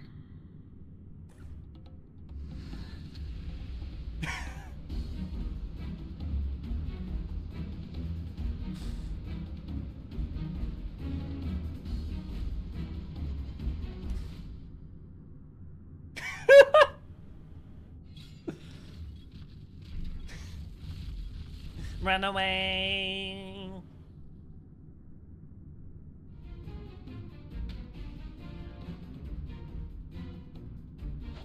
Well, don't just stand there. Engage! Engage! Engage! Engage!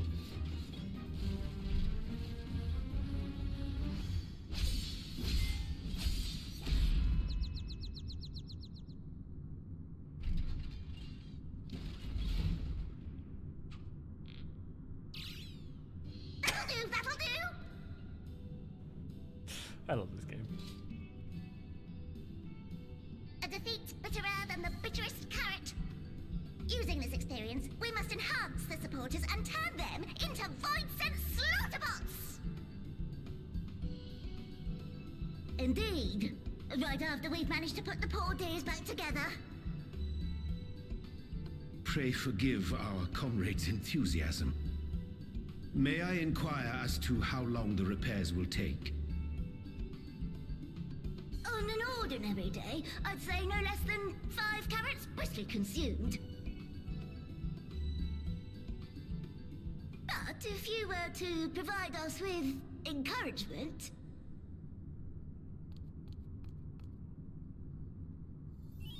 We just might be able to do it in two.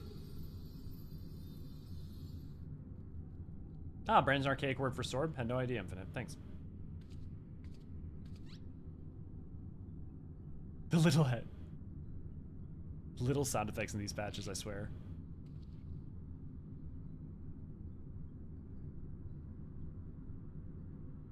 This I leave to you. Zero knows what she's good at.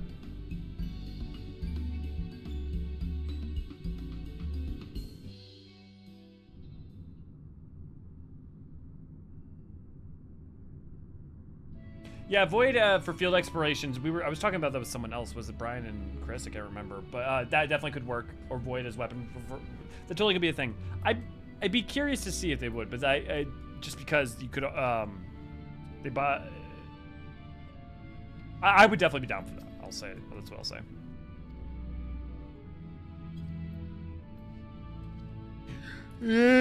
Engineers, engage. Come on, buddy, you can do it. Wake up. We got this.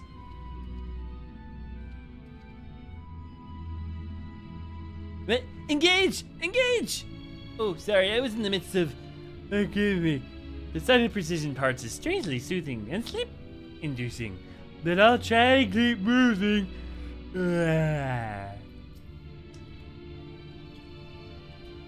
Come on, mapping way. Get it going. We got a trip to the stars.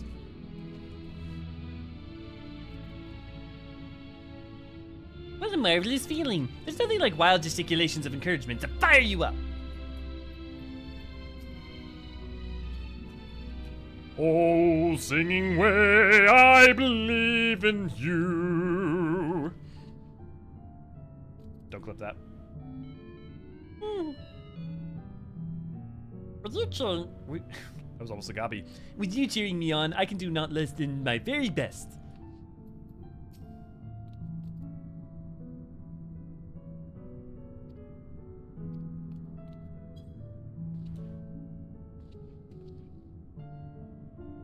Come on, growing way. You can build him back up better. Oh, thank you very, very much. You don't know how uplifting it is to have you encouraging us. I mean, showing us the proper technique so we might keep our supporters operating at peak efficiency.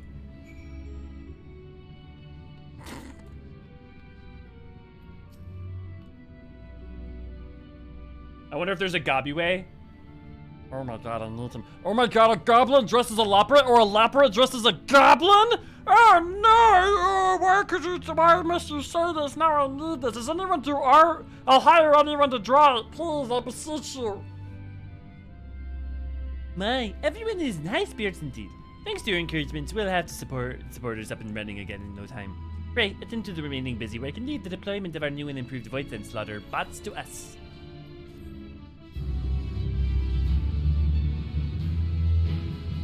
He might. I don't know. I don't know the VAs for the Lopperids.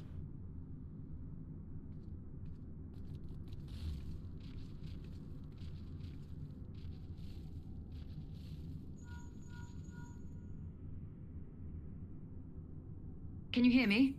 We've just finished restoring the brands. Let us reconvene once you've finished tending to matters there. The culmination Okay, they of are our sword-like. efforts is nigh. Yeah, I see it. Okay. Yeah, probably the same with some striking, binding. Yeah, kind of a combination of that. Like they're the blades that hold the seal in place. Makes enough sense. Stola, was it? The brands are ready, I presume. Excellent. With the operates having deployed their supporters, we are ready to proceed. Let's rejoin Yashola post haste and prise open our gate unto the void. V, do you have the group set up? Are we good on? Are we good on people? I was wondering to put an actual naming way in game. Well, the actual naming way is in game. In lore, it's he's involved in EE1. He's the minion you get from EE1. But if you mean like the actual, like the actual being the minions named after, yeah. Like the seal on Dalamud. Like the seals on Dalamud. Yeah, like the binding coils, how they're, yeah.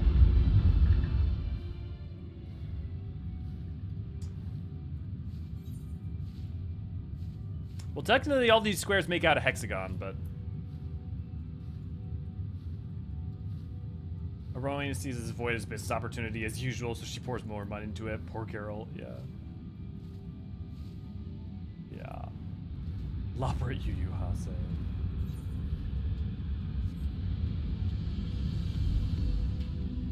Of course you guys do it. They could make, I missed that earlier, MV. They could make sentient carrots. That's good. Yeah, Zero's moment there is very good. Did anybody see the trailer for 6.4 and think, oh no, they're actually gonna like do evil Zero or something? Because I was immediately saw that, I'm like, that's a joke. That's gonna be a joke moment for sure. With the Stylian keeping us safe, we are able to finish preparing the brands without incident. Some manner of cactar attempted to make mischief, but no one came to harm. How did you fare? Luna, tender boy! This is... I have duly informed Y'shtola of our task's completion. While you attend to matters within the 13th, I shall remain here and ensure the integrity of the gate and seal both. My thanks for seeing to the supporters. With this, all in readiness for the ritual. First, I shall give the order to Alphino and Alize in the Tower of Babel to channel Aether to the moon. Once we have amassed a sufficient amount of energy, Orianja and I shall begin our incantation to open a void gate. If all goes well, a tail will form in the fabric of reality, at which point you must activate the brands and put in place the containment seal. That is all. There are no questions. Let us begin.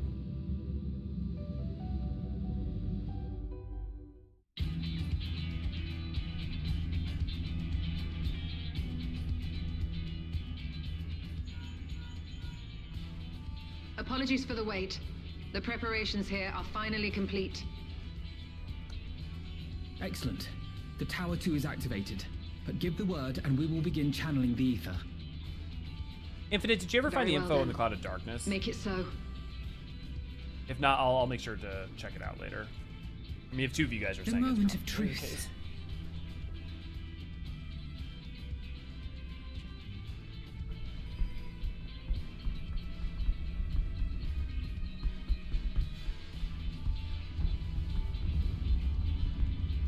I'm a fire in my laser.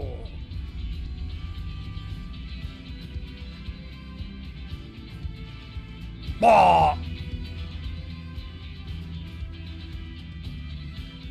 Oh, that's cool. They actually made it come from Ilsabard. And from Garlemald in specific. I like that they actually paid attention to the detail. Okay, wait. How did the angle on that work? No, you know what? Don't worry about it. Don't question it. By the sisters.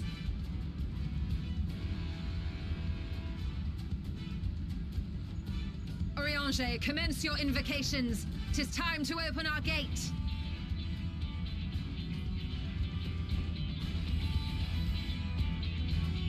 Black Mage Meteor.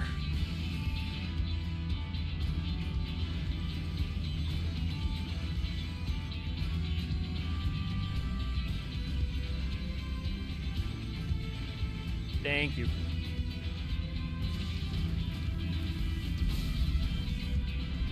A tear is beginning to form. Quickly, activate the brands.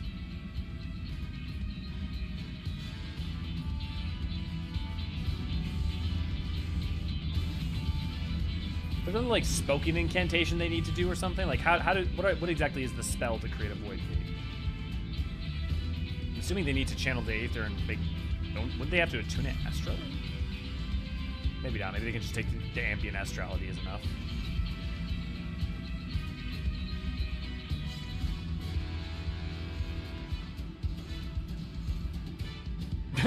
Yeah, right. Yeah, exactly.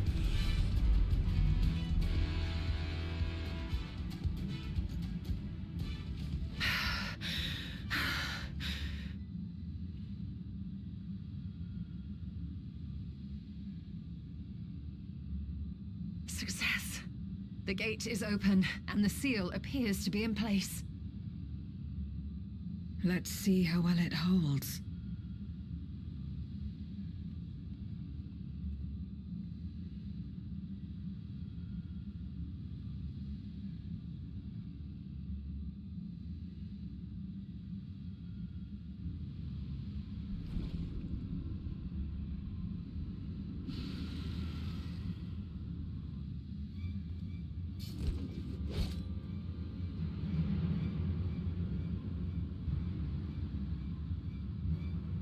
What an enormous gate! Lord Golbez will be eager to hear of this.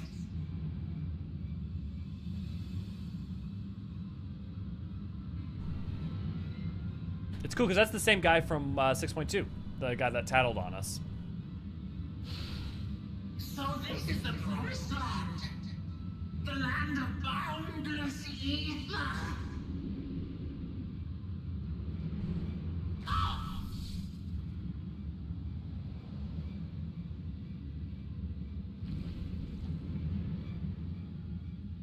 I dare say the seal doth serve its purpose.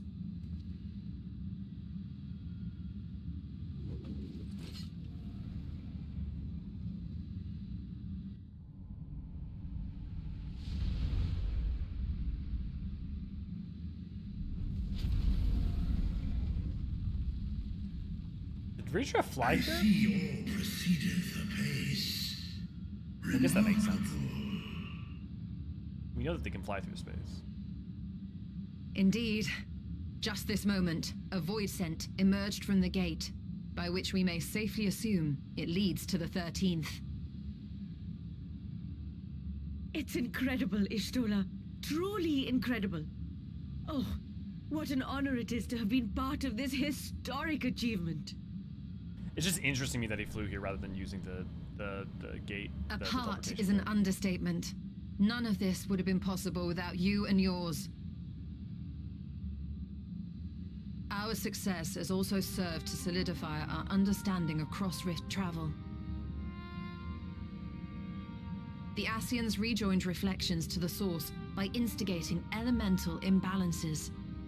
These imbalances weakened the barrier between realities, causing the ether of a reflection to flood the source. But why is it that reflections are predisposed to rejoin the source? Why have they never merged with one another? Thou art suggesting there is a unique property inherent to the source, one responsible for such an outcome. We had been theorizing that for years. I am. 'Tis my conclusion that, as the point of origin for the reflections, the source has an innate pull over them. Hydaelyn, I believe, sought to suppress that pull, which is why she was created with the power of light, of stasis.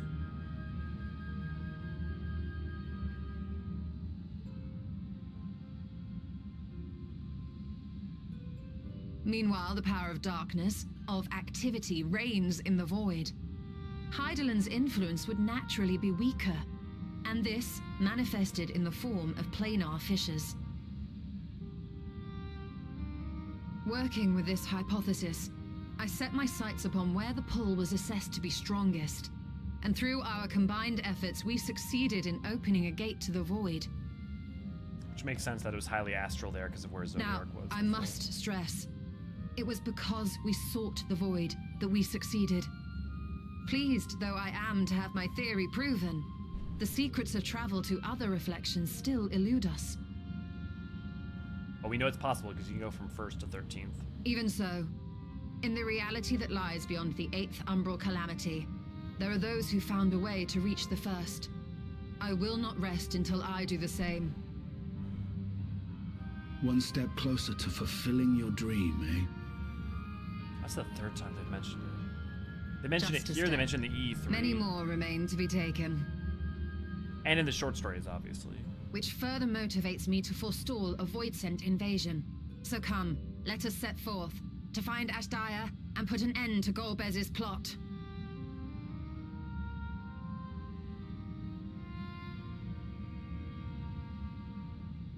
Climb upon my back. I shall take us to the gate. As we did discuss prior, I shall see the alchemists safely home, then together with the Loporits maintain vigil over the gate. May the sisters watch over and keep you safe.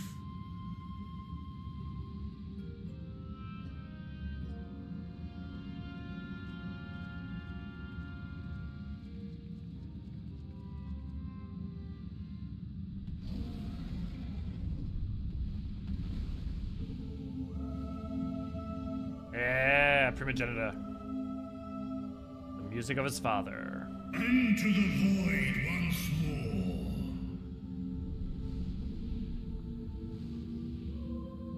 Preacher's the only one who speaks Common Eorzean for the most part, at least that we meet.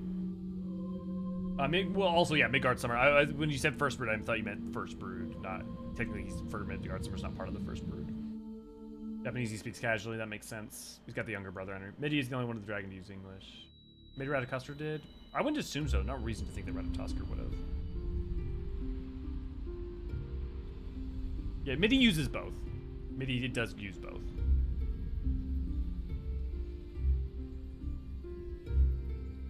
We just need to make a light gate. Well, not a light gate, no. If anything, astrality would be the best thing to try and tear a hole. But like, oh, I've forgotten the name already again. You guys know it. The name for the, it's really dope. What is it? Abyss, no, what is it? Void Tears on the first. Void Gates on the first. It's a dope ass name and I always forget it. I think Infinite knows it. Hollows, thank you, Tim. Hollows, like Hollow Bastion. Yeah, for those of you who don't know, the Red Moon is also a reference to 4. The Red Moon is the moon on one of the moons on 4, Final Fantasy 4.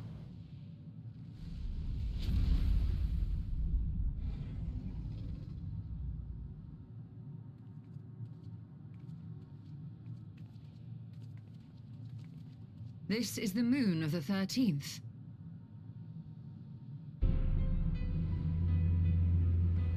And this is the music for when you're on the moon in Final Fantasy 4, in the overworld. It is. Quite unsettling. Ever since the flood, it has been a sanguinary orb in the sky. No void scent. A rather more subdued reception than I had anticipated. But unsurprising, given how jealously Golbez conceals the location of his domain. Still, we must remain on guard. One of his minions came through the gate, after all, and more may lie in wait.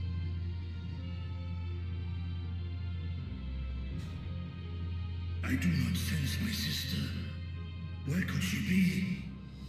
Where? Steady, Vritra. We've barely arrived. Let us explore our surrounds before drawing conclusions.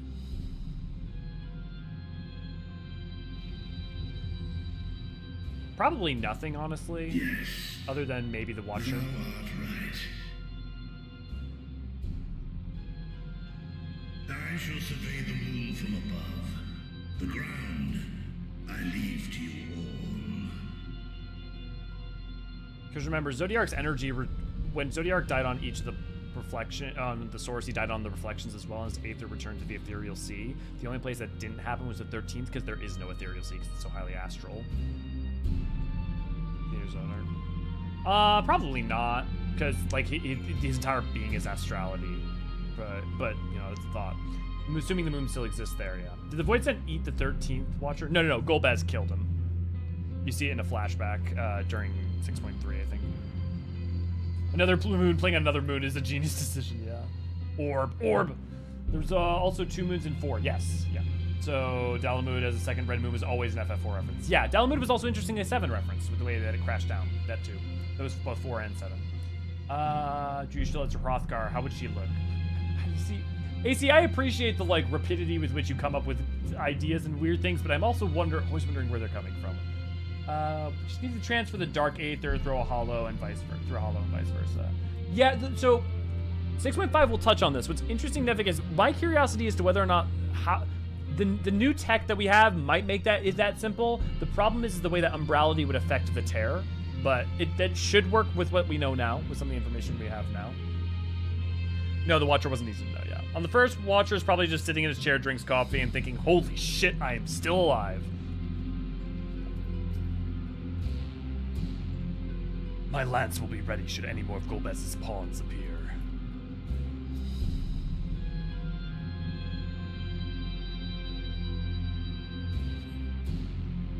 surface of the moon is a grim shade of crimson, a consequence of the flood of darkness, perhaps.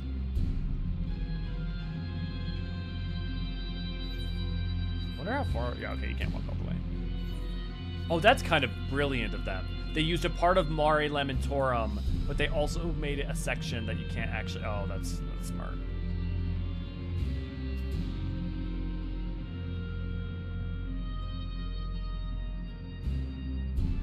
Awesome, thank you, Infinite. No matter how you strain your eyes, you spy no sign of life. In all directions extends a desolate waste without end. Okay, I found it. The more you devour, the more powerful you grow, but in the process, your essence is blended with those of your prey. If you were to lose your flesh, the soul you had come to harbor may break free. Okay, yeah, I remember saying this. This was towards the very end of when we were in her domain. And coalescent distinct void scent once more. Okay, I just misread something with that yesterday. Before you yourself return, your own soul might be devoured by your enemies or erstwhile prey. A fate more likely for stronger beings who require more time to regenerate. However, even assuming you survive the process, it's highly uncommon to return as you were. Yeah. So she was either eaten or could return, but would be highly different. What's interesting though is she had enough will to affect to try and attack Une and Dolga. So, you know, we'll see. We'll see how they choose to play that in the future. No sign of watchers or of any Loperids. Perhaps they were swallowed up in the flood of darkness. Perhaps they never existed here. Seeing as they didn't have the Exodus plan, I would wonder if there were even Loperids on the other moons. The Watcher definitely was on the other moons, but you know, they don't really need Best Ways Burrows wasn't really being a necessity.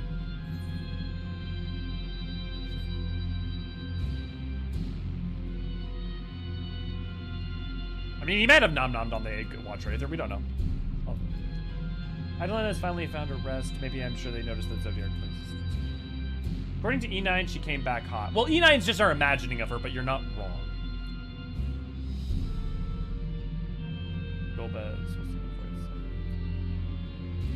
Well, I mean, you can still consume someone's aether without being a void zone. But with Dissidia design. Well, I mean, there's already E9, so really, that already happened.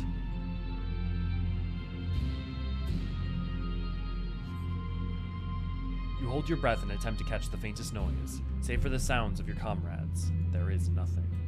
So far, you have failed to find any clues as to Hydaelyn's whereabouts. Perhaps Zero has noted something you've missed. The reason I hadn't put 2 and 2 together with that comment on the Cloud of Darkness was because she had been directly mentioned, but it was the World of Darkness. Everything you're pointing out makes total sense why that could have been her potential fate.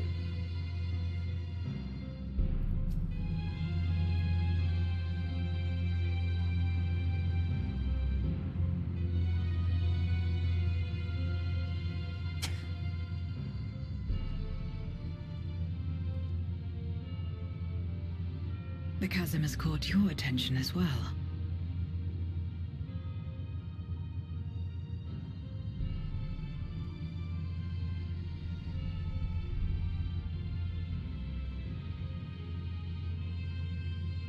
There's some manner of structure below. Worth a look, wouldn't you say?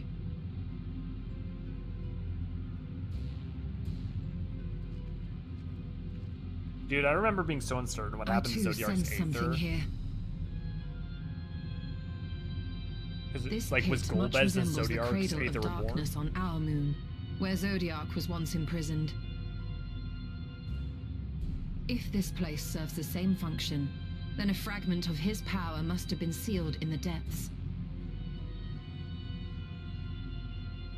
Strange, though. When Zodiark perished in the Source, I presumed that every aspect of him was thus unmade, and his power scattered. But it's unmistakable. The darkness that permeates this abyss. Could a trace of him yet remain? Or is it something else?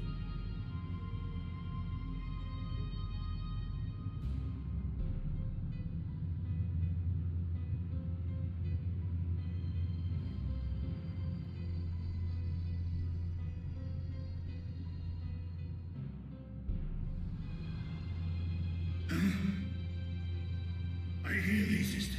I hear thee.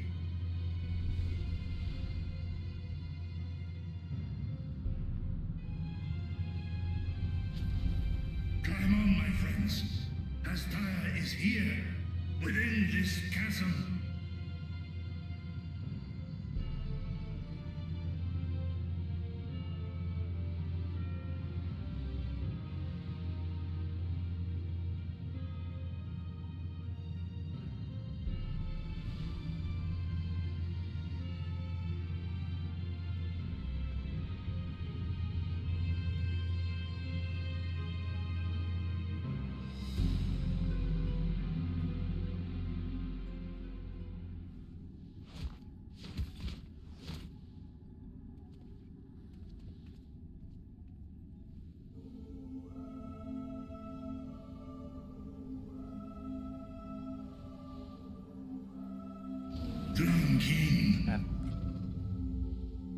Sister.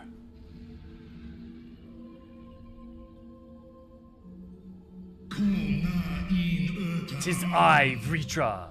I have come to rescue thee. You were entrusted with Hydaelyn's eye, were you not?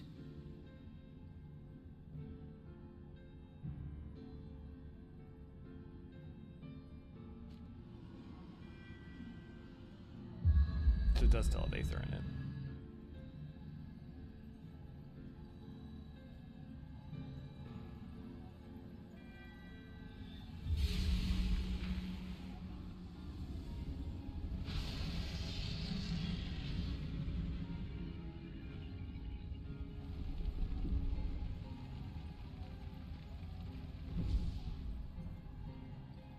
Ku-an. What? How?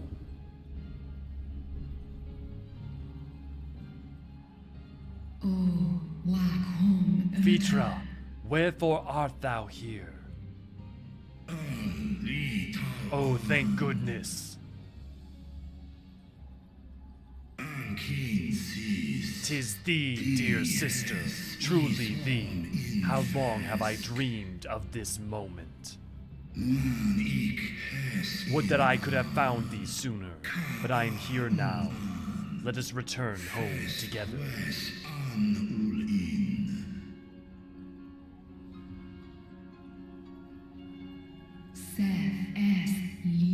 The thought filleth me with joy, but I fear it cannot be. Not even with a dragon's might can these chains be broken.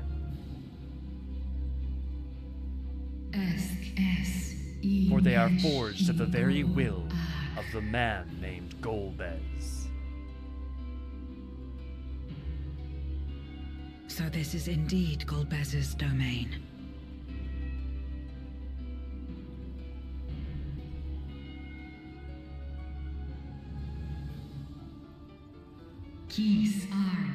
Thou keepest company with mortals? I do. They are my stalwart allies, without whom I could not have come this far. Is that so? Then much time hath passed indeed.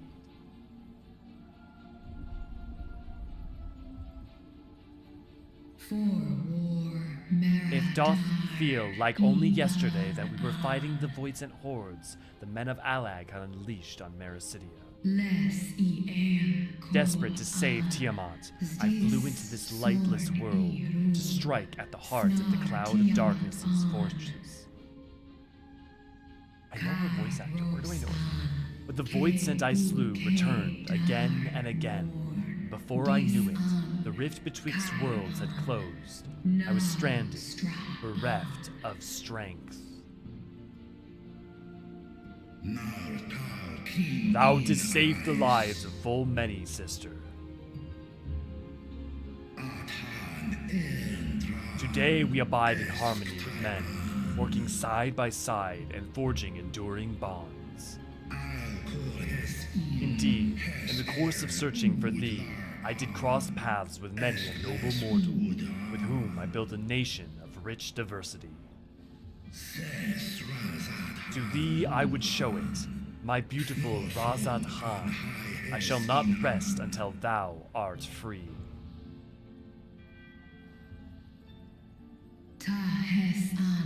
When Golbez found me collapsed, the darkness ravaging my wounds, he spoke and said, "'Tis but a matter of time before you turn, but I have the power to stop it." And he's did, for a price. I would remain myself but bound, an everlasting feast for his minions, who supped upon my aether over thousands of years. What now, then? Does this great worm intend to remain a captive meal for all eternity, not daring to test her chains? Oh, Estinian. If such is thine attempt at encouragement, mortal, then thou art as graceless as Nidhogg. 'Twas Golbez who did well to weave this spell, and so his defeat should serve to unravel it. Would it suffice as a show of spirit were I to reveal what I know of this villain? Now there's a start. So, what can you tell us?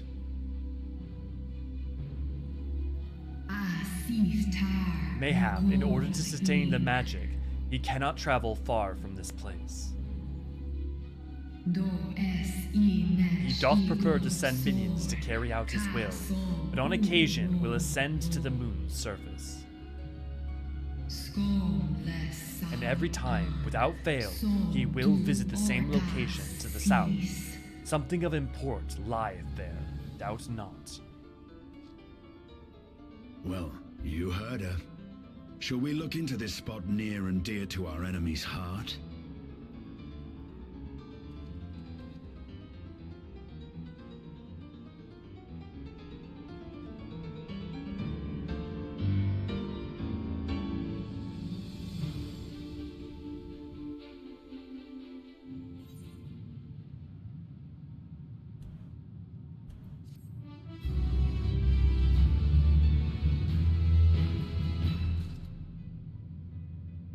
I can't believe they blew into the drop while making a new dragon model for a few scenes. Well, I mean, it makes sense. Like, one, she's in a lot of scenes. Like, there are some models that we've had in game that are not nearly, that are not, she's been in 6.2, 6.3, 6.4, and then also, we don't know when that model is going to be needed again. Think about this. They made Tiamat's model for one scene in Azys Law, right?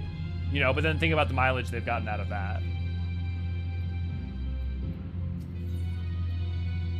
And also, the thing is, it's not just like one scene too. It's also, it's a really important, like her, you know, her model is incredibly important, right? I don't think it's, I wouldn't say that Hydaelyn leans Umbral just because he's white. I don't think that coloring alone is what dictates their. The others have already begun searching for clues. Let us do the same. I'll take charge of this area. If you could see to the south.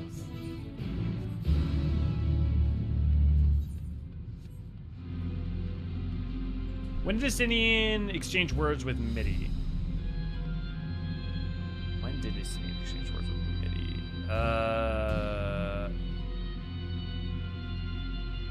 Not in Omega, not in 5.3. I don't think he shows up during 5, or not 5.4 or 5.5. I don't think he shows up during any of that. Because literally his light-based attacks. Have you forgotten Holy Wings? No. I agree that Hydaelyn, based off of his attacks, is Umbral. I'm just saying I wouldn't say Vritra is wind aspected because he's green. I'm not saying that.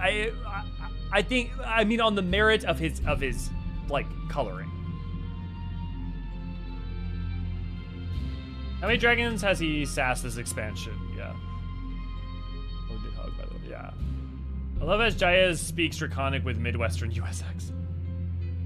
Don't need to be a bird to eat corpses. But she has more avian features than Hydaelyn, which is ironic given his name. Yeah. When did Justinian talk to Midi? Has that ever happened? Or does that happen during Heaven's Word during 3.0? That might happen. Today's wind aspect is because it's green. A glint from beneath the rock catches your eye. Yeah, I can't remember of a time that it's happened. Did you find something?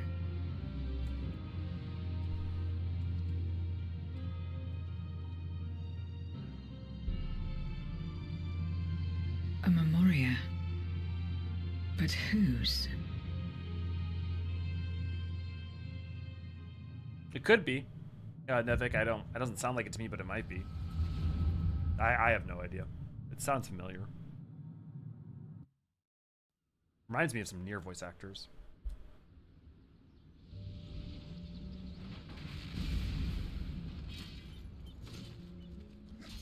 First time I did this, I missed some of the dialogue because I didn't realize that Golbez's voice lines were silent.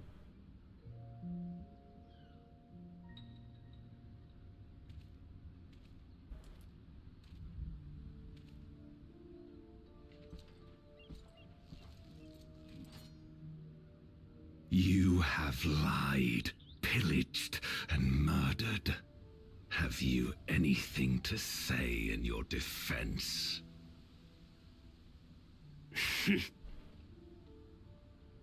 No. Every one of them got what they deserved. Trusting fools.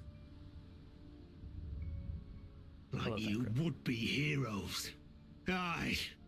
You do well to keep a close eye on each other. It always ends the same way. A knife in the back. And better to have the handle towards your hand. You'll see!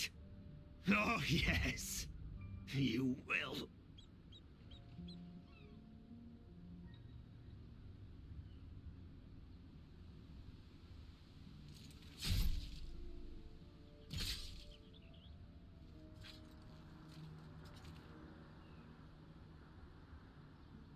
Oh, hey, dude, check that out. The blood effect. Oh, that was the pray emote. In death may your soul find salvation. I can't bring myself to pray for the unrepentant. You're a nobler man than I. Come now, we are all shaped by these dark times, more than we would care to admit. I choose to believe that had these men known peace and plenty, they would not have been consumed by mistrust and avarice. People are forged, not born. Victims yeah, it of is. the It's in Contra Colusia, Memoria, Nevik. then, like so many others. But we will end it.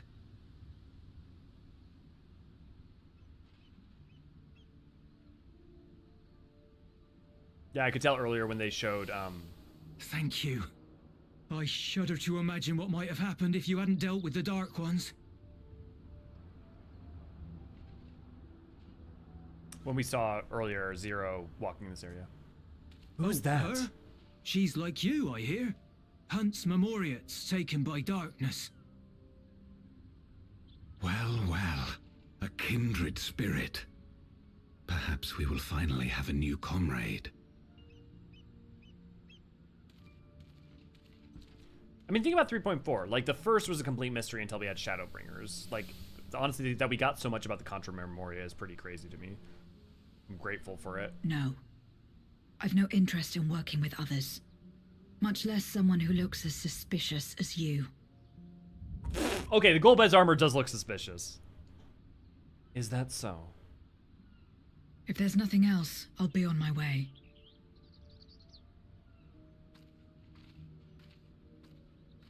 Even when we share the same goal, we can't overcome the mistrust. Such is the way of things, the wisdom of our era. Only a precious few memoriats remain who cling to the light. Would that we could have won her over. Oh. We'll make do, old friend. We have accomplished much already, and another person may well have been more of a hindrance than help. Now then, our work here is finished.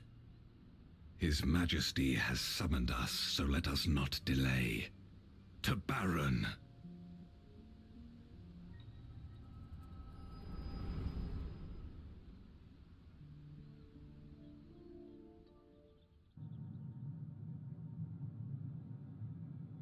Had another vision of the past, did you?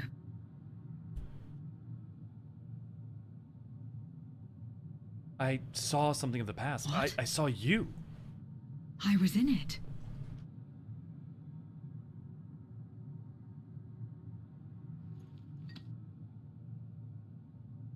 It's them. The pair I met in that village. Which means the one sealed in this memoria is...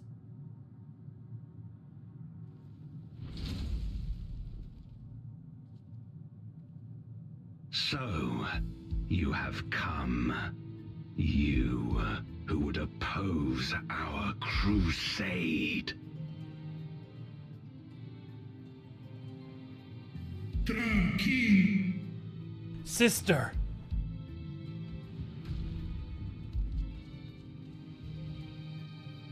I know Dragon well enough to know that line.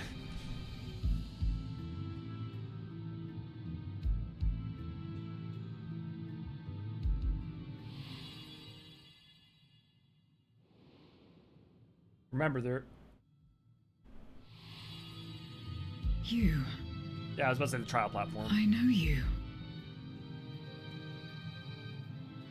Is that so? From the world before, I dare say. 'Tis impressive enough that you have managed to retain your mortal form, but to remember your past besides. But that is of no moment.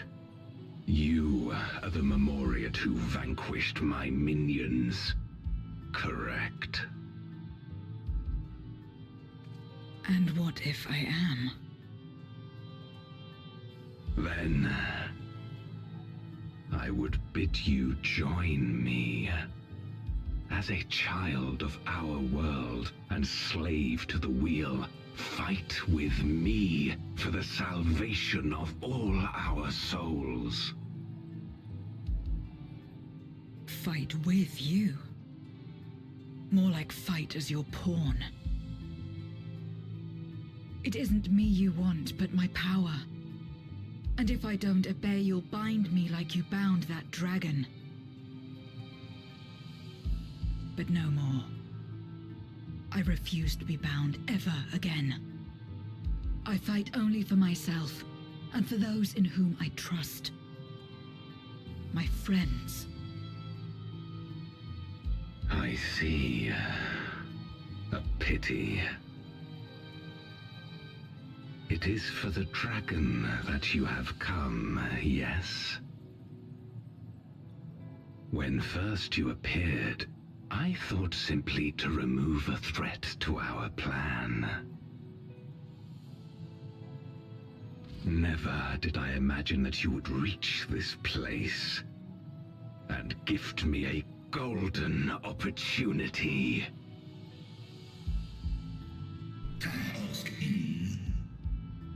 Speak plainly, jailer.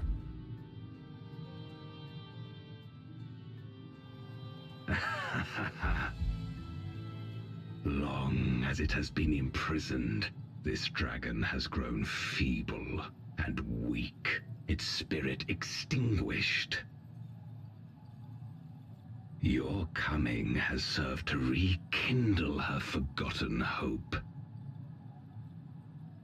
Her yearning to be free, to return home. That is the key to our deliverance.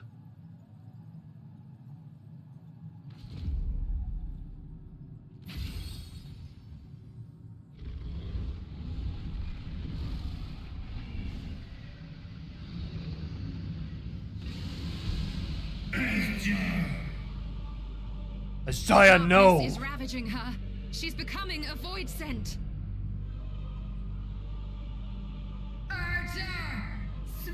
Vitra, thou must flee.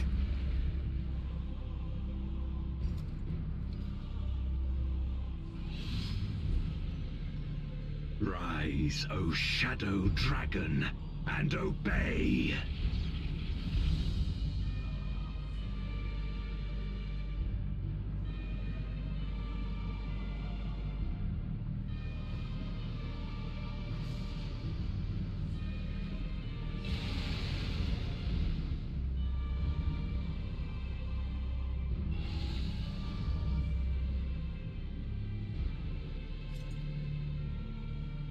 kill him.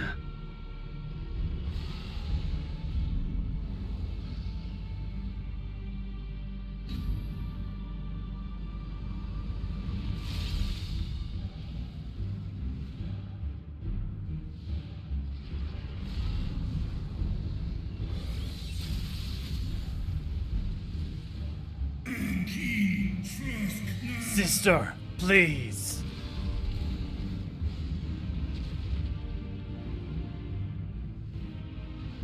Damn you!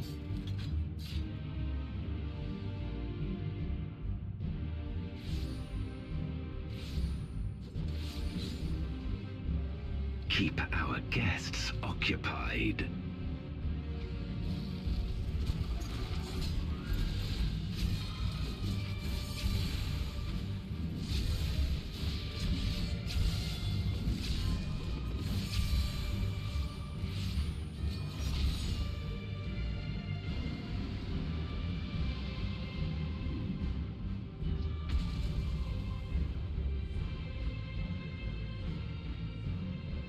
Save her, I beg thee.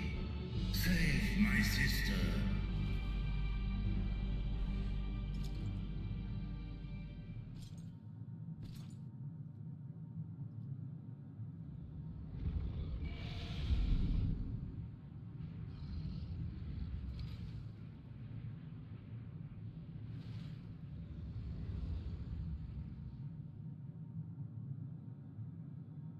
Before darkness swallowed the world, I fought tirelessly in a war without end.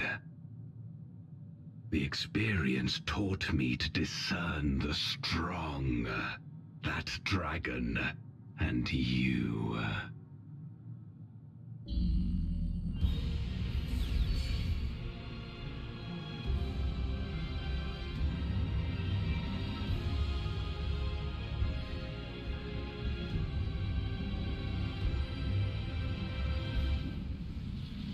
I'm gonna enjoy this.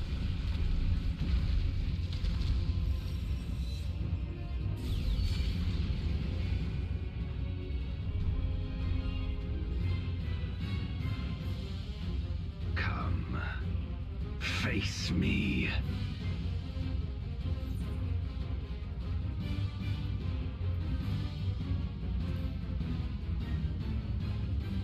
Rest assured, I need no invitation.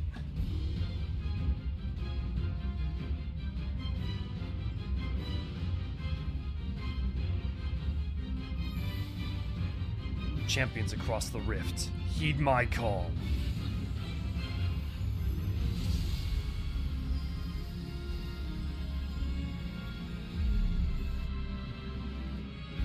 Accursed light.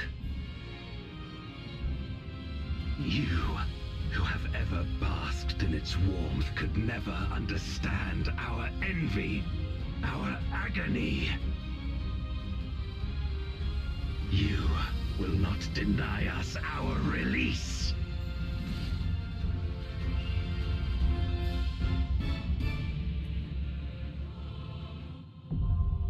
The Voidcast Dais, now accessible.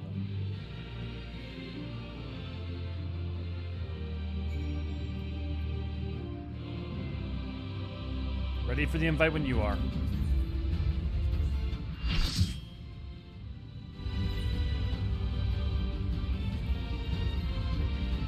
Let's take this fucker down.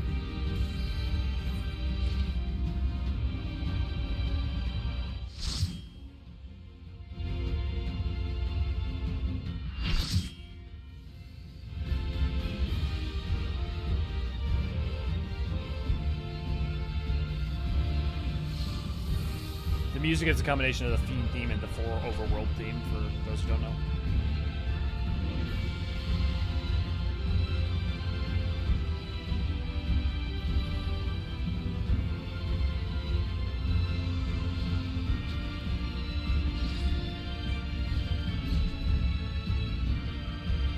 Knight in Black, Golbez.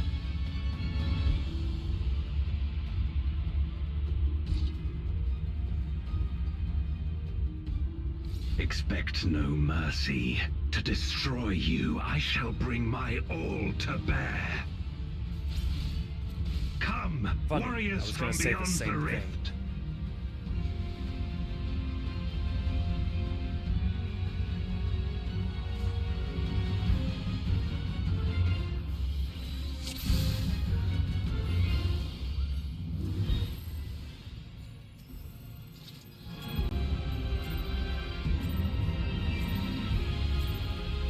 If you would oppose our crusade, then come. But know that none shall deny us salvation. This place shall be your tomb.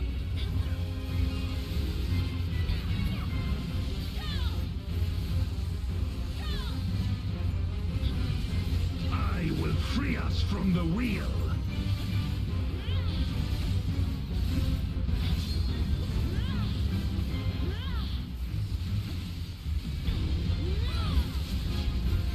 Where my rime-kissed blades, I will suffer no obstacles.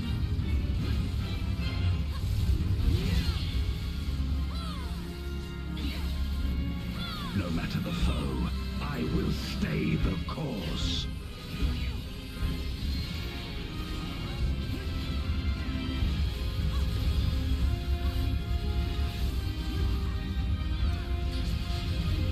Let lightning surge!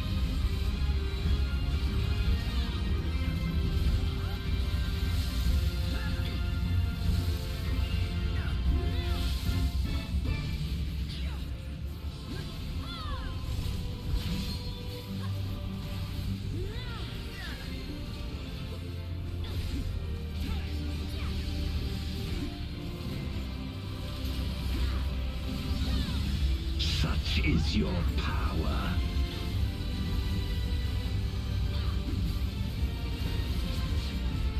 Come forth, my servant of shadow. With abyssal dark and hero's blade, I bring my people liberation.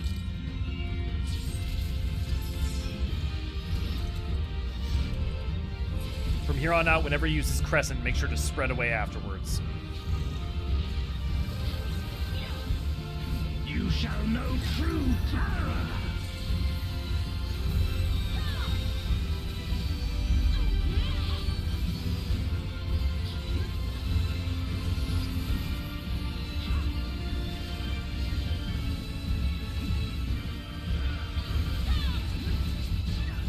Dragon, hear me and obey.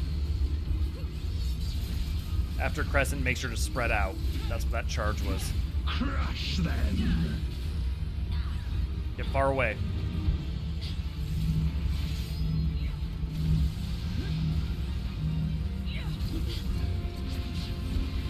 Bathe them in black flame.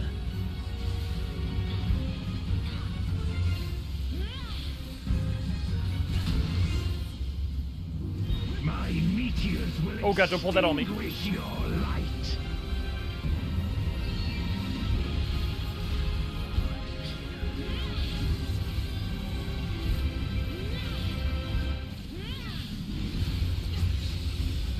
A raging gale to rend you asunder.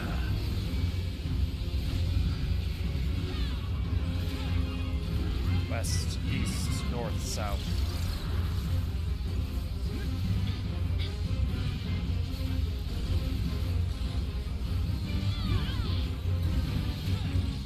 Oh, guess I was wrong on that one.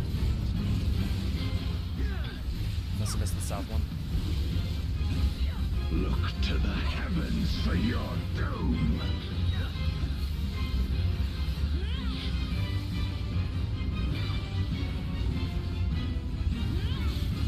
You wretch.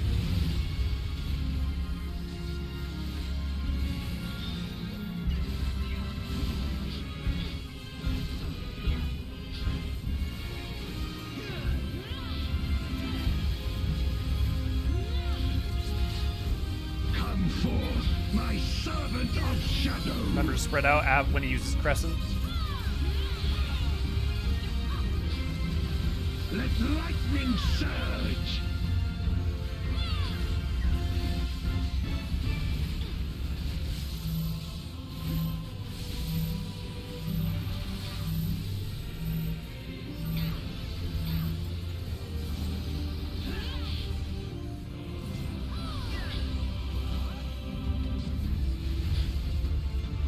A raging gale to rend you asunder.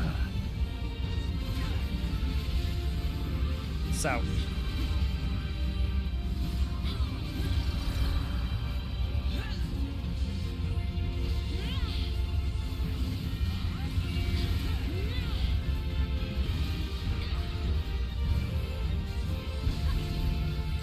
Be gone! Make sure to get out after.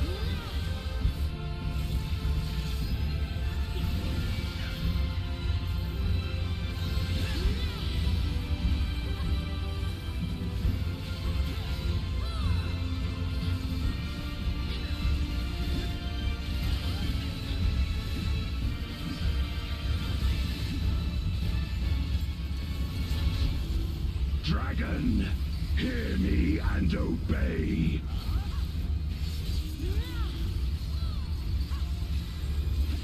Look to the heavens for your doom.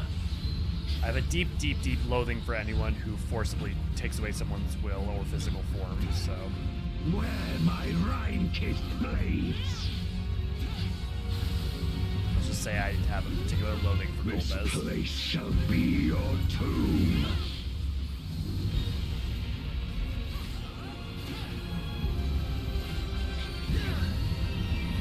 Crush them. Spread out.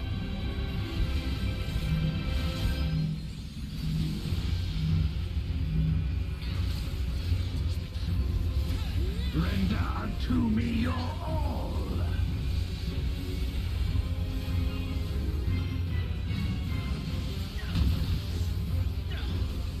My meteors will extinguish your light. I'm gonna break at will.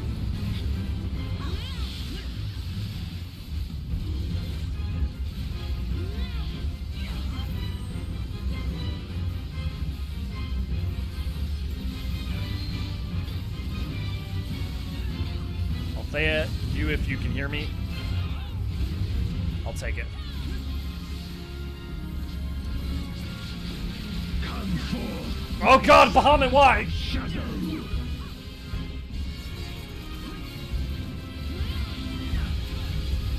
Let lightning surge.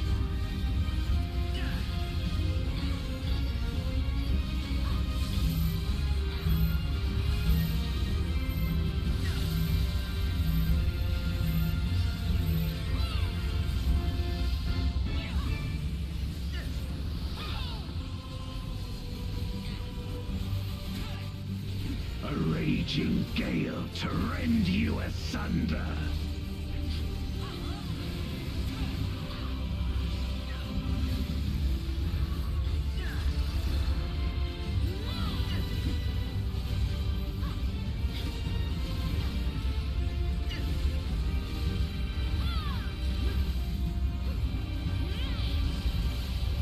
Be gone.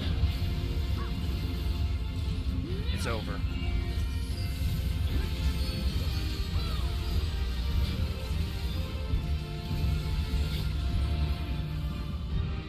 Good job, guys.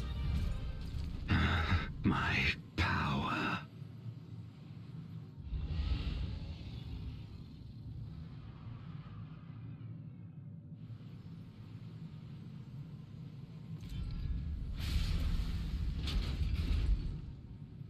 Even my blade. So, this is the limit of my defiance.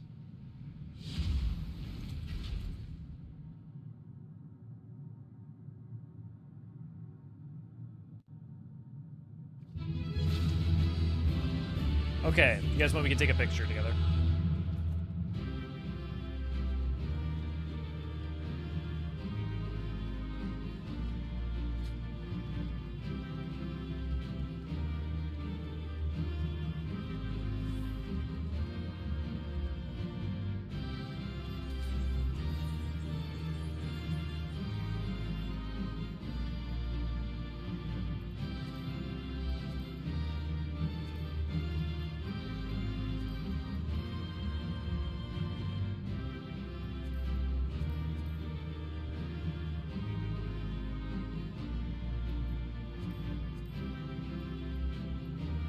what? Let's zoom out, and then I want the planet bigger in the background.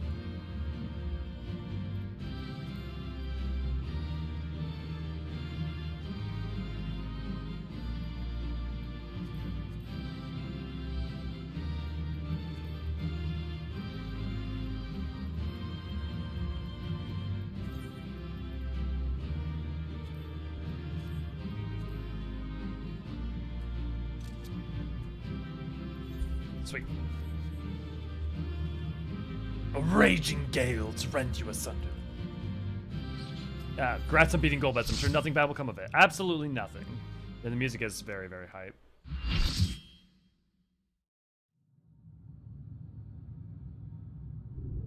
Yeah, the EX for that is phenomenal. It's probably my second favorite of Endwalker. Really like Barbucha. Are you all right?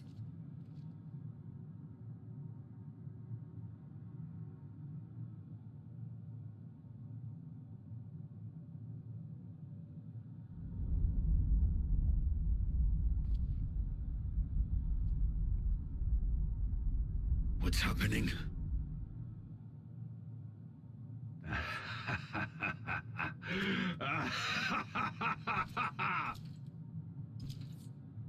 At last, the moment is at hand.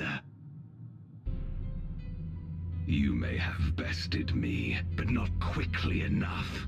Too late when you look to the chasm.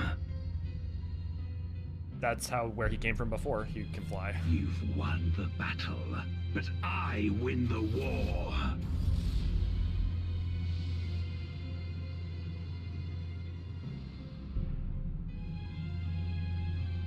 Stop this. I beg of thee, let her go. Darkness made manifest once abided in the depths of this abyss, until one day it dispersed in a haze of ether. In the absence of the great flow, that ether has nowhere to return. And so it has coalesced, giving rise to a mighty void scent. Now feast upon this dragon and its ardent longing for home with it.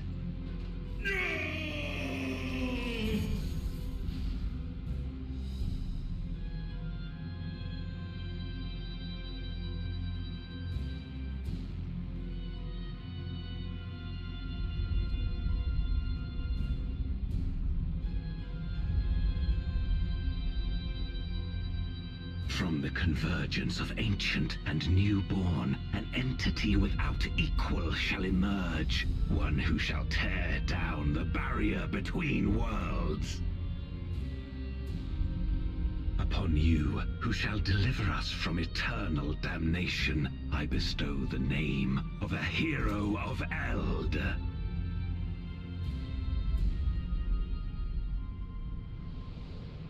Zeromus! Awaken!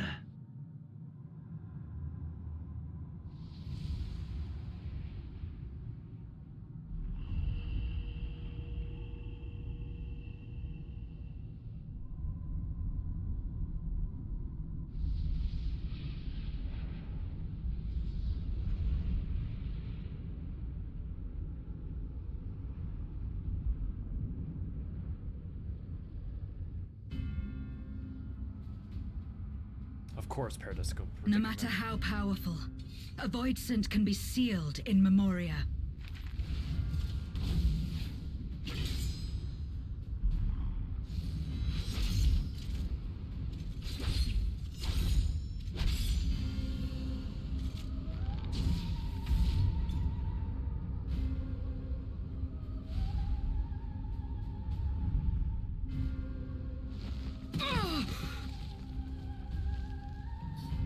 Damn it. It's too strong.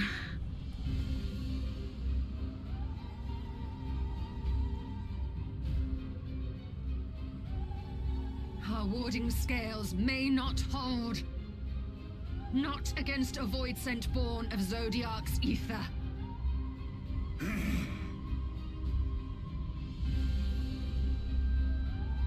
We must retreat. retreat. Everyone to me.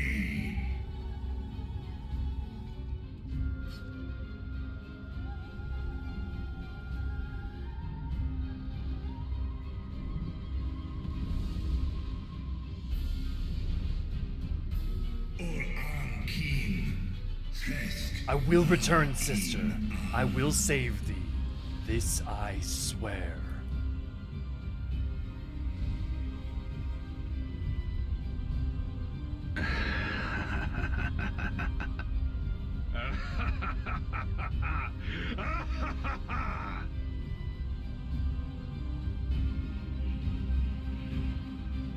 He's a villain despite having any sort of good intentions. The methods and ends are reaching. He's reaching for our villainous. Yeah, he's wrong. I mean, his methods are wrong. He's willing to sacrifice others to save his people, even if his ultimate intent is noble.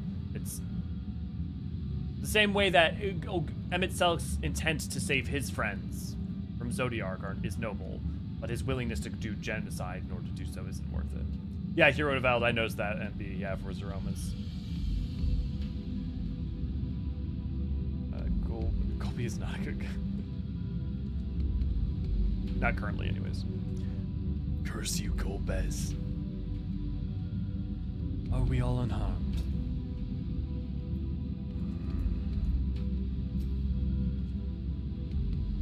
We made it back safely, at least.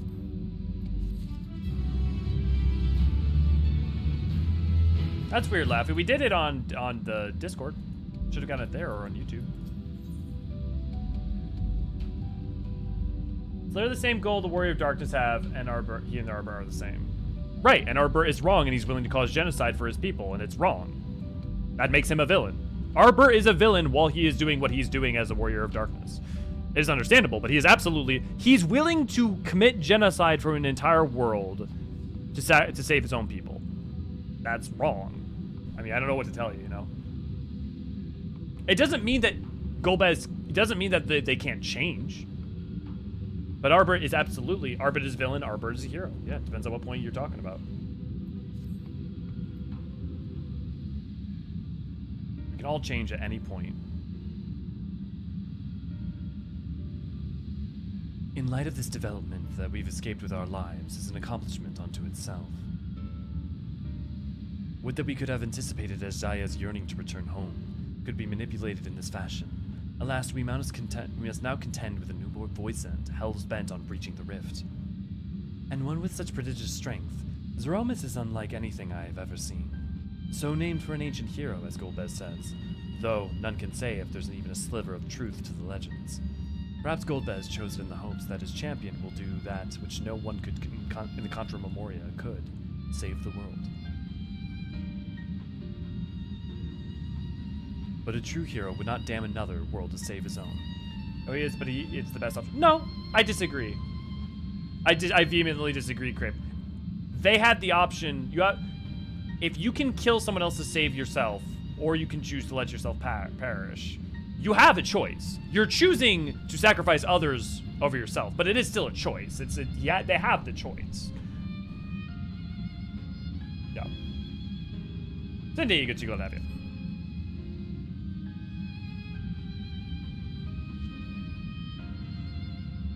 And we're not able to let that happen. And we're not about to let that happen. But regardless, we need to regroup. Aye, loath though I am to admit it, we are in no state to face a void scent of Zeramus' mind. Vritra, not least of all, embody and mind both. For now, let us return to Razat Han and take stock of the situation. Very well.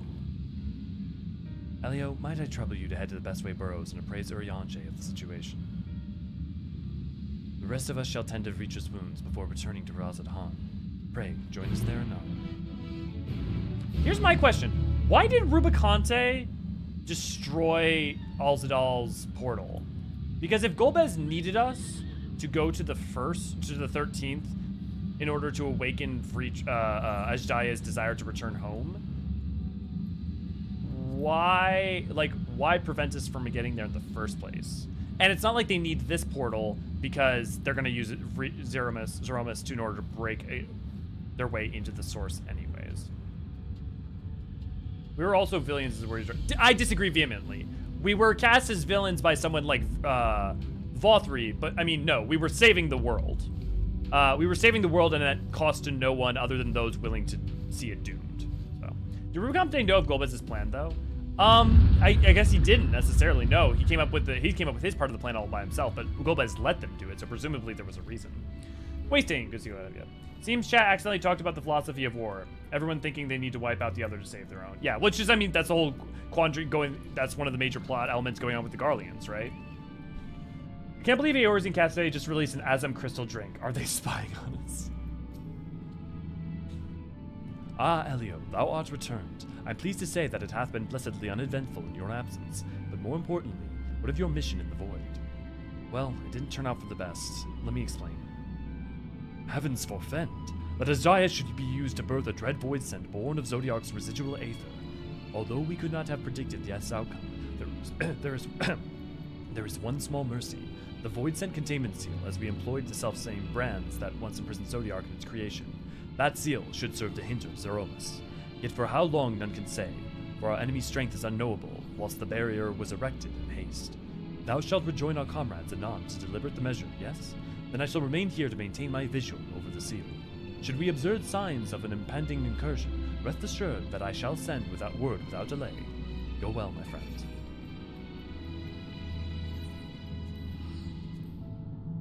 I would say, regardless of context, if you're willing to commit genocide to save your people, there's no way that's not a villainous act. Maybe even understandable. Maybe even the choice that if you value your children or your family or whatever over others, like, but it is, to me, it is villainous. The will, you know, no matter what. It didn't mean we were bad. I would argue that there is no way to disconnect those terms. But yeah. Cool motive, still murder. And that motive matters, intent matters, but it doesn't change what Emmett Selk was doing, right? For instance.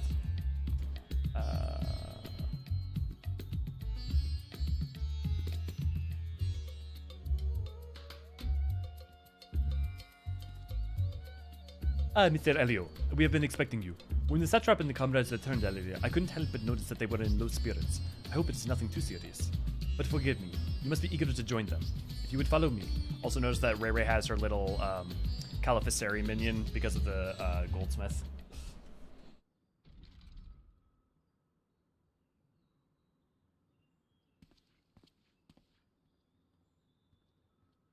I think the forgiveness should be lauded if warranted, MB, but I understand what you're saying. I don't think... To me, Emmett Selk is not about forgiveness for most of the time. It's that he's charismatic, and people fall, like, willing to forgive things for that. Do you remember Ciriato and Farfarello? The cowardly pair of Voidsent that dwelled in my domain?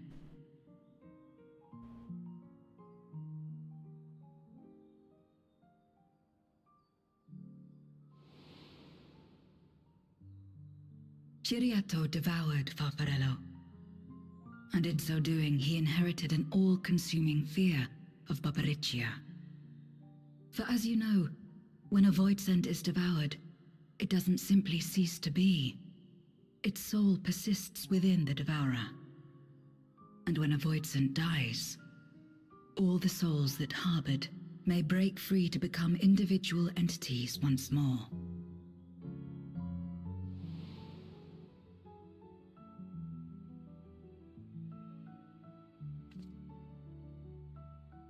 That is to say, by defeating Zeromus, we may yet save Hydaelyn. Zero trying to give him hope.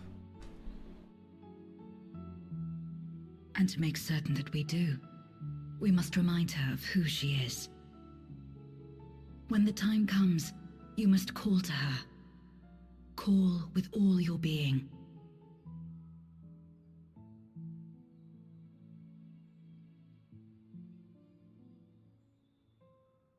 Thy words give me heart, Zero. Thou hast my gratitude.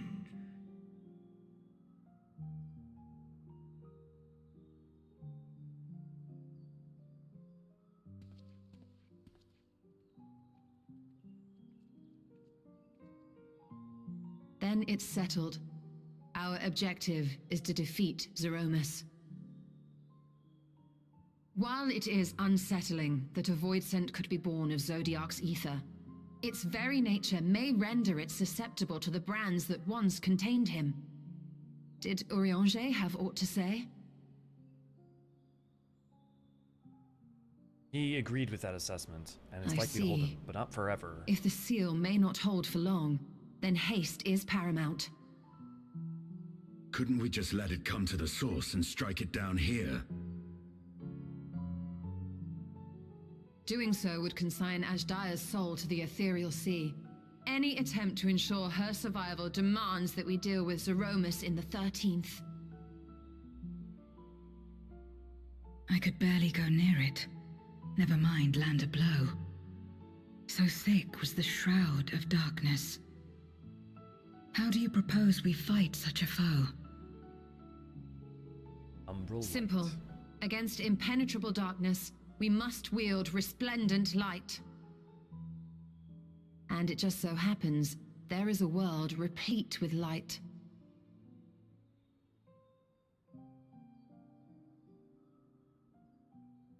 The question of how we will harness that light, you may leave to me. With our Because that was recent always the discoveries and problem. proven techniques, as well as the aid of comrades near and far, I have faith that we will find a way.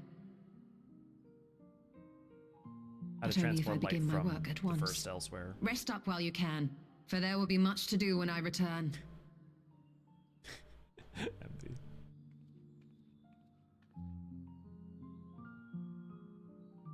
It wouldn't do to be idle while our esteemed sorceress labors tirelessly. I shall be training if you have need of me. Wait.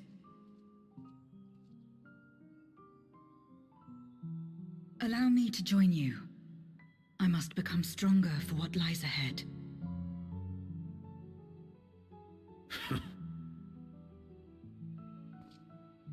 Fine by me.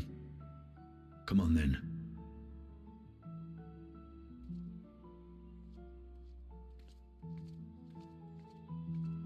I shall not pass my time wallowing in despair.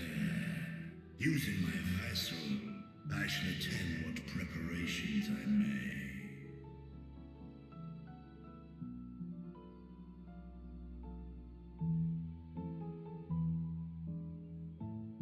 You again, good to see, glad to have you.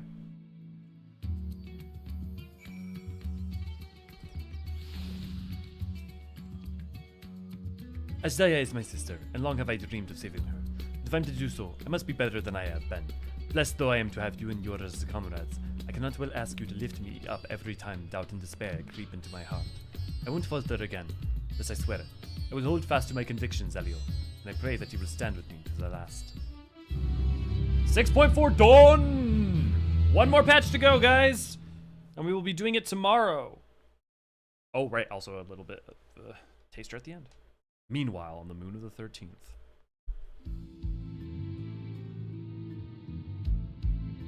Lionard, good to see, glad to have you.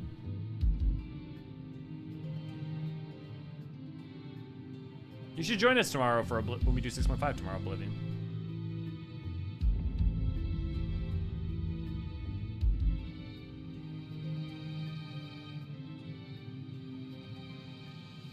Zeromus is risen, but not yet at full strength. It will take time before the fiend is able to breach the veil. But what is another moment on this long journey I have endured?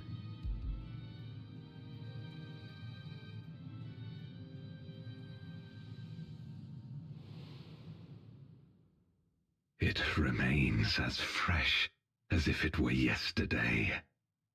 Old friend, the memory of your passing and the pain.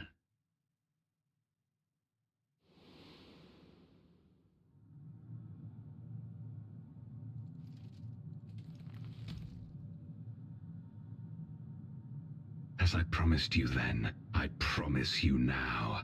They shall sing of Golbez, The hero who shattered the wheel and brought salvation to the world.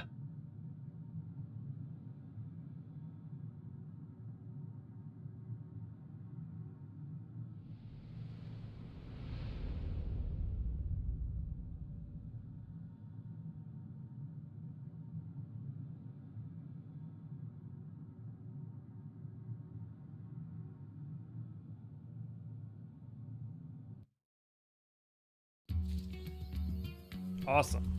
Okay, real quick. So I actually want to talk to you guys because there's some interesting comments in here, but I also want to just say real quick, hey, if you want to join us in doing content together and all sorts of other things, you can join us at discord.gg/Eorzean Archives. We do Blue Mage, maps, mount farming, leveling, all sorts of stuff together. You can talk about lords for people who want to play 14 together.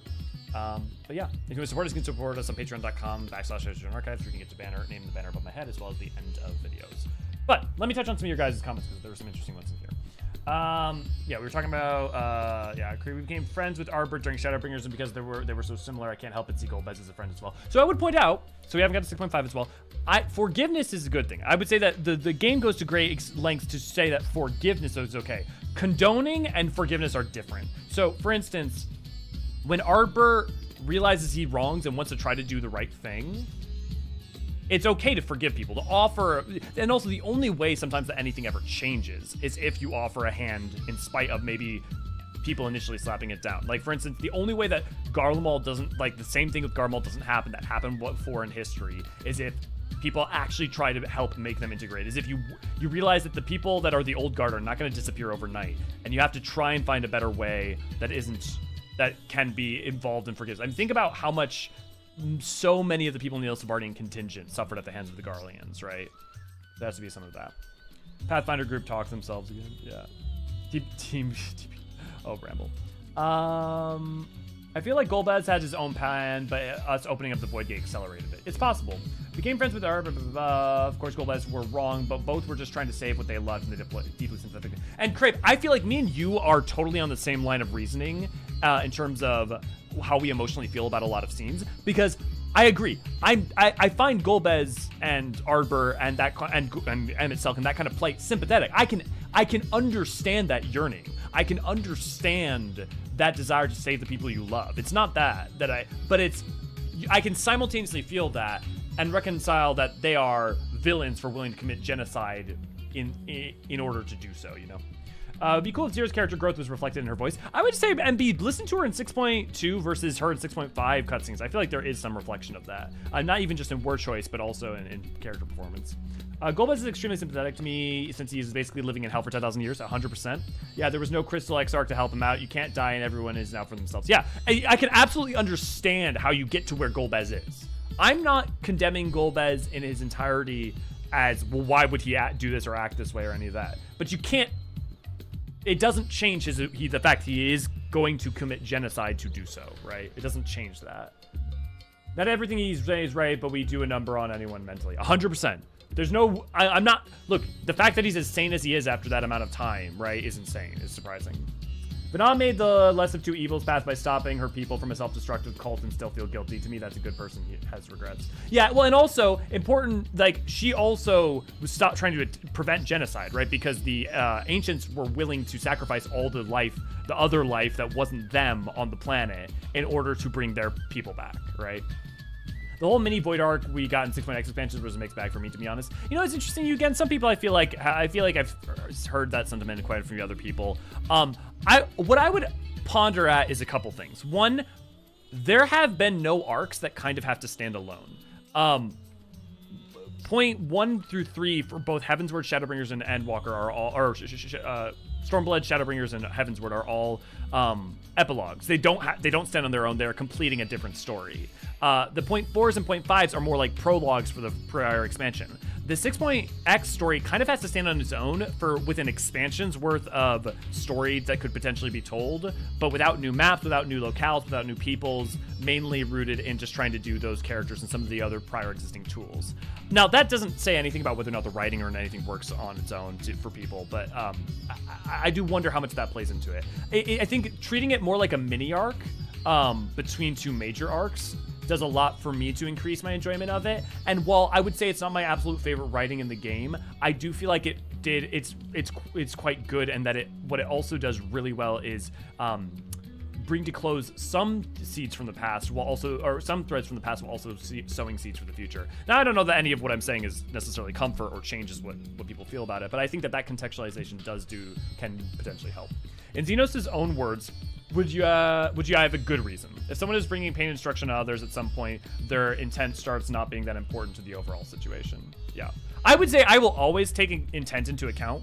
Regardless of what someone's doing, intent will always matter to me, but it doesn't change what someone's doing, right? At the end of the day, like, my heart goes out for MSQ. My heart goes out for Litibus. My heart goes out for Golbez. My heart goes out to Arbor. I have pity for Xenos because Xenos was forged, not born. I have pity for Vothri even because everything you find out in game and in EE3 really to show that there was never a way that he wasn't gonna turn out that way because of the entire of his context of existence, right? There's a reason that his Light Warden incarnation is not named Forgiven Anything or what have you, or after any of the loves. It's just named Innocence, because he was a Light Warden when he was born. Yeah, he's talking to Golbez. Man, I love Golbez. Such a tragic motherfucker. Definitely a tragic motherfucker for sure. Salvation is also Zodiark, I guess. I'm wondering if that's it. See you, Mizuko. I should read before I send. Yeah, no worries, Crape. And also, we're talking about it. We don't always have to be perfect in delivering the message. Oh, are you talking to Oblivion's point? Yeah. Thank you, Ray, for all the links. We have a TFC. If you want to join our FC, we have an FC on Crystal Curl. All are welcome. We have 99 stacks of each and every die that is available to people as needed. I'm just saying, if you're going to be playing Dawn Trail, you're going to need some dies. Yeah. Valen's a sympathetic guy. Come on, he's just... Yeah. Valen's is just straight bad. Valen's wants power for himself and does not give a shit about people. Valen's just sucks. It's one of X14's main things. Yeah, forgiveness in the right context and also sympathy without condoning is definitely one of those things are for sure 14 main themes. Having not seen any of 6.5 yet, not seeing 0 in any of the Dawn Trail media is extremely concerning. We will tell you nothing, but there are reasons. Wait, Xenos was forged? Yeah. So if you don't know, Xenos was born. Varys did not care for him. He had no relationship with any other people. He was kept completely isolated from other people for the most part, other than being trained. And so the only thing he ever felt was from combat. So like, if you think about this, Xenos is in effect what would happen with if you raise the Warrior of Light in a sociopathic, war and pride and honor touting and strength touting society. Right? Like, if you put Xenos in a different context, if you raised him in a different context, he would have been a different person. You could imagine he would still have been a lover of the sport and of power and of chasing the hunt and stuff, but he could have been a force for good. He absolutely could have been. Some of the role quests, yeah. Well, yeah. Valens just wanted to have power so he could be more powerful. Such a tragic.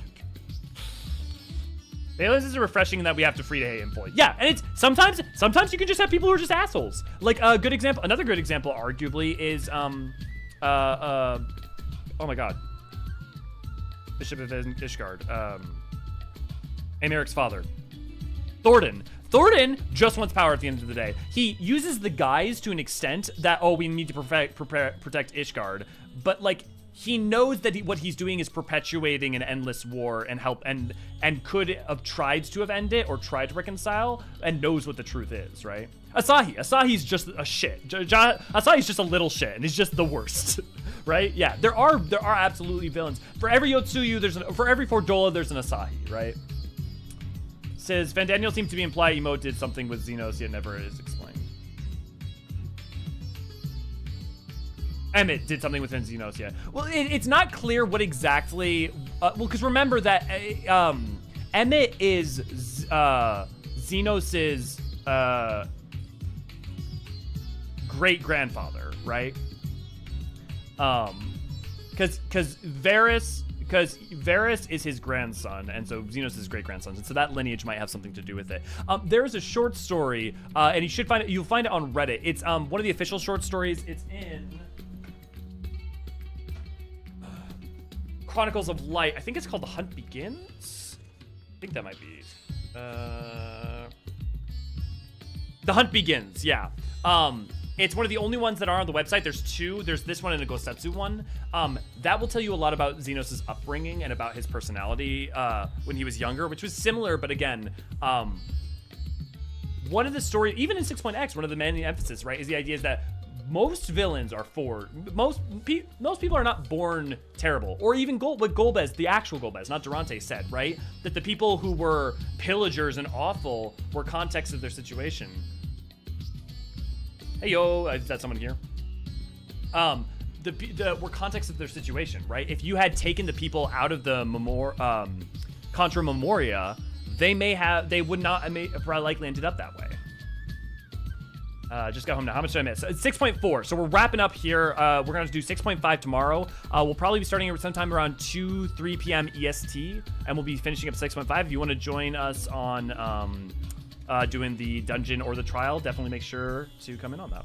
I don't know where I remember this from, but I swear Xenos had some contact with more casual hobbies, but he was usually so good at them and so on that everything just bored him. I'm pretty sure the Hunt Begin mentions this is very similar information, so it might be the Hunt Begins, Leonard. He also kind of nods at that a little bit in the 5.X series, but not as much as I would say the Hunt Begins, where he talks about how he gets bored of all the, like, his teachers and scholars and all those guys.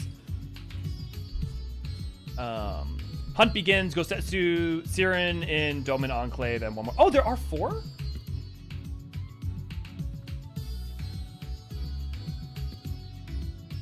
Louis Swa's Wake, all the Tales from the Calamity were original.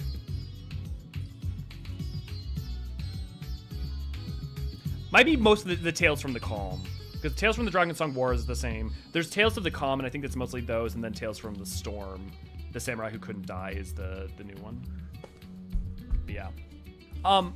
So all I would say is, like, I don't know, I'm not gonna be here being like, oh, 6.X is the best, it's my favorite, it's the absolute, but I would also posit to some of you guys to also think about this, which is all well and good to be like, oh, it'll get good in the future, but think about the level to which characters and bits and bobs from earlier parts in the story get used and more meaningfully paid off as time goes on, as the relationship with them is deepened. We've only known Zeros for a couple of patches, right? You can imagine Heaven's Word without 3.1 through 3.3. And so imagine Estinian, the only representation of Estinian you have is Heaven's Word, right? Or imagine Stormblood, but all you have of Yotsuyu is 4.0 and not 4.1 through 4.3. Or let's say all you ever had of Grahatio was the Crystal Tower. So what I do think is important, it was useful to remember, and might add some mileage, is that if you think about this story being pretty good in its own right, but maybe not amazing in contrast to Endwalker or Shadowbringers, but then also the amount of seeds for the future that like the further stories of Golbez, of Durante, of Zero, I think it does a supreme job at least on that. Or without knowing the Warrior of Darkness. Yeah, I mean, 3.4, right? You know, a great example. When we first meet them in 3.4 in Heaven's Word, 100%. This is basically the same setup we had with the Warrior of Darkness from Heaven's Word. Yeah, definitely seeds for the future, for sure. I only had 0 for a single post-expansion patch cycle, but if anything happens to them, I'll destroy every star, then myself. The Hunt Begins, Samurai Who Couldn't Die, Ever After, and the Players and the Pawns. Thank you, Crape. Last one is Tataru and Hancock. Oh, I must have not read that in a while. MB, I think it has many different handicaps, mostly that it has to be almost all set up. See, I disagree that it's almost all set up, though, because I think if you treat the story as it is a full story. It's the story of going in and if it's from the standpoint of Ritra. Let me shut up and actually let me slow down. And from the standpoint of it being a story about the saving of Azjaya, which is effectively what it is established as during 6.1. It succeeds on the metric. That whole story is told, right? Salvation of Azjaya, done. Like, that is the story. If you start at Allah's 6.2, and it's kind of the story of the Void and Zero regaining their humanity, well, that story is all completely told by 6.5, right? Like, that story is told. If it's the story of wrapping up, of doing the Fiends and Golbez, a la sort of like a 4 version and Zeromus, and telling that, it does wrap up, you know? It's self-contained. They spend way too much time on Zero eating bread. I think I've been thinking, are the shards like pseudo multiverse thing? So, okay, let me explain. So, The way the interdimensional rifts is the interdimensional rift between them is kind of a place that's distorted out of space and time where possibly all possibilities exist. The way the reflections work, and also we've known this for a long time, but and for a lot of the metaphysics of it, the one thing that wasn't confirmed is where exactly the shards exist and reflect in relationship to each other. They do touch on it quite a bit in 5.0, but EE3 confirmed what at least was my speculation for the long time. If you look at pictures like this, what effectively they are is they all exist and they are overlapping each other in the same physical space. So they're all, if you're in the first and you look up at the night sky, you can see the dragon star, or at least you can see the same stars out. They're all existent in the same space. They're just physically, they're overlapping each other dimensionally and spatially. Now, what that actually means if you were to leave the first via space and come back, we're not sure. Because, for instance, if you fly towards the source, a la the dragons, right? If you fly, the dragons, like when they fly to the source, they arrived on the source. They don't necessarily arrive on the dragon star. Or they don't arrive on the first, they arrive on the source, not the first or the 13th, etc. So, yeah. I'm biased because FS4 is my favorite outside of 14. It's my favorite of the classic ones, although 5 has been, I've been loving 5 a lot more lately since I've been playing them. But I love the 6.x stuff, not the best thing we could have had, and I don't care that much about 0, but I still love it. Well, hopefully, Lionard, you'll care about 0 more in the future, maybe as they continue her story. But yeah, I mean, I'm glad you liked it. Why you suddenly shifted to calling my girl 0, they, them? Did I? I mean, to be fair, I use they, them a lot of times regardless of gender, because to me, they, them isn't like that's just a neutral term. Like I use that for myself all the time, but I typically, but like male pronouns are, you know. Sarah, good to see, glad to have you. Did I arrive just in time for the wrap up? You did. The Disney design wanted them to be androgynous and non-binary. Well, to be fair, I think they succeeded pretty well. They, them, 0 would be based even for 14. 14 doesn't shy away from those characters nowadays, yeah. I mean, you remember, the game's like 10 years old, and it's interesting to mark the changes in our own culture that has affected the writing in it. I mean, even just look at Beast Tribes versus tribal groups now. Although that's interesting because Beast Tribes, as a notion being bullshit, was in the lore and part of the story since 2.0. That had always been the case.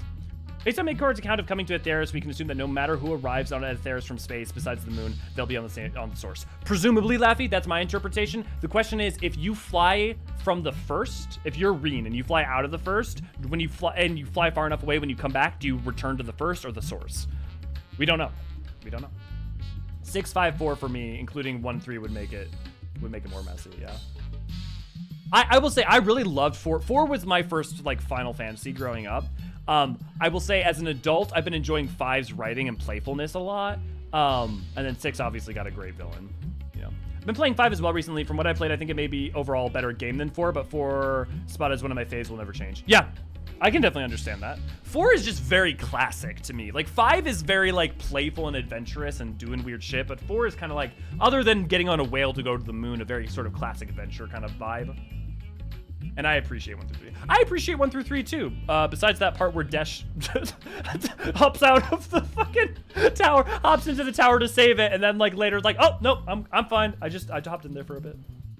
There is a they, them, and Charlian somewhere out by the studio. I'm looking out into the ocean. Well, and also pixies are non-binary. Loporrits have no sex. Though they do take up gender. Dragons have no sex, and don't necessarily. The only reason they use a gender terms is because it's the closest that they can use to convey to people of Hydaelyn, people of Theris, like their notions. Yeah. Now I'm just picturing the Warrior of Light being sent to the far future of the source, but thinking that they were on the shard the whole time, leading to the planet of the apes. You made it, actually blew it all up. Ending. Yeah, that would be funny. That would be funny.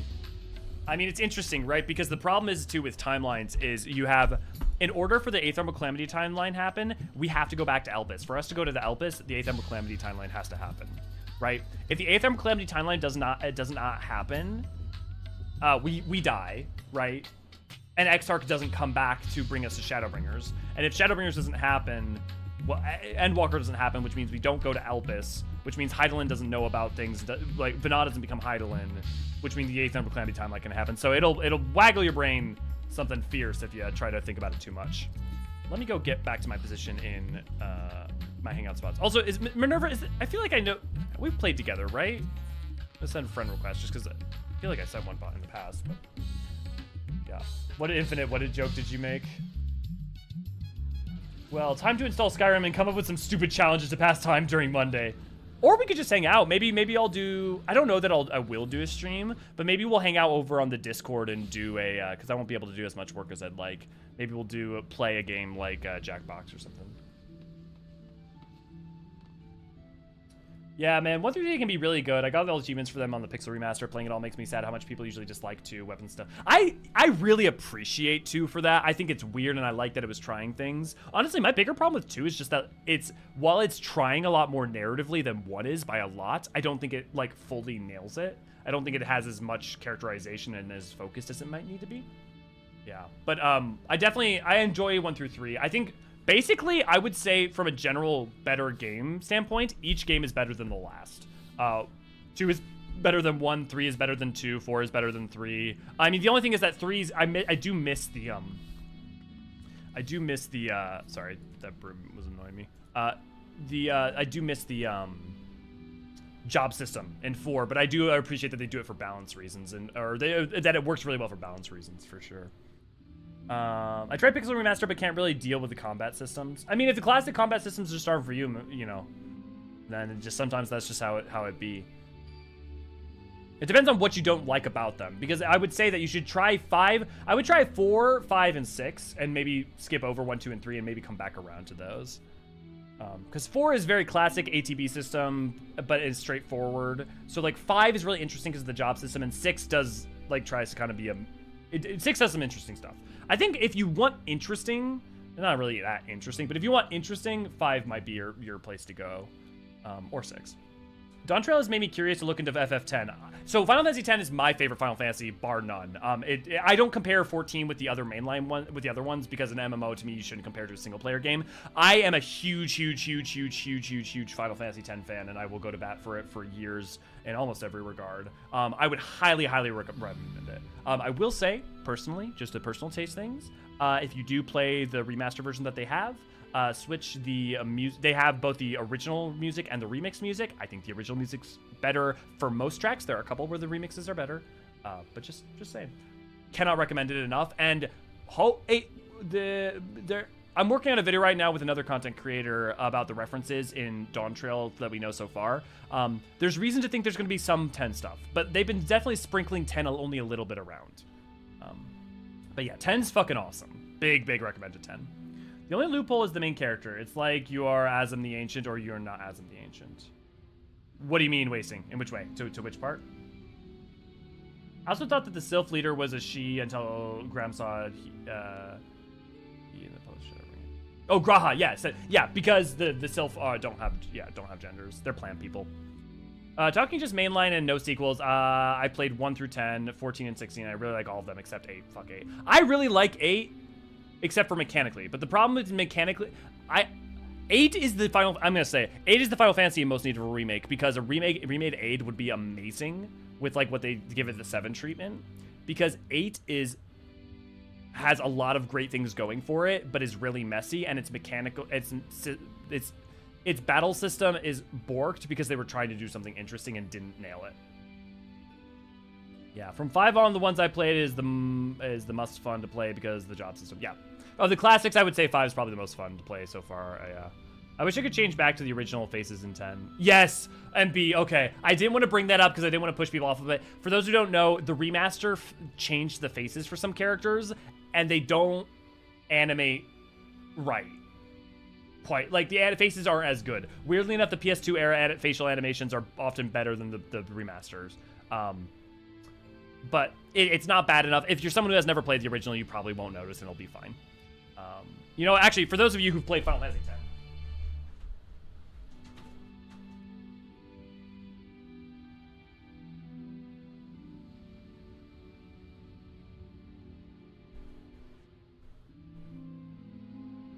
This is what I usually wear during Christmas.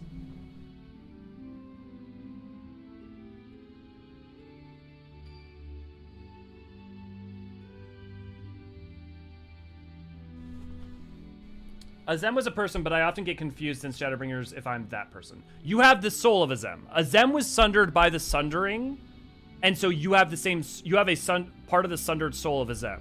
To be precise, you have, what, 9/14 of that soul. So that's why you, as MSQ recognizes you as like your soul as Zem, because ancients look at like can see have soul sight. You are not a Zem. You have the soul of a Zem. The same way that Amon has the soul of Fandaniel, or Gaia has the soul of Logriff, right? 814. No, because you have the 7 that have been rejoined plus Ardbert plus you, so it's 9/14ths. Zem is you. The game even synchronizes your genders with the Zem. The further nail down the yep, that's you. Yeah, the game will automatically adjust it. Yeah. You are not a Zem. Like, you have their soul, and they are also the same. But they were a different individual. They were an ancient. You are, yeah. Reacher 11 out of 10. 10 and 10-2. I love 10-2. I understand why a lot of people would not be about 10-2. So 10-2 is what would happen if someone wrote Final Fantasy X fanfiction and then they made it into an official game, and then, but good fanfiction, and then Final Fantasy Wills is what would happen if someone wrote bad fanfiction and turned it into an audio drama. What's funny about the remaster of the PS2 is that the FFX had a seed randomizer for how stuff acts, but the remaster makes it always the same seed. Huh, interesting. Oh, so it's a double collection on Steam. Yeah. And honestly, there's no real problems. The other benefit of the remaster collection is it has all of the international stuff that wasn't in the American release. Yeah. Extra Arbor implies the existence of a regular Arbor. You are the most Azem. You are most Azem than the other Azems. Yeah. Think more of it as you being a reincarnation of Azem. Yeah. Who looks a lot like the original. Well, we don't know. We remind people of them, but we don't. We remind them in our actions, and our soul looks like theirs to those, looks similar to those who have soul sight. So remember, MSQ he's the keeper of death and of souls. If you read like the short stories and in Shadowbringers, so when for a moment we look like them because of the fact that our soul is colored so similarly and so brightly. When the world was sundered, the souls that got sundered went into the ethereal sea and were born into new lives, and people can inherit those souls. If we die, someone could inherit our soul, right? Similarly. To be honest, the more we learn about Azem, the more they seem exactly like the Warrior of Light. Now that's not unfair, Infinite. They are very similar, but a soul is not a person. A soul is a predisposition. So for instance, if you have a soul of a Zem, you're going to be predisposed towards being someone of adventure, of being someone who, you know, fights for the little guy. Like, it's going to the soul of a Mon is going to predispose you towards a lot of the things that Hermes was like, right? But it's not, the soul alone is not a person. A person does not make. A person is a combination of memory, soul, and body. And all those factors matter. I do not play 10-2 right after you play 10. You will have a tonal whiplash. That's not entirely wrong. If I had to guess, will the game have difficulty spikes like Kingdom Hearts? I wouldn't say so. I mean, 10 can kind of have difficulty spikes, but it's turn-based, and 10's a pretty easy game. And the sphere grid is pretty like fun to work with, and grinding or like going out and checking out other things, or going back and backtracking or checking other things can be fun too. So I wouldn't say too much that, but your mileage may vary. Play 10 with a friend while you visit me. He's planning to come again in February, so hopefully we'll play 10 too. It's fun. Here's the thing: is 10-2's mechanically is very fun, and whether or not the narrative works for you is up for question. Oh, Deadpool. Deadpool, buddy, you open the door. Oh, come here, bud. Come here. Come here.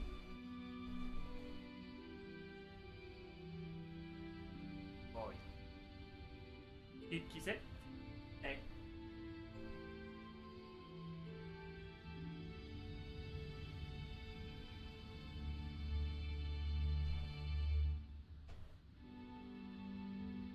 There you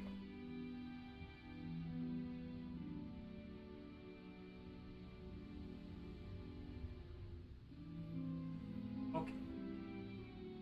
Come on.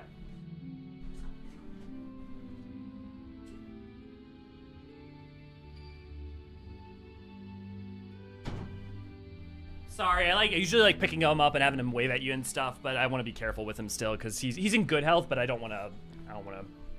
Yeah, it's his stream now. Pupper, yeah, that's Deadpool. He's a very good boy. He's a very, very good boy. Wait, so Vanat basically committed a genocide on a global scale when she sundered the world before? Not exactly. Kind of. She more that the people who were so here's what happened.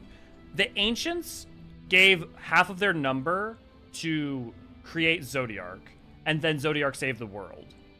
Then the Ancients were going to have we're going to seed new life, create new life, and then sacrifice those people up to Zodiark to keep Zodiark in existence and to get their people back. Because Vana thought that was wrong, she did everything she could to try to convince their brethren not to do that, to find another way to say, no, we can't just sacrifice others to save ourselves. And they refused. And so her only choice left to prevent genocide was to sunder the world. And it was also the only way to potentially stop the Song of Oblivion, because without us being sundered, we wouldn't have been Entelechies, which would have prevented us from being able to prevent the sundering. So no, I wouldn't exactly say that she committed genocide in her own right. More, she stopped people who were trying to commit one. Yeah. And Albus NPC says, you look like... Oh, you look just like them? Yeah, will they and V be forever blessed. Yeah. So there is an NPC who says we look just like them? That's interesting. It's very interesting because the Ancients all look different, right? So, or don't look like... So are they saying Azem looked like a Lalafell, like a Popito? I have questions. Azem was not a cat girl. I think Azem's appearance will remain near. Yeah, oh yeah, I agree with that, Infinite, for sure. As an example, your soul makes you gay. Your soul makes you gay. You make you gay. Look at Azem's Azus La being fucked up version of Elpis as Hermes' Fandaniel example. Yeah, great example, Einard. There's a lot of people have pointed that out in the past, that Azus La being a project of Amon is very interesting in how it parallels to Elpis for sure. The boy. Azem, what in the blazes are you doing here? Hold on, you seem thinner somehow. You have much in common with her, but it's clear you're not one of us. Familiar, perhaps. Okay, that's the line. Interesting. Oh, well, actually, wait. So look at that quote, though. Azem, what in the blaze are you doing here? Hold on, you seem thinner somehow. You have much in common with her. I think this is referring to your soul again. Remember, Ancients view people often by their soul, not just their corporeal form. So, and we repeatedly have our Aether there. We're stated as our Aether is thinner. I think it's that our soul looks like Azem's, not that we look like Azem. Based off of that line and the other comments we get about our Aether being thin and throughout Elpis. Does the EE3 elaborate more on how the unsundered Ascians escaped the sundering? No. But arguably the reason that the unsundered Ascians escaped the sundering is because... The answer we've been given from the lore masters is insinuated to be that Hydaelyn let them through. That Hydaelyn created a hole to make sure that they could come through. And arguably the reason that she would have done that is because Hydaelyn... Remember, Vana knows about the future. So she knows that Laha Brea, Elidibus, and Emet-Selch needs to be in the future in order for things to play out the way they're supposed to. Now, that bootstrap paradox provides all sorts of problems of, like, what came first, the chicken or the egg, but yeah. Well, but so Infinite, but what I'm saying is not... Look at what the text says, though. Azem, what in blazes are you doing here? Hold on. You seem thinner somehow. That language is used repeatedly, that thinner language is used repeatedly to refer to our soul throughout Elpis by multiple Ancients. Also, that doesn't really make sense if you're like a Rogadan and you're thinner than a Rogadan, but all the Ancients are way, like, that it doesn't really make any sense, race-wise, for you to be a Rogadan, thicker, and then for them to say you're thinner, right? And then on top of that, we know that Ancients often look at each other just at looking at their souls. They don't look at their physical form. Multiple Ancients have told us that's a thing.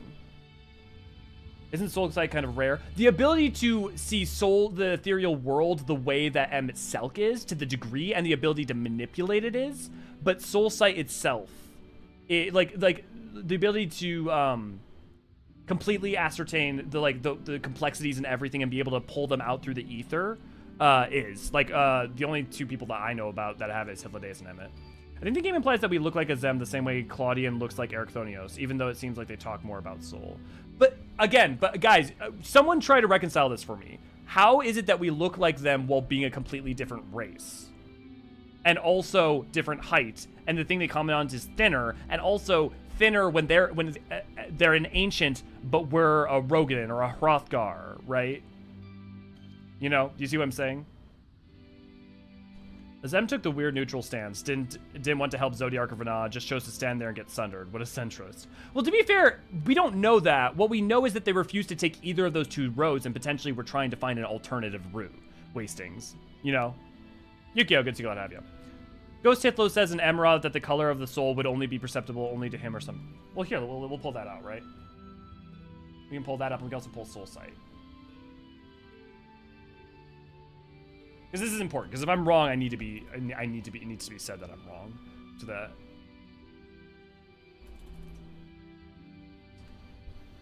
Oh fuck. Control F.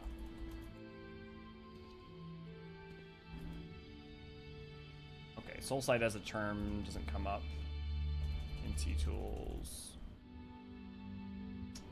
Okay, let's pull up Hydaelyn. Here, I'll pull this up so you guys can see it.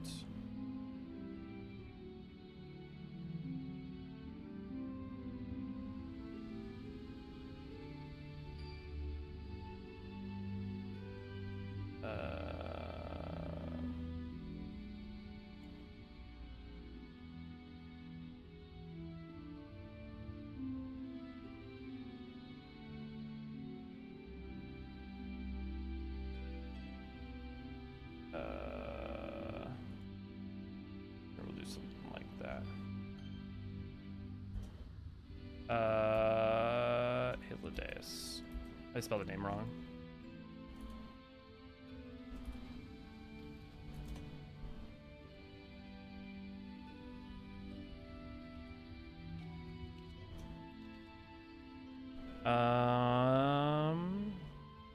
Oh, that's gonna be way too many entries. Crap. Okay. Well, we'll find it elsewhere. Maybe one of you guys can pull it up. Does E3 explain more about Elidibus leaving Zodiark? It's always been curious about how he was able to do that. So he's the core. So imagine Zodiark is an entity they summon. He's the core of it. The same way Vana is the core of Hydaelyn. He removed himself. How do I put it? He's effectively the soul of Zodiark. And he removed the soul so it was nothing but a husk. The same way that the Scion's bodies in Shadowbringers are bodies, right? Without their souls in them. Her hair, facial structure, eyes, and so on. There are many ways one can remind someone of another. Right, but the fact that they comment... That's not answering the point I have about thinner, right? Because my point is them saying thinner in specific... Here, if I could pull up that line, I could also try to look it up in Japanese, see if there's anything interesting in the other languages. One last thing about the short story book. It does have the images made with the game models as the website has, but a hand-drawn picture for every story, yeah. Also, do you think we might run into more Assassins in Dawntrail? With Solution 9 in existence? Possibly. We still have Pastra, Helmarot, Dudelaphon, Emeraloth. At least those four. Or no, because Emeraloth was dealt with within Eureka. Pastra, Altima. Altima's who take a... so, like, any of those four could show up. In some regard. I think whatever regard they would show up in is not trying to continue rejoinings, though. I think it would be, for instance, we could find out that when we get to Arcadian and the Solution 9 story there, maybe, you know, something happened with that. I'm guessing they mean thinner Aether. Right. But if our Aether's thinner, presumably they're referring to, maybe not soul, maybe they are referring to our corporeal form. So that would be a good point, Wastings. Yeah. Seems thinner somehow. Maybe our just overall corporeal Aether is thinner. That would make sense for how we were teleported there. Yeah, so maybe you guys are right. Maybe that is that we look like them. But I don't know how to reconcile with someone saying that to us when we also, like, if you were a Popoto. Like, if you're a Lalafell, like, how do you reconcile that with what Azem looks like and someone being like, you're Azem, clearly? It would be like if you saw Deadpool and you were like, ah, yes, Elio. You know? But you guys might be right. You guys might be right. I wonder if Altima's specialty is in concoction. Yeah. Zodiark is a Gundam and he got out of the Gundam. Yeah, that's maybe not the most elegant way to put it, but it works. Imagine Ihar summoning Shiva but stepping out and leaving her behind. Yeah. That's another... It's interesting. The Ihar mechanism, it seems almost a little bit different, but it's quite positive. But yeah, it doesn't seem totally inaccurate. But yeah, any final questions or final thoughts people want to talk about? 6.4. We remember we got 6.5 tomorrow. 2 to 3 we'll start somewhere between 2 to 3 p.m. EST. I'm gonna get going now. Oh my god, we've already gone quite late. Who's excited for 6.55? and to meet Wuklamat. Look, the Lalas look like an android of his. I mean, that makes me think of Naniri's little, like, the little, like, Naniri guy that we had made.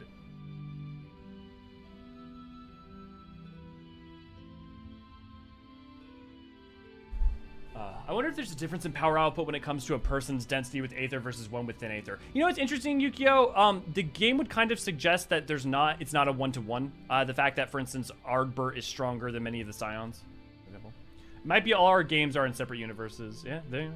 Oh yeah, 6.55. The word of light we chose is how Wool is. Yeah, I mean, the fact that they, in short stories and throughout the game, they changed the gender to match you. It's worth pointing out.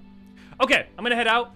Final things, I don't know if Ray or V are here anymore, but discord.gg/Eorzean Archives, if you want to join us and join our community where we do all sorts of socializing, playing 14 together, and all sorts of good jazz, have plenty of events that go on.